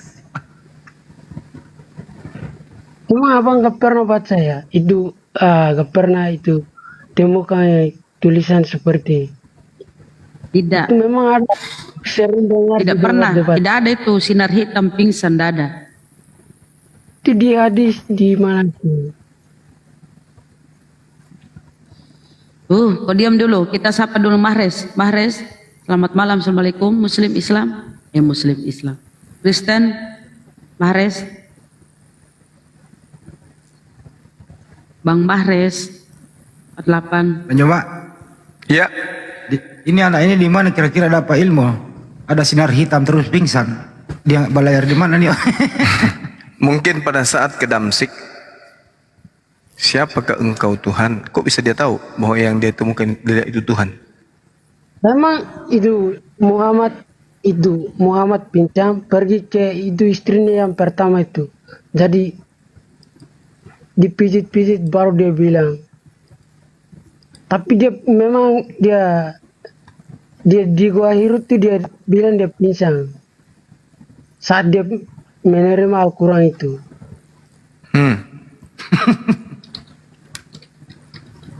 Emang nih dia Gua Hiro di sinar nih hitam itu siapa? Apakah memang malaikat Gabriel atau tidak, Bang? Di mana itu? Emang di mana? Itu di hadis itu ada, Bang. Tapi aku udah lupa itu dia. Enggak, ini yang Anda cerita ini kasus apa? Jadi abang cerita dulu saat Muhammad menerima wahyu itu seperti apa? Abang cerita. Lalu di sana ada peristiwa apa yang terjadi di sana? Yang mana? Yang di hadis Qudsi? Saat Muhammad menerima Al-Quran itu coba cerita dulu aku dengar.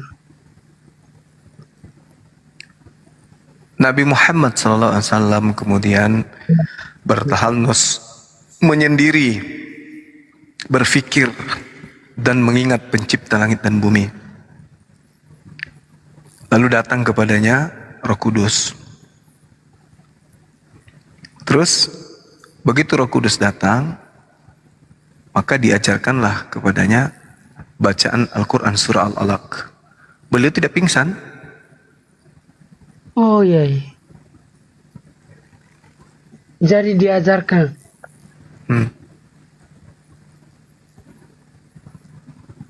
Bukan tuh diberikan kitab itu. Diajarkan ayat per ayat selama 22 tahun lebih. Oh. Jadi dia menerima sampai 22 tahun. Baru dia tahu. Gimana? Diajarkan 22 tahun. 22 tahun, betul. Bukan diajarkan baru dia tahu. Berangsur-angsur turunnya Al-Quran itu selama kurang lebih 22 tahun. Bukan diajar sampai dia baru bisa. Oh salah apa kau ini? Biarin Bunda, nggak apa-apa. Dia kan nanya. Ini kan pertanyaan jawab aja. Kalau gak jawab gak apa. Ini kan kau ini di mana, Bang? Di Flores ya, Bang? Roberto, oh di Flores. Iya. Iya. Tidak mau. Saya. Ada lagi Bang yang mau ditanya Bang? Di mana Jadi ingat banyaknya, aku ingat dulu. Pikir dulu. Baru dia ingat pertanyaannya. Iya ingat dulu Bang. Kita sapa Mbah. Pikirkan dulu. Mahres, silakan apa disampaikan Mahres. Kristen, Muslim, Mahres. Jadi aku kan selalu. Kau berpikir dulu lah, pikirkan dulu apa yang kau tanyakan. Kau diam dulu, pikirkan dulu. Mahres Muslim. Muslim. Assalamualaikum Bunda. Oh Muslim. Waalaikumsalam. Kesturun saja Roberto itu. Dia habis obatnya. Ayat toh. Apa lagi yang mau tanyain toh? Jadi aku kan sering dengar debat tuh. Tadi mungkin ayatnya aku tidak tahu, tapi kalau tentang hadis aku tahu tentang kisah-kisah itu. Itu hadis, mantap. Lanjut, bertanyalah. Apalagi Nabi lahir setelah ayahnya mati udah 4 tahun. Roberto, gak turun ke Roberto, bikin malu aja kau Roberto. Ngomong dulu ya, belajar ngomong yang benar dulu. Bikin malu aja. Enggak. Dia bertanya kok, Bang. Biarin. Tapi yang di bawah itu udah pada suruh turun loh itu. Suruh turun aja lah. Kasihan dia. Mabuk kecubung kali dia. Kenapa? Dia punya hak bertanya. Kenapa, Bang? Biarin dia Kristen loh bertanya. itu bertanya. Aku sering dengarkan di debat-debat itu kan. Jadi emang Nabi lahir setelah ayahnya meninggal udah 4 Tidak, hari. bohong itu. Kau ditipu. Jadi hadis itu gak benar gitu. Ada mana? Roberto. Cuma itu tidak ditulis di hadisnya. Orang kalau belajar hadis itu, Bung, tidak melalui link, tidak melalui Google. Kalau mau pendalaman materi tentang hadis, belajar hadis itu harus bisa dulu baca huruf gundul, bisa memahami kemudian kitab-kitab seperti Riyadhus Shalihin, Bulughul Maram, ya, Safinatun Najah, dan Anda harus bisa kemudian nahwu sharaf, baru bisa mengiyakan bahwasanya ini dari hadis, mengerti asbabul wurud, mengerti ilmu sanad hadis dan seterusnya, ilmu rawi, ilmu sanad, ilmu matan, baru mengambil kesimpulan terhadap sebuah informasi. Kami umat Islam belajar hadis itu bukan di internet, belajar hadis itu langsung di kitabnya atau di pondok-pondok pesantren. Al-Quran juga ya. Al-Quran juga demikian adanya. Jadi kalau saudara membawa narasi, ada hadis ini, seperti ini, apakah betul? Itu bisa. Tunjukkan hadisnya, kemudian nomor berapa hadisnya, di kitab apa tertulis. Pasti di antara kami umat Islam akan mengecek itu. Oh iya. Al-Quran itu masih bahasa Arab. Iya, sampai sekarang. Dan tidak akan pernah berubah. Jadi aku sering dengar tuh ya Injil itu udah palsu ya. Dari tangan Muslim itu. Gimana? Injil. Menurut Panjuma itu Injil udah palsu atau masih asli? Kalau Injil itu disembunyikan. Oh iya, disembunyikan di mana ya? Nggak ada lagi kan Injil Allah yang diberitakan Yesus dalam Markus 1:14 ini? Ada nggak? Nggak ada kan? Injil, jadi menurut Panjuma itu Injil udah bukan asli. Kalau kitab saudara itu asli dari penulis-penulisnya sendiri, diterjemahkan kemudian ke dalam semua bahasa. Nah, yang tidak asli ini adalah kitab saudara yang sudah bahasa Indonesia, tidak asli lagi dari bahasa Yunani. Aslinya kan bahasa Yunani. Nah, karena tidak ada lagi bahasa Yunani kitab saudara ini, maka tidak asli lagi. Kalau masih ada yang asli itu bahasa yang Kalau ada asli bahasa Yunani, itu pun tidak asli berasal dari Yesus. Kenapa? Karena penulis-penulis Bible itu tidak pernah mendapatkan legitimasi dari Yesus sebagai penulis ucapan-ucapan beliau atau sabda beliau. Oh iya.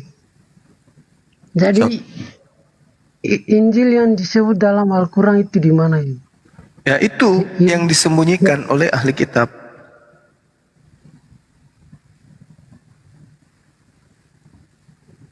Tahu dari mana kalau udah disembunyikan?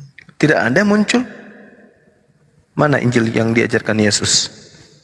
Jadi itu Injil yang biasa pakai itu Injil asli, Bang. Oh, itu Yesus tidak tahu, Yesus tidak kenal itu. Injil-Injil yang Anda maksud itu Yesus tidak kenal. Tidak kenal ya? Iya, Yesus tidak pernah menyebut namanya. Injil Lukas tidak pernah. Injil Yohanes Yesus tidak pernah sebut, apalagi membacanya. Itu Injil Lukas itu maksudnya bukan Lukas yang bilang, tapi Lukas yang nulis tentang apa yang perkataan dari mulut Yesus. Nah, Yesus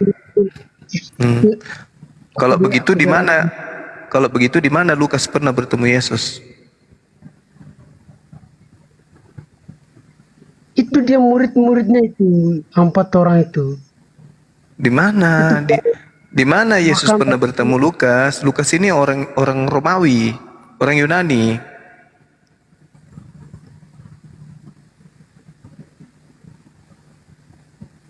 Lukas itu orang Romawi. Dia bukan orang Yahudi. Dia orang Yunani. Ya orang Yunani itu penulis tentang kitab Injil itu. Emang dia pernah saksi karena dia murid Yesus. Bagaimana mungkin Yesus punya murid tidak bersunat? Wah.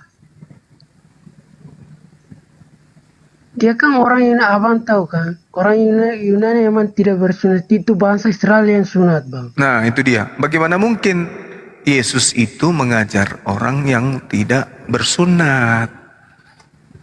Yesus itu Orang tidak bersunat itu yang gimana?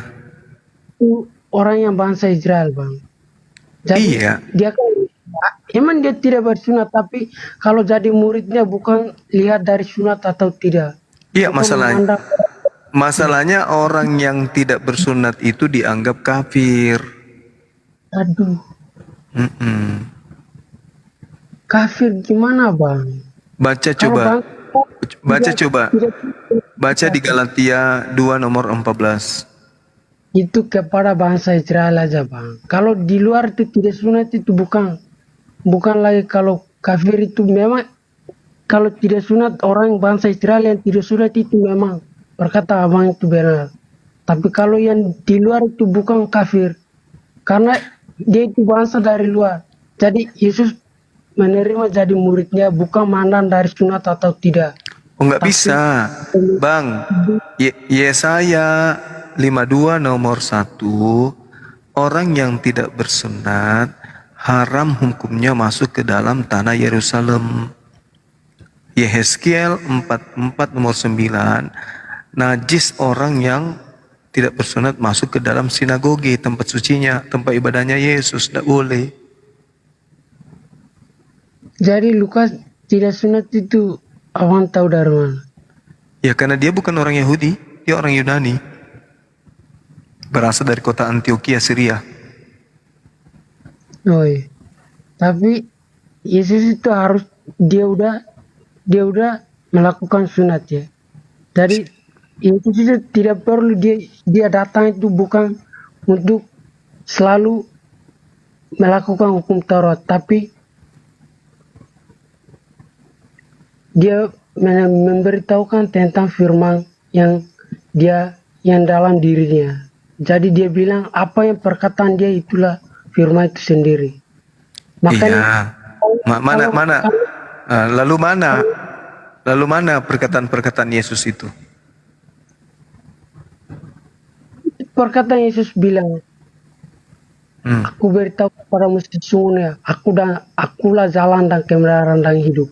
Kalau tidak ada seorang pun datang kepada Bapa kalau tidak melalui. Kalau semua nabi selalu bilang, firman Tuhan berkata demikian. Tapi Yesus bilang, aku berkata kepadamu sesungguhnya. Dia bukan bilang, beginilah demikianlah firman Tuhan. Dia tidak bilang seperti ini, Bang. Tapi dia bilang, aku berkata kepadamu sesungguhnya. Dia selalu bilang seperti, kalau Nabi Musa, Nabi yang lain selalu bicara tentang demikianlah firman Tuhan. Tapi bukan bicara, aku berkatamu kepadamu. Kalau dia langsung bicara dalam itu, tidak ada nabi-nabi yang bicara seperti ini, Bang. Masalahnya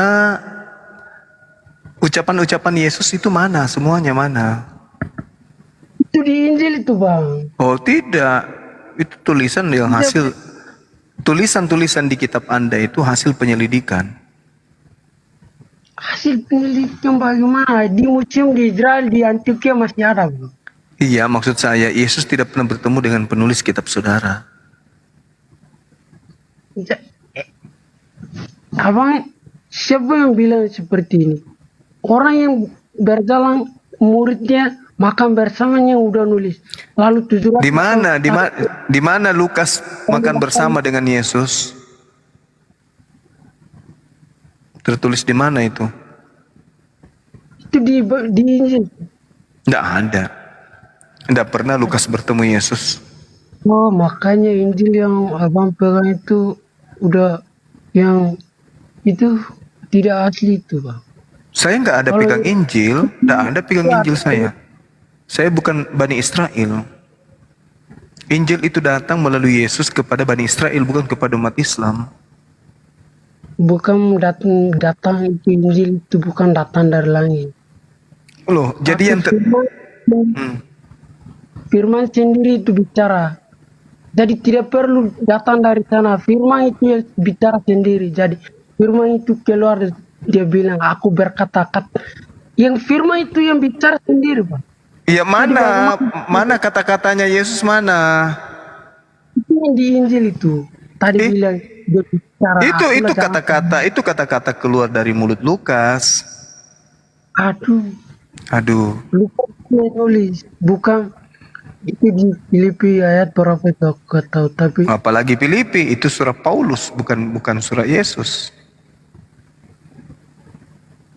murid-muridnya menulis tentangnya, Bang. Iya, betul. Murid-muridnya mungkin saudara katakan menulis tentang dia. Lukas ini bukan muridnya, penulis Yohanes bukan muridnya, penulis Markus bukan muridnya, Paulus juga bukan muridnya Yesus. Jadi abang tahu dari mana, Bang? Loh, dari kitab saudara sendiri. Penulis kitab saudara itu pengajar-pengajar palsu. Pengajar palsu. Iya, karena mereka itu tidak pernah bertemu dengan Yesus. tidak pernah mendapatkan titah perintah dari Yesus untuk menulis sebuah buku. Jadi aku bicara seperti ini, Bang. Kalau aku murid abang ya, aku selalu bersama abang. Lalu aku tulis tentang apa yang abang katakan. Lalu 700 tahun kemudian orang yang baru datang bilang, ini bukan muridnya, ini. Nah, sekarang begini, kalau Anda duduk di hadapan saya menulis tentang saya harus meng-cross check tulisan Anda salah atau betul. Aduh. Anda menulis sesuatu tentang saya.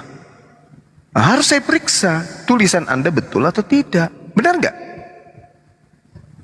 Itu bukan salah atau benar, Bang. Loh, masalahnya Anda menulis tentang saya. Terus ketika Anda menulis tentang saya harus cross check, mana tahu Anda salah nulis. Misalnya Anda salah nulis Bang Suma itu orangnya jelek. Itu kan salah nulis Anda. Harus saya rubah, harus saya nasihati, jangan kau cerita sesuatu yang tidak sesuai dengan fakta. Harus kau tulis di situ Bang Suma itu ganteng, jaket. Itu kan tentang Bang Juma ya. Ya tadi kan Anda mengatakan murid, jadi saya kasih contoh.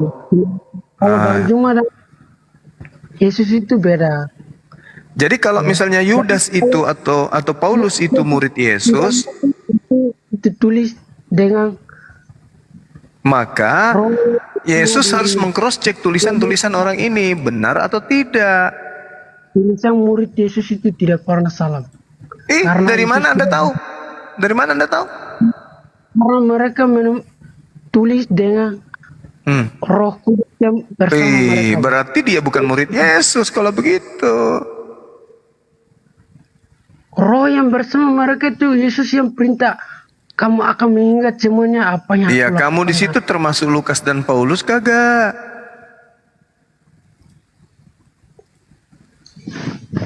Ini kan di Injil itu tidak tulis, Bang. Iya, maka itu yang menuliskan kitab Anda sendiri penulisnya.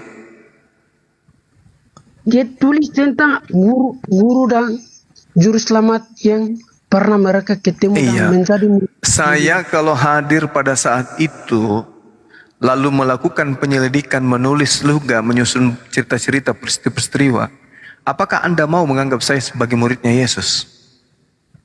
Meskipun saya tidak pernah bertemu Yesus, tapi saya melakukan penelitian terhadap orang-orang yang ada di sekelilingnya, berbicara mengenai Yesus. Aku susun semua berita-berita itu. Apakah saya termasuk menulis firman Tuhan? Ya itu memang karena kamu tulis firman itu sendiri yang bicara itu. Karena kamu melihat empat mata dan kamu dengar sendiri, itu kamu tulis, itu memang kamu tulis tentang firman. Jadi itu firman Tuhan.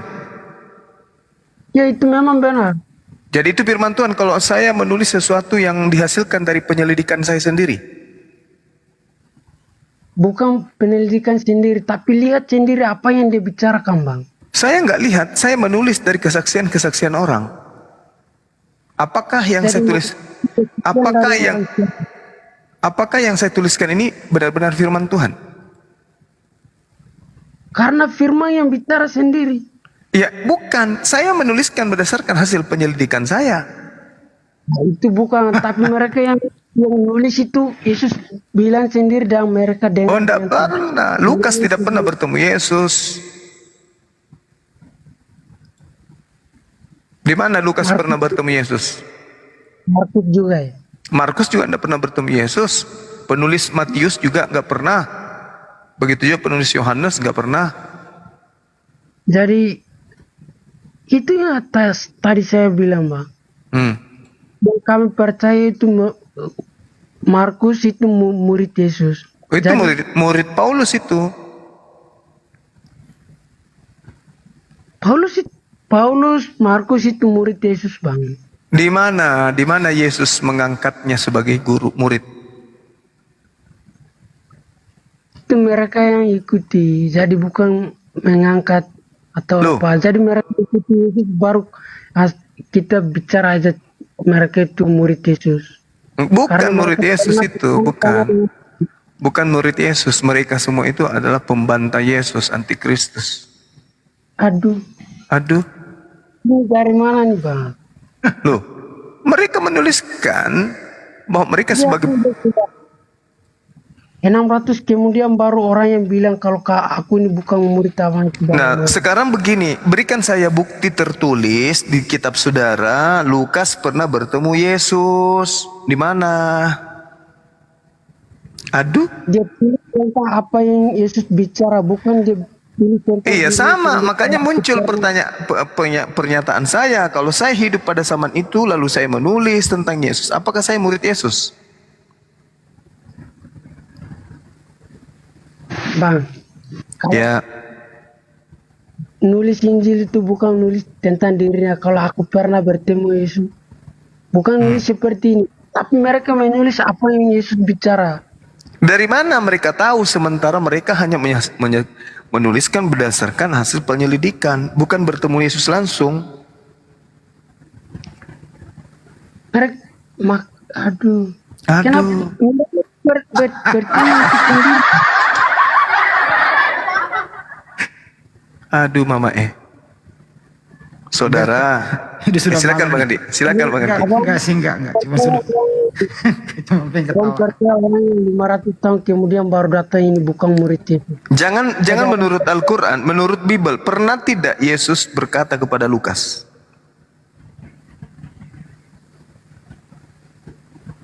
Aduh.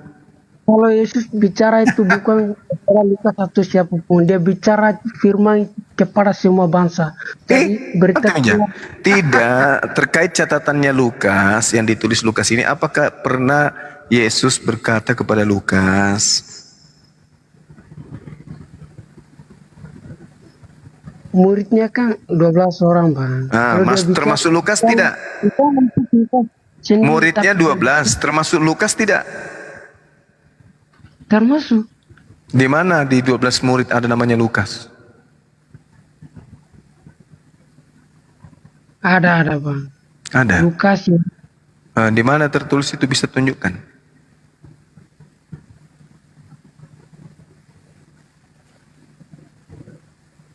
Kalau tulis ini.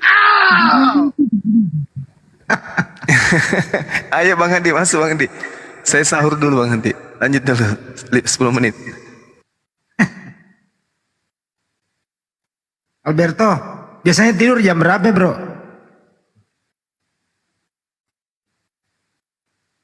Kalau aku ngantuk baru tidur. Biasanya jam 1. Tapi ini belum ngantuk kah? Ya belum. Yesus itu Alberto Tuhan ya? Iya Tuhan. Kenapa? Sejak kapan dia jadi Tuhan? Jadi aku bertanya begini aja bang.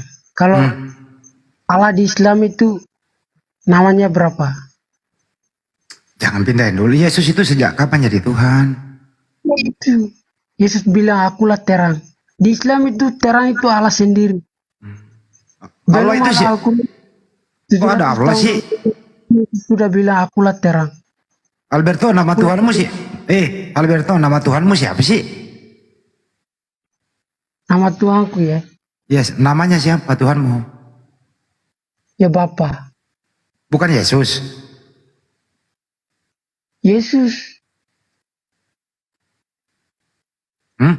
Yesus bukan. Yesus bukan Tuhan, Alberto. Yesus Tuhanku.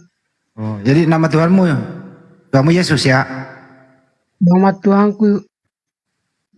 Kalau Bapak itu, kalau bapaknya Yesus bukan juga Tuhan. Tuhan. Bapak Tuhan, Itu ya. Yesus. Dengerin. Bapak Tuhan, Yesus Tuhan. Iya. Berapa Tuhan itu? Satu. Diulang ya. Bapak Tuhan, Yesus Tuhan. Ada berapa Tuhan? Satu. Yang mana yang Tuhan?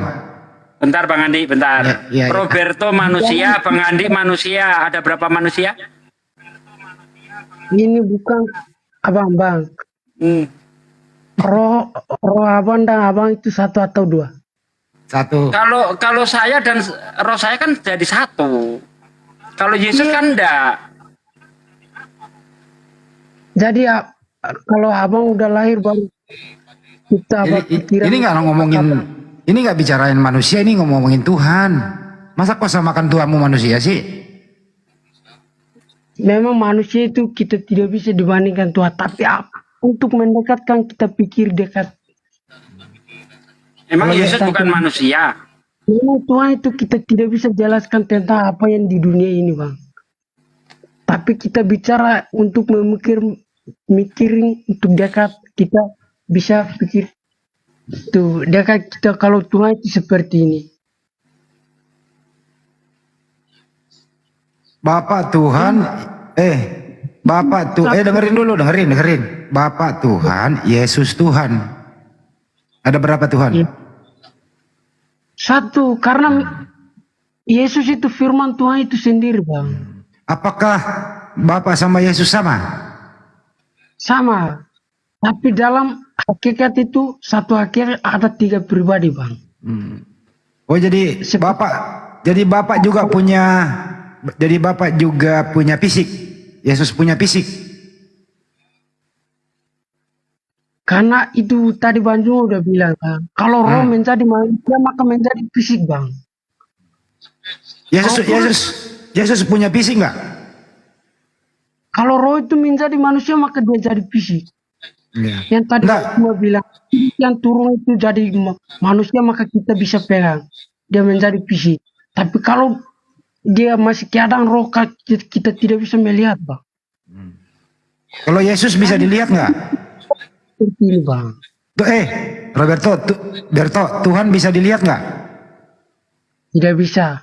Yesus bisa dilihat? Bisa. Berarti dia bukan Tuhan? Karena firman itu udah menjadi manusia. Kena lagi. Tadi Muhammad itu menerima Al-Quran itu. Jangan kesana-sana dulu, kan tadi udah dijelaskan sama Banyuma masalah itu. Menjadi manusia tuh. Yesus itu bisa dilihat ya? Yesus bisa dilihat? Bisa. Kalau Tuhan bisa, dengerin. Kalau Tuhan bisa dilihat nggak? Kalau Bapa tidak bisa melihat, tapi firman yang mencari manusia kita bisa melihat, Bang. Ya. Tuhan bisa dilihat? Itu kalau kamu melihat Yesus, kamu melihat Tuhan. Berarti Tuhan bisa dilihat? Dan sekarang kamu sudah melihatnya. Berarti Tuhan bisa dilihat ya? Dilihat melalui Yesus, Bang. Karena dia itu jalan untuk melihat. Tuhan. Oh, berarti Yesus Tuhan. Bisa dilihat Tuhan. Berarti Yesus Tuhan. Makanya Tuhan nyata itu dia bilang, aku dan Bapa adalah satu. Satu apa itu? Satu rumah. Satu apa dia? Satu dengan Bapa, Bang. Oh. Seperti pikiran abang dan abang itu satu bukan. Jadi aku berkata, kalau aku tidak percaya, maka aku tidak percaya abang. Oh, jadi ada Bapa di dalam dirinya Yesus. Yesus di dalam Bapa dan Bapa di dalam Yesus. Oh, ada Bapa di dalam diri Yesus atau Yesus dalam diri Bapa? Yesus di dalam Bapa dan Bapa di dalam Yesus. Emang benang kusut. Itu benang kusut namanya. Oh iya. Iya, benang kusut. Bapak kan lebih besar daripada Yesus. Masa bisa Bapak masuk ke dalam diri Yesus? Karena Yesus dan Bapa itu satu, Bang. Satu apa? Satu dalam satu hakikat. Oh, satu hakikat. Sejak kapan? Akibat nggak ngerti Bible ini dia. Biarin aja, Pak. Sejak kapan dia menyatu? Sejak kapan dia menyatu? Jadi sejak kapan dia bersatu? Sejak kapan Bapa sama Yesus menyatu? Sejak Roberto bangun tidur. Bila zaman itu sudah ada. Dan Bapa dan Yesus itu satu, Bang. Iya, sejak kapan? Oleh firman-Nya, makanya oleh Yesus. Waktu Yesus menjadi bayi, apakah sudah menyatu dengan Bapa? Waktu Yesus jadi bayi. Saat dia belum jadi bayi itu dia sudah satu dengan Bapa. Oh, di dalam kandungan juga menyatu.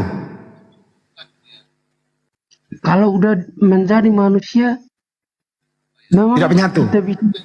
Waktu menjadi manusia berpisah. Berarti kalau berpisah dia bukan Tuhan.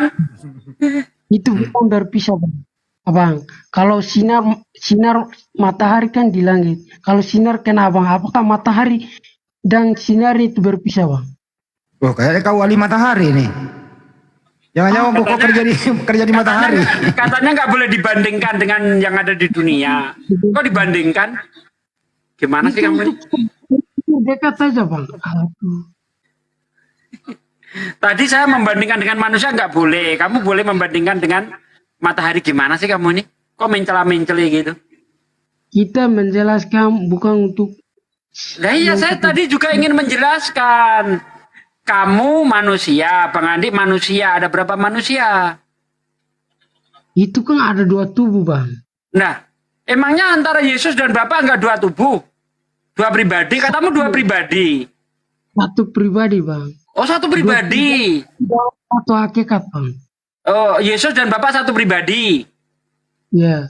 Oh, Yesus berak, Bapak berak. Hah? Maksudnya Abang gimana? Dah, katanya satu pribadi antara Bapak dan Yesus.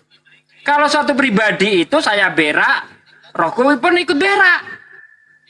Berarti kalau Yesus berak, Bapak berak. Menurut Abang Allah itu berak. Gitu. Karena di dalam Yesus ikut berak dia. Kalau satu pribadi, kalau Yesus berak, Bapak keluar dulu. Atau Selesai begitu? berak, masuk lagi. Atau begitu? Iya. Kayak teh celup. Kayak teh celup. Keluar masuk. Kalau tentang berak itu aku gak tahu, Bang. Gak tahu dia, Bang. Jujur dia. Mantap. Kalau kekunci jujur dia, nggak tahu dia. Kan Bapak di surga, Roberto. Bapak kan di surga. Bapak di surga, Tuhan, Yesus di bumi, terpisah tuh. Ada Bapak di surga. Selalu Yesus berkata, Bapakku di surga, Bapakku di surga. Jadi Bapak itu di surga, Yesus di bumi, terpisah.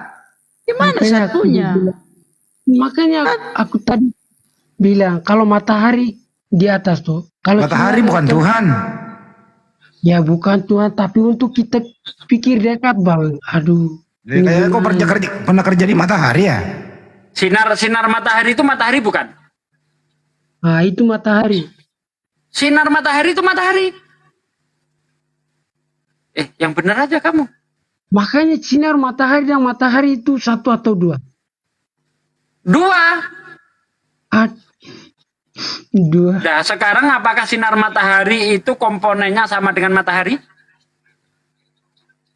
Karena itulah. Enggak, saya tanya, dijawab dulu. Apakah sinar matahari sama komponennya sama dengan matahari? Itulah yang berbeda, makanya kita bilang dua. Saya tanya, jawab dulu. Apakah sinar matahari komponennya, unsur-unsurnya sama dengan matahari? Beda-beda. Nah, beda. Berarti antara sinar dan matahari beda. Begitu loh. Berarti Yesus dan Bapak juga beda. Tapi satu kan Bang? Satu apa? Beda tapi satu ya. Satu gimana? Satu di atas, yang satu di bawah kok. Apanya yang satu? Kalau ada dua sosok yang berbeda Bang, di tempat yang berbeda itu berbeda Bang. Coba kau pegang matahari, bisakah kau raih? Sebentar, Roberto, bisa kau raih itu matahari? Bisa kau raih? Oh, sentuh matahari bisa. Kalau cahaya itu yang masuk ke rumahmu, bisa kau raba. Oh, ini cahaya matahari. Jangan ngomongin matahari ya, itu. Alberto jangan ngomongin matahari, kamu belum nyambung. Yang lain aja, Alberto. Alberto, matahari itu siapa yang ciptakan ya? Ya. Kalau di Injil bicara, kalau semua yang dijadikan oleh firman-Nya, makanya oleh siapa? Nggak ada Bang, di Injil nggak ada semua dijadikan oleh firman, nggak ada. Mana di ayat mana semua dijadikan oleh firman? Pada mulanya adalah firman, dan firman itu bersama-sama dengan Allah. Dan itu tidak berbicara penciptaan. Semua yang dijadikan oleh firman. Ikuti aja lah. Roberto, siapa yang menciptakan matahari? Ya Tuhan, oleh firman. Siapa Tuhan itu? Siapa Tuhan itu yang menciptakan matahari? Bapa Yahweh. Bukan Yesus. Oleh Yesus semuanya dijadikan Bang. Kalau berarti Yesus. Itu sesuatu bukan pakai pikiran. Nah, ini dengerin dulu Beto. Yang menciptakan matahari Bapa atau Yesus? Itu Bapa, tapi melalui Yesus semuanya dijadikan. Jadi kerjasama. Karena firman itu keluar dari Allah, makanya Allah berfirman. Berfirman itu artinya melalui firman-Nya semuanya dijadikan. Oh, jadi Bapak beryesus. Ya karena Yesus itu firman sendiri. Iya, jadi Bapak beryesus jadi matahari. Firman bumi jadi. Makanya berfirman itu artinya berfirman itu. Firman itu siapa? Firman itu siapa? Berto, firman itu siapa? Firman itu Yesus yang sebelum menjadi manusia itu. Iya, artinya Bapa beryesus. Pikiran Allah sendiri itulah Yesus sendiri. Iya, jadi Allah segalanya. Oh, pikiran Allah itu Yesus itu sendiri. Nah, setelah pikiran Allah itu jadi Yesus, berarti Bapak sekarang koplak, nggak punya pikiran. Jadi abang kalau nulis pikiran abang di kertas, abang pikiran abang udah jadi kertas ya? Loh, itu berarti apa yang saya tuangkan itu hasil dari pemikiran, bukan pikiran saya yang jadi tulisan. Nah, sedangkan Anda mengatakan bahwa Yesus itu pikiran Bapak itu sendiri. Artinya pikiran Bapak jadi Yesus. Betul? Apakah abang udah tulis pikiran abang di buku, lalu pikiran yang di abang jangan dibawa manusia. Tulisan saya Bang itu hasil dari pemikiran saya, bukan pikiran saya yang jadi tulisan. Sementara Anda katakan tadi ya, pikiran Bapak jadi Yesus, berarti sekarang Bapak nggak punya pikiran alias koplak gitu. Bang, Aduh, gimana ayo? Kalau kita uji dulu Roberto, kalau Yesus itu pikiran Bapa, kenapa Yesus itu bodoh? Dia tidak tahu hari kiamat, tidak tahu pohon ara berbuah, harusnya kan cerdas dia. Tidak tarik Kenapa dia kiamat bodoh? ya. Kalau di dalam Al-Quran kenapa Isa? Gak usah dilebarin dulu, Taruh dulu, bunda. Ini belum kelar ini loh. Yang menciptakan yang menciptakan matahari, Bapak atau Yesus? Alberto jawab dulu. Siapa yang menciptakan matahari, Bapak atau Yesus? Bapak dan Yesus yang menciptakannya. Siapa? Karena mereka itu satu, Bang. Oh, jadi Yesus yang menciptakan matahari. Aku menciptakan buku melalui pikiranku, maka aku dan pikiranku itu satu, Bang. Jawab saja. Beto jangan dilebar. Yang menciptakan matahari, Bapak atau Yesus? Bapak dan Yesus. Bapak dan Yesus kerjasama. Karena Bapak itu kerja melalui pikirannya, Bang. Udah cukup. Udah. Oke, yang menciptakan Alberto, yang menciptakan manusia siapa? Yaitu Allah, Bapak itu sendiri. Bukan Yesus. Allah menciptakan segala sesuatu melalui firman-Nya, makanya melalui Yesus itu sendiri. Oh, berarti Yesus menciptakan manusia? Iya. Yang menciptakan Maria siapa? Yesus. Yesus menciptakan Maria. Iya. Maria anaknya siapa? Maria ya. Maria punya anak namanya siapa? Yesus. Yesus yang menciptakan Maria? Yesus. Yang menciptakan Maria ya. Ya, itu siapa? bukan diciptakan, tapi firman itu yang turun ke rahim Maria, bukan diciptakan untuk mengandung. Enggak, yang menciptakan Maria siapa? Yesus. Yesus ya. Yesus. Anaknya Maria namanya siapa? Itu Yesus, Bang. Jadi anak menciptakan ibu. Ya itu sebelum dia menjadi manusia, dia menciptakan Maria sendiri. Iya. Jadi anak menciptakan ibu ya. Ya betul. Sebagai manusia, dia memang keluar dari rahim Maria. Makanya disebut ibunya itu Maria. Tapi sebelum dia menjadi manusia, dia firman, karena Maria itu jadi memang oleh firman itu melalui Yesus. Makanya manusia ada. Ada pertanyaan, Beto. Mana lebih tua Maria daripada Yesus? Kalau secara roh yang belum jadi manusia, itu Yesus sudah ada segala zaman. Mana lebih tua Maria daripada Yesus? Kalau Yesus itu sudah lebih tua, makanya dia bicara begini, sebelum Abraham aku ada.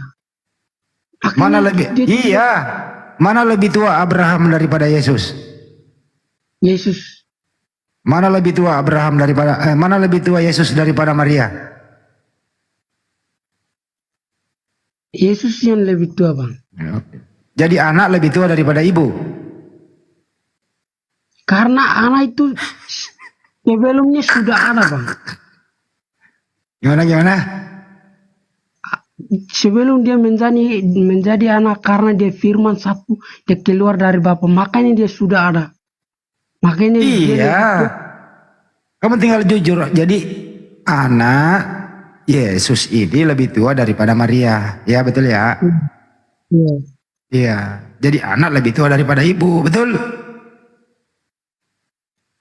Betul. Kalau sebagai anak, memang anaknya Maryam. Tapi kalau bicara tentang dari Taurat, dia memang firman itu sudah ada tentang Mesias itu. Kalau dia melalui rahim Maria. Tapi kalau tua memang Yesus itu udah tua, Bang. Iya. Tua karena dia segala zaman dia sudah ada di dalam Bapa, Bang. Betul. Jadi yang dikandung Maria itu kakaknya Maria. Ya. Yang dikandung Maria itu anaknya Maria atau kakaknya Maria? Beto, dengerin dulu, abang mau ngomong. Yang dikandung Maria itu kakaknya Maria atau anaknya Maria? Tuhannya Maria. Oh, Tuhannya Maria dalam kandungan Maria. Anaknya, karena dia turun dari surga. Makanya Pontius Pilatus dia bilang kepadanya, kalian ini dari dunia, dari bawah, tapi aku dari atas. Tadi yang dikandung Maria siapa toh? Yesus. Itu anaknya Maria atau Tuhannya Maria? Saat dia menjadi manusia memang anaknya Maria, tapi saat dia menjadi firman belum kelihatan, dia itu Tuhan sebagai Tuhan Maria. Karena melalui dia semuanya jadi. Jadi Tuhannya Maria namanya siapa? Yahweh itu sendiri, Bang. Bukan Yesus. Bapa. Bukan Yesus. Kalau Bapa udah Tuhannya Maria, berarti Yesus juga karena Bapa dan Yesus itu satu, Bang. Berarti Tuhannya Maria namanya siapa? Itu Bapa. Oh, berarti Yesus bukan Tuhan. Yesus dan Bapa itu satu, Bang. Berarti Tuhannya Maria namanya siapa? Itu Bapa. Bapak kan bukan nama. Iya, Yahweh. Oh, berarti Tuhannya Maria bukan Yesus ya? Kalau yang nama yang diberikan, kalau Yesus saat menjadi manusia, dia memang anaknya Maria. Tuhan kamu sama Tuhannya Maria sama nggak? Sama. Tuhan kamu namanya siapa? Yahweh. Tuhan Maria? Adonai. Tuhan Maria siapa? Adonai. Berarti Yesus bukan Tuhan. Pikir, Bang. Ayo. Belum jadi manusia. Kalau Yesus belum jadi manusia, dialah menciptakan semuanya dijadikan olehnya, Bang. Bukan itu. Saya ulang ya, Tuhanmu namanya siapa? Itu Bapa. Bapak. Tuhannya Maria siapa? Adonai. Berarti kok Yesus nggak disebut-sebut? Karena Yesus itu firman, makanya kita bicara tentang Bapa. Oh, jadi Yesus bukan Tuhan. Yesus Tuhan, dia juga Tuhannya Maria sebagai sekaligus anaknya kalau menjadi manusia. Oh, jadi Tuhannya Maria namanya Yesus. Iya. Ya, Tuhan kamu juga Yesus. Iya, Bang. Jadi Tuhanmu itu anaknya Maria, betul? Karena saat hari terakhir semua mulut manusia akan mengaku kalau Yesus itu adalah Tuhan. Ya udah diputuskan, jadi Tuhanmu itu anaknya Maria ya. Iya. Ya udah. Jadi Bunda Maria Tuhannya adalah anaknya, Tuhanmu anaknya Maria, betul? Kalau sebelum menjadi manusia karena dia sudah ada. Maka kalau saat dia menjadi anak Maria, dia juga Tuhanku karena dia sebelumnya dia sudah ada. Waktu Yesus ada di dunia dia Tuhan atau bukan sih? Dia Tuhan. Iya artinya Tuhannya Maria, anaknya Maria karena anaknya Maria adalah Tuhan, betul? Bang. Betul. Betul kan? Nah, jadi Maria itu Tuhannya adalah Yesus anaknya sendiri. Terus Tuhanmu adalah anaknya Maria yang namanya Yesus, betul? Iya. Nah, udah. Kalau Tuhan Berto, kamu nanti ngantuk. Udah ngantuk ya? Belum kan? Belum. Ya udah. Coba Kak. Tuhan. Gimana? Aku ini aja. Yesus Tuhanku, Bapa juga Tuhanku karena Bapa dan Yesus satu, Bang. Kalau aku bilang Bapa adalah Tuhanku, Yesus juga karena mereka satu, Bang. Ya udah. Aku bilang aja kepada abang yang intinya. Kalau abang nggak percaya nggak apa-apa. Ya udah tengah malam, nanti kamu besok nggak kerja. Tanggung jawabku, aku hanya bilang Yesuslah yang Tuhan.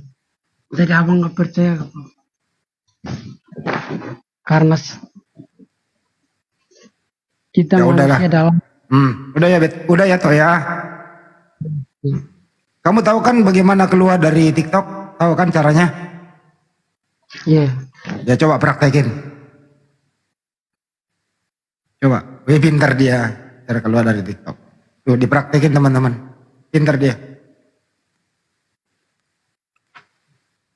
Udah karena di Makassar udah 3:30 semuanya ya. Kita sudahi dulu ya teman-teman ya. Banyumanya cukup ya, istirahat. Jangan-jangan Banyu udah tidur juga tuh di sana. Cukup ya semua ya teman-teman ya. Aduh, apa masih ada yang ngobrol di bawah? Iya Bang Handi, kita juga kasihan sama teman-teman kita ini yang begadang sampai jam segini. Iya, baik. Mana tahu besok mereka kerja. Enggak ada salah apa-apa kok di band nih. Denotin ini. Nah kali ini Bunda Rahma silakan ditutup Bunda. Silakan Bunda Di Rahma. band. Bunda ditutup biar istirahat, Banyu istirahat loh. Biar. Oh, oke teman-teman saudaraku ya, yang Masya Allah masih 3.000 ya netizen nge-share ketika menyimak. Kita tutup dengan ucapan aparatur majelis ya. Ya, atau ada Bang Zumat tuh. Kita aja deh. Baik sahabat sekian, sesuai dengan apa yang kita sampaikan kemarin, kita upayakan maksimal jam 1. Ternyata besok hari libur ya kan, jadi nggak apa-apa. Terus kemudian kami sampaikan kepada teman-teman sekalian, kalau misalnya dalam perdebatan kami itu saudara merasa ini sudah tidak menarik dan ini udah jam tidur, silakan demi kesehatan sahabat-sahabat istirahat aja. Tetapi seperti biasa, ketika kemudian Anda masih penasaran dengan hasil-hasil debat diskusi, itu bisa Anda simak besok harinya di YouTube yang ada channel Zulkifli Amabas, kemudian Sugi Kristologi channel, lalu Bang Handi Selebas, dan juga channel dari Bunda Rahma. Namanya siapa Bun? Muslimah Official. Bukan, Peraikat T Official. Muslimah Official. Nah itu Bunda Rahma punya, tolong di subscribe karena kemarin itu saya lihat baru 20-an yang subscribe di sana. Iya, 27. Jadi teman-teman yang ada di TikTok 3.000 kurang lebih ya, silakan di subscribe channel kita Zulkifli Amabas Official, Handi Selebas channel, Sugi Kristologi, dan juga Muslimah channel. Mudah-mudahan materi-materi yang ada di sana itu tidak hilang ya. Kalau di TikTok ini habis kita matikan, apa yang kita bicarakan selama berjam-jam itu hilang dia, tidak tersave kalau di TikTok. Nah, kami save-nya itu di channel YouTube. Jadi mohon supaya teman-teman yang ada kenalannya, ada keluarganya, yang kemudian dirasa mereka rawan untuk dimurtadkan, mohon di-share konten-konten yang ada yang terkait dengan channel-channel yang tadi, karena itu sangat berguna ya bagi kemaslahatan umat Islam itu sendiri terkait dalam hal diskusi lintas agama. Karena belum ada kita lihat ulama-ulama kita, para penggawa-penggawa agama Islam ini yang ikut terlibat di dalam diskusi lintas agama secara terbuka seperti ini. Itu hanya ada di kalangan apologet saja. Oleh karena itu, sekali lagi kami menghimbau silakan di subscribe, ya, di like dan di share channel-channel kita supaya teman-teman kita Islam di luar sana yang ada di pelosok tapi mereka sudah punya HP, sudah bisa buka YouTube, mereka bisa menemukan video-video kita yang membahas tentang Islam Kristen. Sekira begitu pesan saya, sahabat. Terima kasih atas kebersamaannya. Kiranya Allah melimpahkan rahmat dan hidayah kepada kita. Amin.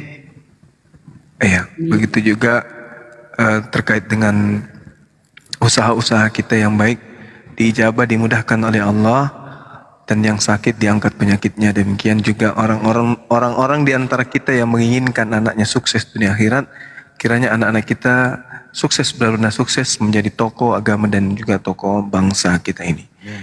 Demikian saya mewakili tim yang ada mengucapkan banyak terima kasih dan mohon maaf. Subhanakallahumma bihamdi asyhadu an la ilaha illa anta astaghfiruka wa atubu ilaik. Salam tauhid, salam satu Tuhan. Jayalah Islamku, jayalah Indonesiaku. Allahu Akbar. Assalamualaikum warahmatullahi wabarakatuh. Sallu ala nabi. Allahumma salli ala Muhammad. Yang nonton di sini 2,5 pindah ke channel saya dong. Tunggu ya. Iya. Gimana Bang Handi? Udah kita tutup udah. Tapi Bang Handi mau umumkan, saya tahu Bang Handi mau masuk di koma lain. Kita umumkan. Enggak. Oke, Ngantuk lah. sip. Baik. Oke teman-teman, silakan host. Terima kasih banyak atas kebersamaannya. Besok lagi ya. Oh, saya umumkan dulu. Besok itu menurut informasi si Ferdinand ini sudah mau besok debat dengan saya, tetapi cuman berdua. Padahal kita sudah sarankan harus ada moderator. Ya, moderator lah. Predator. Apa Bang Andi? Moderator. Ya, moderator yang harus kemudian menjadi penengah diskusi. Tapi dia rupanya nggak mau. Jam 1 waktu Indonesia. Jam 1, jam 13, pukul 13 waktu Makassar. Berarti di Jakarta dan sekitarnya itu pukul 2. Besok hari Ahad ya? Besok hari Sabat. Ya, besok ini, hari ini. Oh, hari ini ya? Iya, hari ini. Tapi yang aneh kemudian karena harus berdua saja, itu gimana ceritanya itu? Mau curhat-curhatan atau gimana? Ya harus ada moderator dong. Makanya diusahakan besok Bang Andi, kalau misalnya jadi pasti saya akan bukanya di Komal Sahabat Bang Suma atau di Komal Saudara Fandi, yang mana dia sebagai penghubung. Tapi orang ini ngotot, kemudian tidak mau, harus hanya saya ada berdua. Tapi saya minta nanti Bang Handi naik deh. Insya Allah. Untuk memberikan pengertian. Karena kalau tidak jangan sampai dia mau aneh-aneh, kan bisa ada yang menengahi. Jadi harus ada moderator untuk kemudian mengarahkan diskusi. Gitu ya. Siap. Oke. Supaya teman-teman itu bisa stay besok, kan hari libur. Sengaja Bang Juma itu nyalahin moderator sengaja. Biar kalian nggak ngantuk. Kalkulator besok, jadi harus ada kalkulator atau eskavator besok yang memimpin diskusi supaya dua narasumber ini bisa kemudian terarah. Jangan sampai dia menghujat Islam pasti kutunjang. Kalau dia sampai menghujat Rasulullah pasti kurobek mulutnya sampai kuping. Dia kuda tangin. Kalau dia kalau dia menghujat pribadi saya nggak masalah, tapi kalau sampai jengkol-jengkol Nabi Muhammad, Al-Quran, Allah, ya pasti kerobek mulutnya sampai kuping pakai garpu. Kuda tangin rumahnya sama laskar.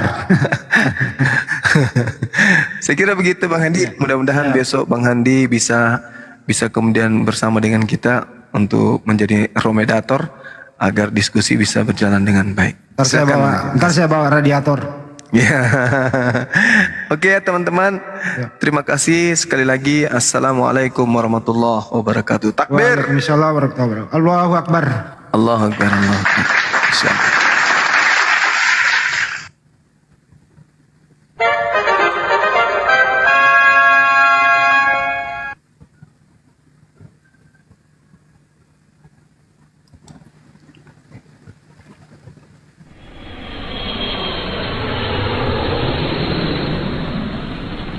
Ayo rukat.